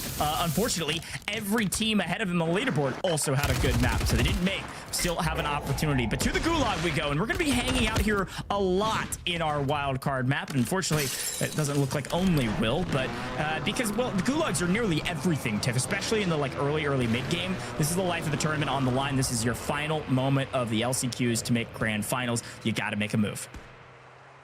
You really do. And honestly, what was your prediction? I think you threw it on the timeline. I did. What was it? Yeah, see, here's the thing, Tiff. I'm no stranger to being right in the LCQs. I'm also no stranger to being dead wrong in the LCQs. So I might be somewhere near the middle as we see Wiz go kind of wild here to clean up a couple kills that he got. Yeah, my pick is the German trio, Marcus, Rafic, and Scuffology. Frankly, I've been loving their rotations. They've been great getting to endgame. They also won final 2 maps in an earlier stage in this competition, so I think it's just kind of high time that they get their win. We'll see if maybe Jama can win his here in the Gulag, but that's my team of choice. We'll see what they can do this time around. Ooh, I mean, it could be a good one. It would be nice to see Jama and them kind of clutch up also. And, you know, I would really like to see the Clapper roster make it. They already won a map, and, you know, we'll check back in with them. Chow versus Tony White in the Gulag here. Little warning shots. Now you're kind of giving away the location. We got that smoke, and now we all full send and sneaky. kind of send the middle, and it's a little tough for these squads. Let's see if these teammates have any better luck. No, wow, that was, yeah, how about a stick to the face too? Gulag's getting a little spicy already. Look, frankly, none of this really matters. Like at the end of the day, you just gotta be the last team alive. So if you're already falling pretty early, it doesn't spell, you know, good fortune for you to be the final team remaining. But we've seen teams do crazy things here in the wildcard map. So again, last team alive, you make global finals. If you get second and with 45 kills, no one cares. You did a great job cleaning up the map, but you don't make it. The truth is you just got to win. So I think while we have a moment to breathe and watch some of these teams rotate around, we see a couple fights here. We're going to be trying to shout out the teams that get fully eliminated, Tiff, because we have this rare moment where we kind of just yap and chat and talk about the circles and stuff. Again, folks at home could take a look at that on the Call of Duty YouTube channel if you want to take a look at where our map's at. And then things are going to get absolutely unbelievable at the end of this game. So many teams alive depending on the zone. Okay, so watch out for that. It's gonna be kind of slow here at the beginning, and then it's gonna get wild. It really is. And Paxor there unfortunately falls in the Gulag. Hopefully some of the teammates can keep the dream alive, knowing that this is the wild card. If y'all 3 go to the Gulag, you want one to get out. Looks like R7 will be able to achieve that. So far, no teams have fully been eliminated, which is great. And usually this does move a bit slower than the beginning matches that we had witnessed. But Circle 1 is just about to close. There are a couple things that'll be consistent here, and that fire sale at the top of round 3 will be one of them. I'd like to see some advanced UAVs come through and kind of get that information as to where we are going. I don't care if you look in the bunkers, you grab foresight, or you farm recon contracts, whatever it is that needs to be the best case of success for you, do it. As we just slide cancel Gulag. Yeah, I was going to say, we definitely wanted to see Gulags. Unfortunately, it doesn't look like anybody else is dying on the map, so Rain is just going to run around in circles for a while. So we head back to the game here. Yeah, zones. I mean, right now, it's looking like a little bit Eastern, probably. We could see maybe a kind of like low town-ish farms finish maybe is my guess, but frankly we're too early to maybe call that. It looks like there's several teams that are kind of hedging their bets that way as well. but tons of teams playing as far west as you can go, even with this zone showing probably an eastern finish, because frankly they think they can probably rotate in a bit later than maybe they can. So we'll see. We'll try to keep an eye out for some of those teams on the wide rotations. Big key things that a lot of these teams use: vehicles, huge for success, especially as we get closer to the late game. You don't want to burn these vehicles out too early. They're super valuable in late game, and it's a great way to wrap if you need to, as the zone punishes you or rewards you. All right, Chow, full regain for them over here in Village. Not too bad. I'm still looking around for like uncharacteristic things that we were kind of expecting to see that would really throw a wrench into it. Like, I wasn't expecting that weapon choice, but maybe a battle for the train. I don't know if this is a hot take. I think the train is super fun. One of my favorite value adds. I love that you can change directions. It's kind of horrible to hang out on. You can get shot in so many different ways. All of these walls are wall bangable. You don't really have a lot of cover, and we're seeing that here on main stage. A Spyro's team in an utter blender right now from Benno and Physic pushing the equation, trying to wipe some of the teams here in the lobby. We still haven't lost a team yet, but a lot of teams have already used their gulags and burned a ton of resources. Not a fan of using the train for cover. It just doesn't really work. It really doesn't. It's nice to kind of take control of it and have the ammo cache and the buy there. But for now, a lot of squads, you're right, getting into that early action in Lowtown. If we're going to keep centering up and we've got all 36 teams still on that Urzikstan match, no one willing to fall just yet. With Spyro, Monzo, Rancid gets under the cover of the building. We gotta start taking some angles. You've got that Jesus Jr. roster kind of rotating into this area as well, and knowing that they already had the capabilities of getting a match win in our earlier series, they very well could do it again here. This might be the one and only time, by the way, that teams might have more information than us. If they're getting a ton of recons done, a lot of these contracts to give circle information, we could see the conglomeration of all these teams to Lowtown, because they know this is where the in-circle is. Not guessing, they know it because they're doing recons. The problem with recons, shoot the flare up in the air, people will know where you are. So it's a little bit of a high-risk, high-reward strategy, if you can even call it that, going for recons when all 36 teams are still alive. But action continuing to spiral, kills continuing to fall in the feed, but no teams fully eliminated. Still holding down, like we said, a lot of conservative playstyle coming out from our rosters. Actually, we only have 2 players in general that are off the map, and with Circle 2 about to kick off, and we'll see where Circle 3 pulls up. I'm just kind of biting my breath to see where we end up going. And for the time being, Intercensal in the Gulag, too strong on the other side. Yeah, looks like an Italian trio gets cut down and all 3 into the Gulag. This could be one of the first teams to get fully eliminated. We'll see. I would love, while we have a moment here, to show the map view if we can. Folks, you can take a look at it yourself, of course, on YouTube, but the map is polling Lowtown and Farms. It's kind of exactly what we thought. Could go either way still, though, Tiff. So here's a quick look at that map. Most teams have predicted Lowtown. Look how many there are sitting in Lowtown right now. A couple on the kind of eastern side of the map there in Farms, looking to maybe make a play across the river there. But the teams in Farms are going to be punished if it does end in Lowtown, because they do have to cross the water or the bridge. Good shouts there for Gabs in the Gulag. Still a very healthy lobby, but needs to keep on moving. Down to a duo here, maybe looking for a buy station to get back to a full 3, but back to Gabs to see if we can hit it. Meanwhile, we did get that buyback onto Intercensal. Yeah, full team up. Even if they lose, it's not the end of the world. Ideally, you don't have to spend the cash because, well, cash is certainly king, and you need that a lot, and you will lose one. So you have to spend basically all of your cash to get back your third, which really does suck, frankly, because you need UAVs, you need information, and you need it now. As you're rotating in your edge of zone, I don't know that you can make really a play into this zone without getting punished somewhere. I think the only place in the new zone that is wide open is kind of that like North Outpost place, which is actually where we saw our last wildcard map from North America end, just on the north side of Old Town. It's the only spot on the map right now in this circle that is pretty much wide open, with no teams even planning on going there right now. So keep an eye out for that. But, well, speaking of keeping an eye out, unfortunately, we're going to continue to keep eyes out for people in the Gulag, because frankly, this is the only action that really matters. This is where you're going to be losing a lot of your teammates.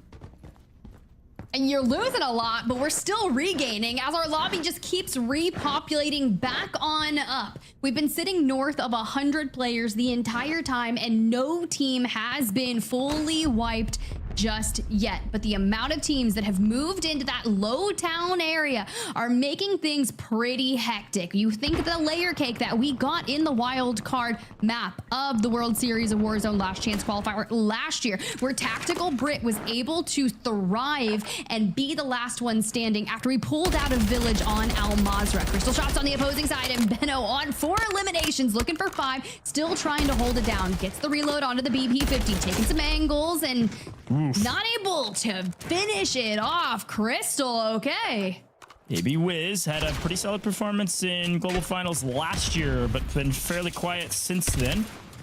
A very rough day today, but does win the Gulag, a big win. And also, by the way, we do have one team, it looks like, fully eliminated. I don't know who it is. I think they're in the bottom 30s, something like that. Would love to get a chance to see which team is out, but frankly, we're going to see a lot of teams fall here probably in the next like 2.5, 3 minutes as the circle gets smaller and smaller, especially when this circle closes here in 20 seconds. This will give us a ton of info, so I'd love to see that new circle shown here on broadcast if we can, because this is where it's going to get real mixy. If it pulls towards farms, it is going to be utter chaos in low town as everyone tries to rotate out early and catch up in farms. So here's the look as we take a quick swing through the teams. Wow, it pulls onto low town. Yeah, I think the players knew more than we did, Tiff, because of the recons. It goes low town and will likely end low town, and a couple of our farm teams are going to have to rotate in. Well, at least they do have the redeploy zip to work with, but you've got that squad number 10. That's going to be Team Skinner, and they're just holding it down. Now, this was the lucky pick that our random generator kind of threw down, but Sion finds himself in the Gulag, and we got one more player left standing, about to go into a big 1v3. If this guy 1v3s, I don't know what I'm going to do. I might leave you to solo cast the rest of this. It'd be an incredible feat. You're just gonna be like, I'm taping my mouth back shut. Right. I'm done. That's right. And I think he knows this is gonna be a really tough one to win. Gotta isolate all these 1v1s. And I think Kong might just full send from the redeploy zip. Sure. Oh no, it gets punished. Okay, wait a minute. Tiff, you might be solo casting the rest of this. Come on. Looks like a third party from distance, but Team 38 potentially being the team maybe playing spoiler from distance, but or at least just kind of threatening. Kong thought better of that one. Yeah, no cash. Wanting to see if maybe the teammate can get out of the Gulag. If anything, you can kind of run around, grab the cash, and come back swinging. We need $2,300, but look at this. We're still not done. We're tanking the mortar. We're just praying. Yeah, still 35 out of 36, by the way. Team Solds is the team that, well, frankly, sold in this one. First team out, fully eliminated, not going to be making it to grand finals. But there's got to be one. And we actually see Intercessal go down. That is that Kong squad we were just watching. The third party apparently came in from the opposite side. So you see Sion try to keep this team alive and is able to do so. We will not be seeing Kong at the grand finals either. 2 teams down, and it's about to get real nasty real quick in our next zone. Oof. What is happening? Like, the fact that we've lost out on 2 squads. Team Kong gonna be the second one that gets full wiped here, but still a very healthy lobby. Now, we've already gotten through the point of where we've had that fire sale. If you stocked up on all the goodies, great. But the majority of our squads, they found a building, they're setting up shop, they're putting their interior design decorations all on point. Whether that's a trophy system or bouncing Betties galore, whatever it takes to make you feel very comfortable. But our teams are not interested in fighting in low town right now. No, there's no reason to, especially if you do have a building completely secured and by yourself, and you're covering all the advances, you're covering all the ways to get into the building. You're just gonna hang out. I mean, look at them all. I mean, this is, again, all quiet here on the kind of eastern front of the map here in Lowtown. You've got to hold on to these positions and just bide your time. Here's another strategy. Why don't you just hang out in a helicopter? I don't mind it. I don't hate it at all. The problem with it is all it takes is one Kar 98 to the face and you're gonna be in trouble, or maybe a couple ARs, maybe a couple SVAs. Who knows? A superior 2 can take you down as well. I mean, as long as you got the gas and the thing is healthy, sure. But as soon as you call it out, we're already seeing people start to really target. Goodbye, Diablo, down and out at the hands of Rocket. Yeah. Rocket grabs Ghoul. Wow. This is falling apart real quick for this roster here on the screen. Yeah, Tim, here's the thing about this strategy, all right? this isn't Verdansk anymore. These helis, they're not very what I'll call hardy, I guess. They die quick. They don't offer a lot of cover. Still very good for rotations. But when there are 34 teams that can shoot at you while you're flying in, I think they definitely thought better of that one. Maybe very late game when if any team looks up and shoots at you, they're going to give away their lives to somebody else. But to the action we go. The team that got 5th, looking to prove that they are actually supposed to be there. Just barely missing out, and so far so good on the edge of zone, but frankly, I don't think edge of zone is where you want to be right now. I was gonna say, yeah, you don't want to be there. You want to find yourself in a nice spot, but we have one heck of a zone pull in Toyo or Palooka against Tachi. They've got the work to be done. Now, they're moving towards the center of the zone, and look where it has pulled. Water all between them. A bridge to the north still in play. We have the smallest rock of cover here to play with. And honestly, they just need to make sure that they've got their back clear, which they definitely don't when you look at the mini map up left, because we're looking for the only building, and goes your pick.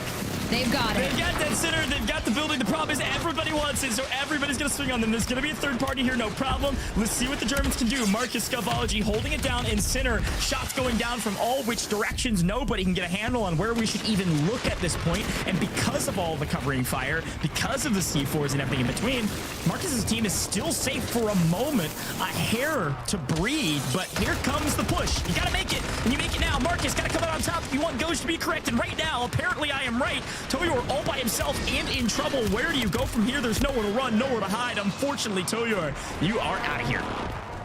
Oh no, we got a self-res though. We are still alive. And we've got a mobile.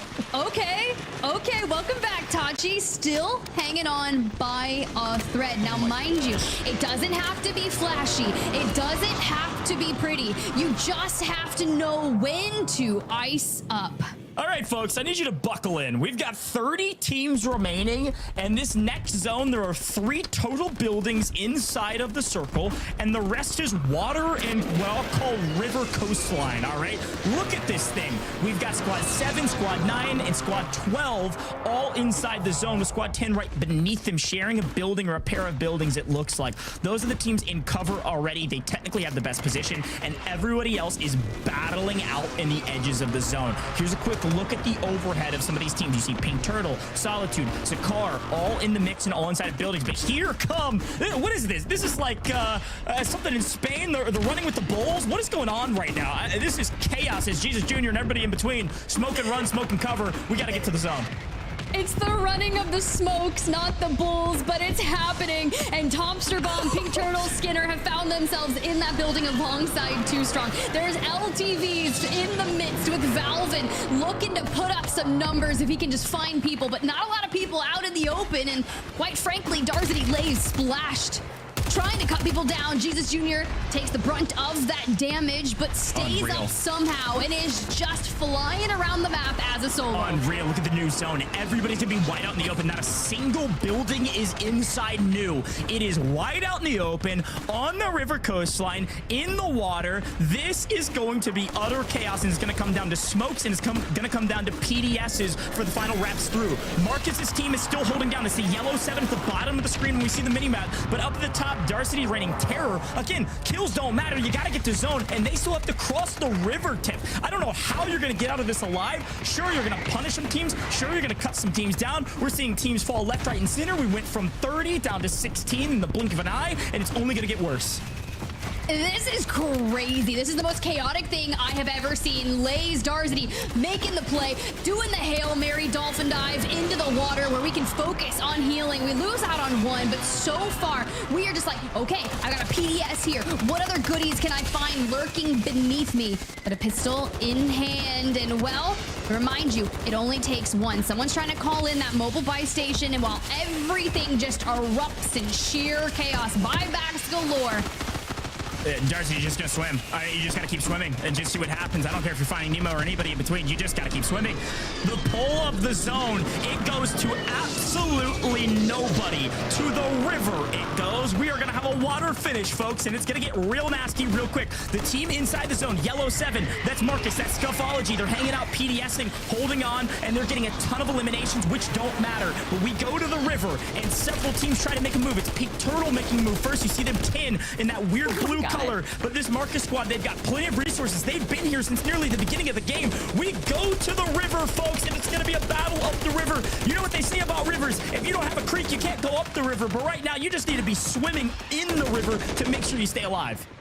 No paddles here, but they're keeping the high ground. They have this building, and someone's trying to play on their low. Here come the streaks. We knew this was going to be a massive factor, especially for all of the chaos in the water. I see Rocket, Zakar, Peter, Splawick, Wicker, Skinner. Who is going to outlast in this area? You can see Splawick looking for just some land so they can make sure that they can anchor from that PDS down on the left. But all of these free cams, this is just painting one hell of a picture because more buybacks coming in, and as you can see, we cannot. So many portable buys. You've got Team Rocket, all 3 alive. You've got Team 40, Splawick, all 3 alive. Team Rocket getting cut down by that Team 40. They're trading out in control deck. It's going to come play spoiler. Could clean up some of these teams that have a good spot. Team Rocket is not going to allow him to get here all too easily. We've got 2 more alive for Team Rocket. Team Rocket could do it right now. They've got a nice high ground position. Team Marcus fully eliminated, 7th place. They don't make it, and right now it is all on the back of Rocket as he barely keeps his teammate alive. He gets the revive off. This could be the difference maker. This could be the team to win it all. They could make it through LCQs and make it to the grand finals again. They've got high ground. They've got the gunny.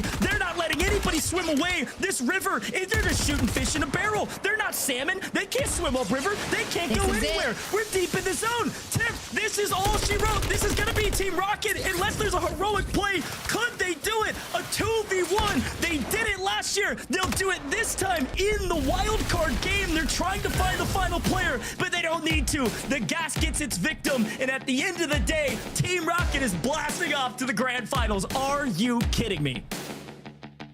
They won a map in an earlier series, and they're like, look, it's not done. It's not over. We've got more to go, and they don't get into the top 4, but you know what? They had the ability to lock it in for a map win, and it was looking dire. I was worried when you've got 1 up standing, 1 member knocked, 1 fully eliminated. You get the res, you have the high ground, and you just turn it into a map win for the ages. Unbelievable. I don't even have words at this point. This team put themselves in position to win it. They had a massive victory during the main part of this competition. They put themselves in contention. They were tied in 4th, but then they have to do it in the wildcard map, and apparently all things are clicking for this trio. They're headed back to grand finals for Rocket and Zakar. Let's see that last stand moment. Tiff, you got to break it down. This was unbelievable. Yeah, you were like losing it. You're like, oh my God, it's happening. Zakar and Rocket, here we go. Control deck tries to make a play for the high ground, goes prone when they realize someone's already up there. That's a quick pickup. But then everyone else that's still on the water side of things, this is just how you do it. You get your friend back up on their feet. You still have gas masks. Rocket has that self-res in pocket, and you've got 1 smoke in your hand, and you don't even need it. Honestly, you just need to take those angles, play reserved, play conservative, and focus on that position, which is crazy because a lot of the things that this squad had been working on was their discipline, not chasing down eliminations when you know you need to focus on positioning, because at the end of the day during the wild card, it doesn't matter what you've done and how many elims you got as long as you're the last one standing, but you do it in style because you don't want to win on 1. So let's run that victory moment back. We gotta see the hype. Yeah, we know. Let's go, man! Let's fucking go, man! Come on, bro! Get the fuck off me, man! Get the fuck off me, bro! Get the fuck off me, man! Get into this fucking lab, man! Good fucking shit, bro! Fucking go, man! We are fucking best, Rocket, you hear me? We are the fucking best, man! Dude, fucking hear me, man. Wow. Certainly the best in the final moments when your back is against the wall. Unreal performance. And Tim, I love what you said. You said they are slowing down. They know when to take their fights, and they have the ice in their veins. And that was exactly the case. The patience there, the virtue that is patience that they had in the final moment with everything on the line. Unreal. To smoke and go for the res because you know your competition's not looking at you at the moment because they're getting third party from the opposite side of the river. Just a beautiful breakdown. Well played by the gentleman. And this time, they don't have to be worried about staying locked in. They've done it in the final seconds. That is going to be your last team to make global finals. Desk. Taylor, talk to me. Unreal that we have every single team making it to globals. Yo, I am so unbelievably happy right now.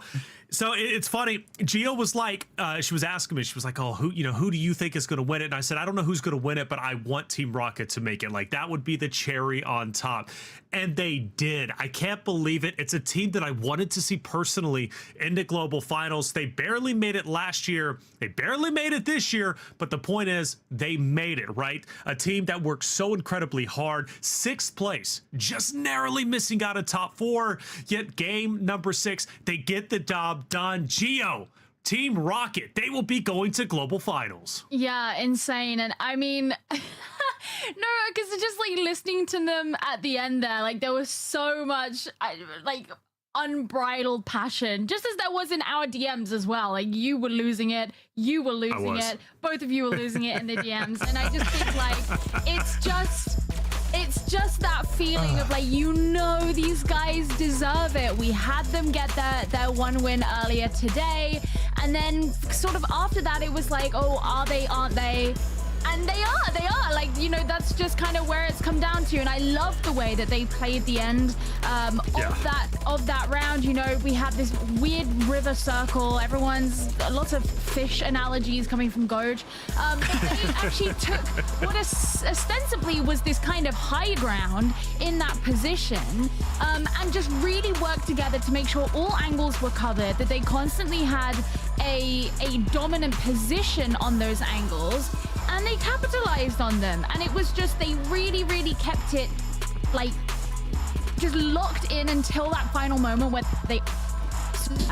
It's just, come on, look, we've been watching Rocket, Clapper, Zakar, Enigma for the longest time, right? And for them to make it in back-to-back years to global finals and doing it in the fashion they did, I know you're personally happy as well. The thing is, right, we're not supposed to have biases, but it comes back to a similar conversation we had around like Lennon and Co. Like you end up like growing relationships with these guys and loving the nice guys amongst the groups, right? They are. Exactly. But like honestly, like when I got started, for example, Clapper was the first person to come over, like give me a big hug. We were like, yo, how you doing? And like, you have those moments with these players over the years, and to see them pull that off was absolutely outrageous. And actually, while we're back on camera, so I tweeted really like awful predictions yesterday, so I didn't tweet them today. I don't know if you're gonna be able to read this because my handwriting's terrible. That says Robstar, Jukies, Clapper, and the Frenchies. So technically, I kind of went 4 out of 4. So I'm like in the back. I was losing my marbles back here. I feel like I've aged 4 days just in the last 2 maps. I don't know how the players are doing it. It's like, I don't either, Tiff was talking about how she basically had the death note of caster curses, but you guys are like the opposite. You guys bring to life predictions. Not yesterday, but today at least we did. Yesterday doesn't count. Yesterday wasn't even a day, Taylor. Today is the only day. Today's the only day. Oh my gosh! Like I seriously, like genuinely, as a host, as just a fan of Warzone, right? To watch the teams qualify today, it just blows me away. I'm so happy. Global Finals is set to be absolutely incredible, at least with the teams that we have going there. So many storylines, so many incredible moments, and just great.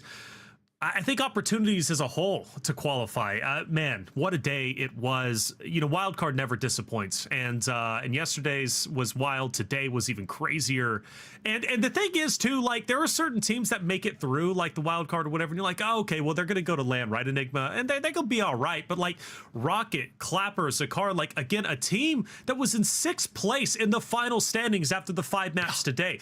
They are shot hitters. They're a team that could very well go all the way and make a massive massive difference on land. So them making it here, man, is scary for everybody else that has to play against them. Well, I think one of the things is, like, you know, yesterday you look at the teams that came through NA, and I think there's going to be a few sides, especially when you see like some of the big hitters not make it. A couple of the sides that have made it to Global Land, I'm kind of glad about that because I don't have to deal with them on the map. Here in EMEA, we got a lot of our big teams come on through. So, you know, it makes that whole lobby quality so much higher when we talk about global finals and makes all the storylines so much better. Incredible storylines going into global finals. I cannot wait to get to that point. So many, and Gio too, right? We have a lot of underdogs who are going to be competing at global finals from the NA side of things who we don't know too much about. We learned a little bit about them yesterday, but like they're here, Gio. They're going to be playing, right? The underdogs looking to be the top dogs. Yeah, no, okay. It's crazy because, you know, obviously coming into the World Series of Warzone 2024, this is my first foray into Warzone. Sure. I feel like one thing that I've really learned over the last couple of weeks is that, is there really such thing as an underdog? Because everyone can just come out and perform and have the game of their lives and completely turn the trajectory of the entire thing. Well, that's fair. And so, yes, of course, there are underdogs, but I think I just don't doubt anybody.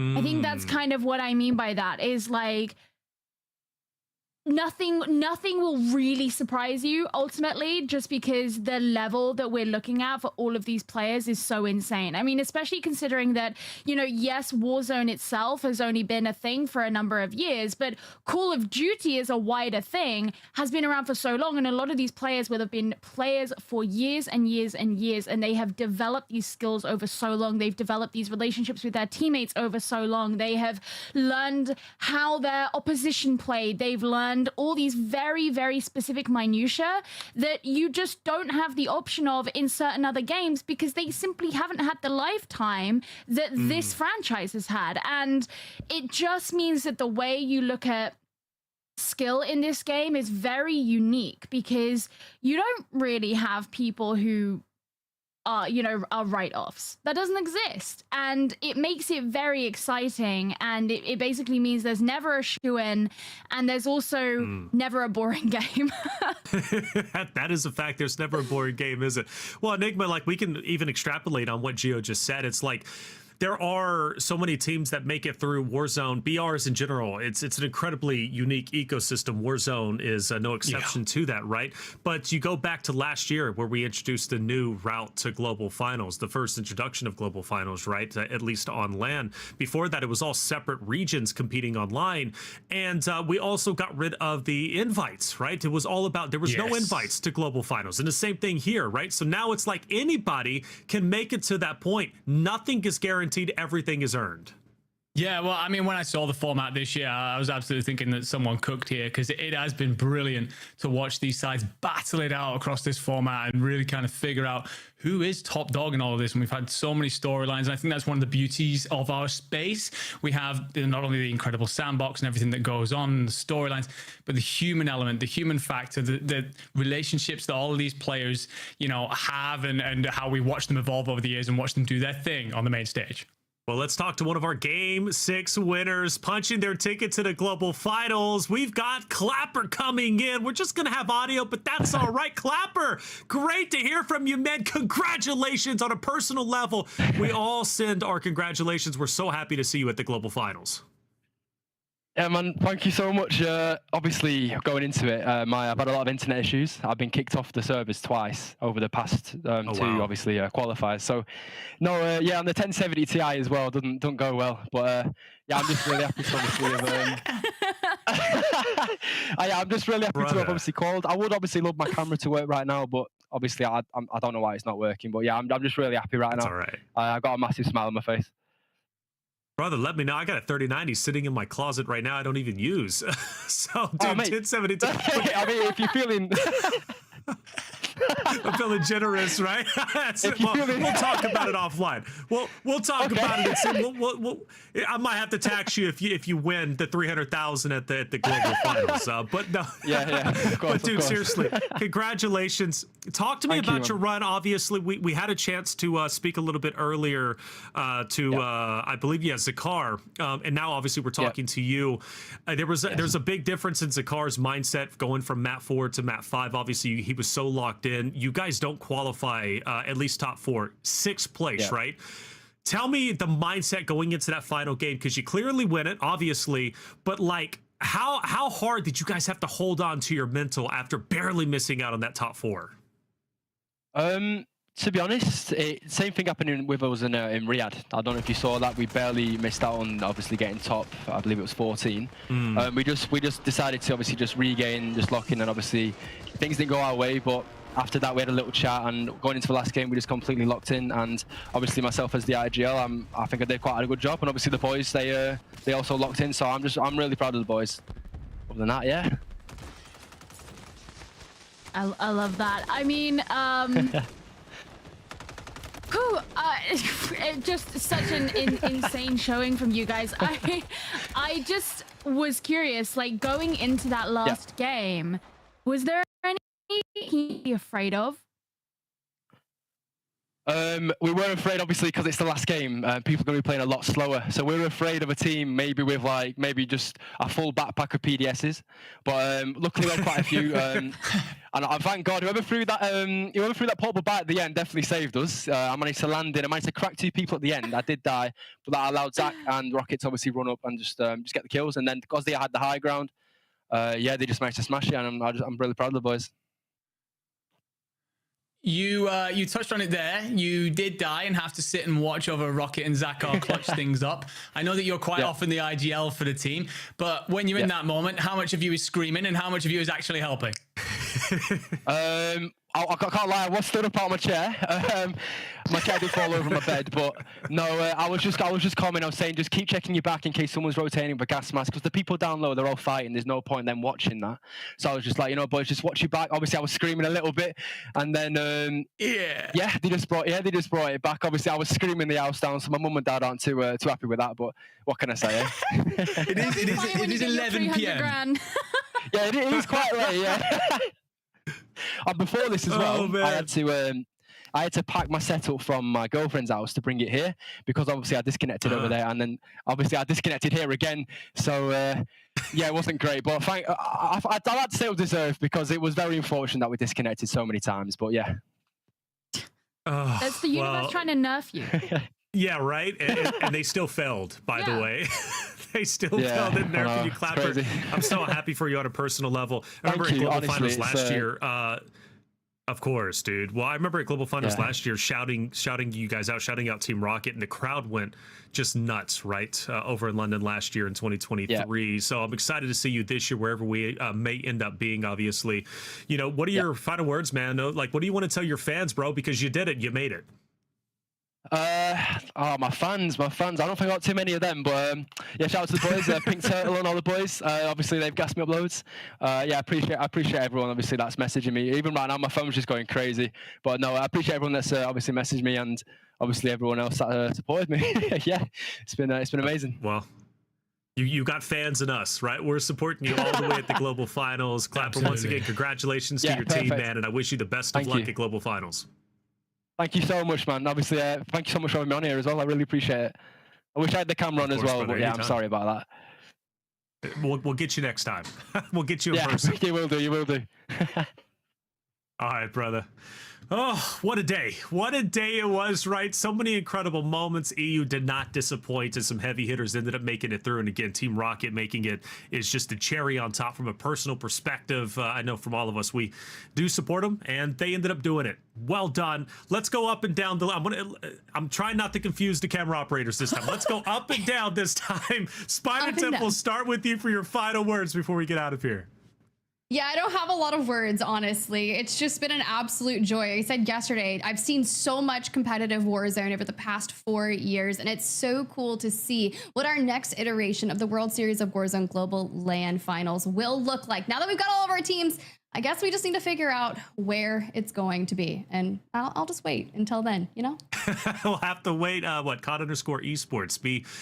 Tune in to their socials to see when the announcement is going to go live. Gio, first time coming in for Warzone, you smashed it. It's been an absolute pleasure working with you. What are your final words before we get out of here? Well, definitely coming in, I was like, oh my goodness, there's like this whole universe and I'm just being thrust into it. And I want to do a really good job, but I've really fallen in love with the game and with the players and just getting like so excited about everything that's happening with them. And, I'll do a very deep, sincere apology to all of the people who I upset with the comment about FIFA kill being cooked. But listen, they're not cooked now, are they? So there you go. No, I know, honestly, I've had such a good time. I absolutely love this game and this scene, and seeing these players and these stories unfold, like, it's been the best time.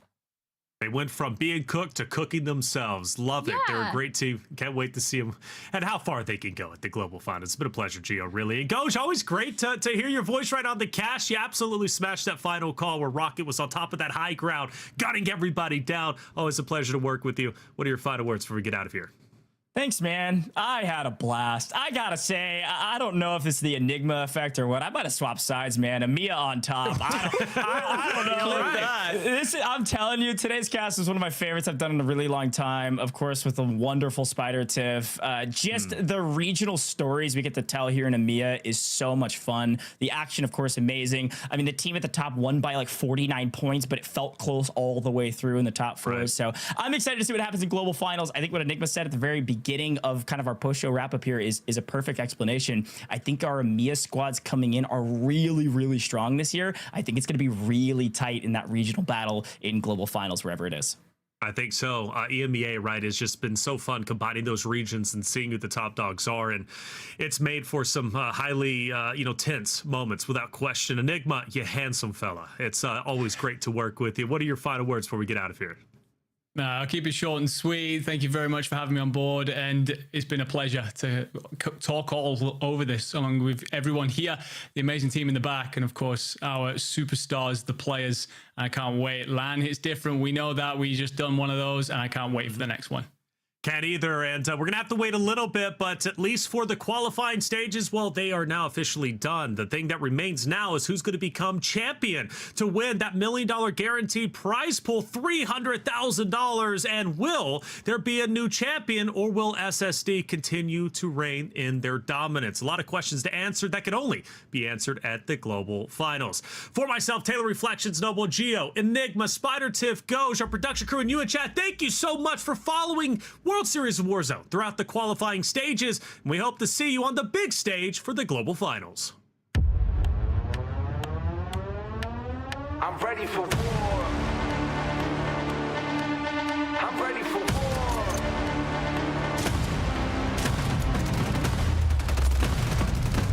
I'm lighting up the fire, yeah, I'm burning up. Look at me, feel the heat. Climbing so much higher, but it's not enough. Let's believe, good to see. Stomping on the ground to the earth.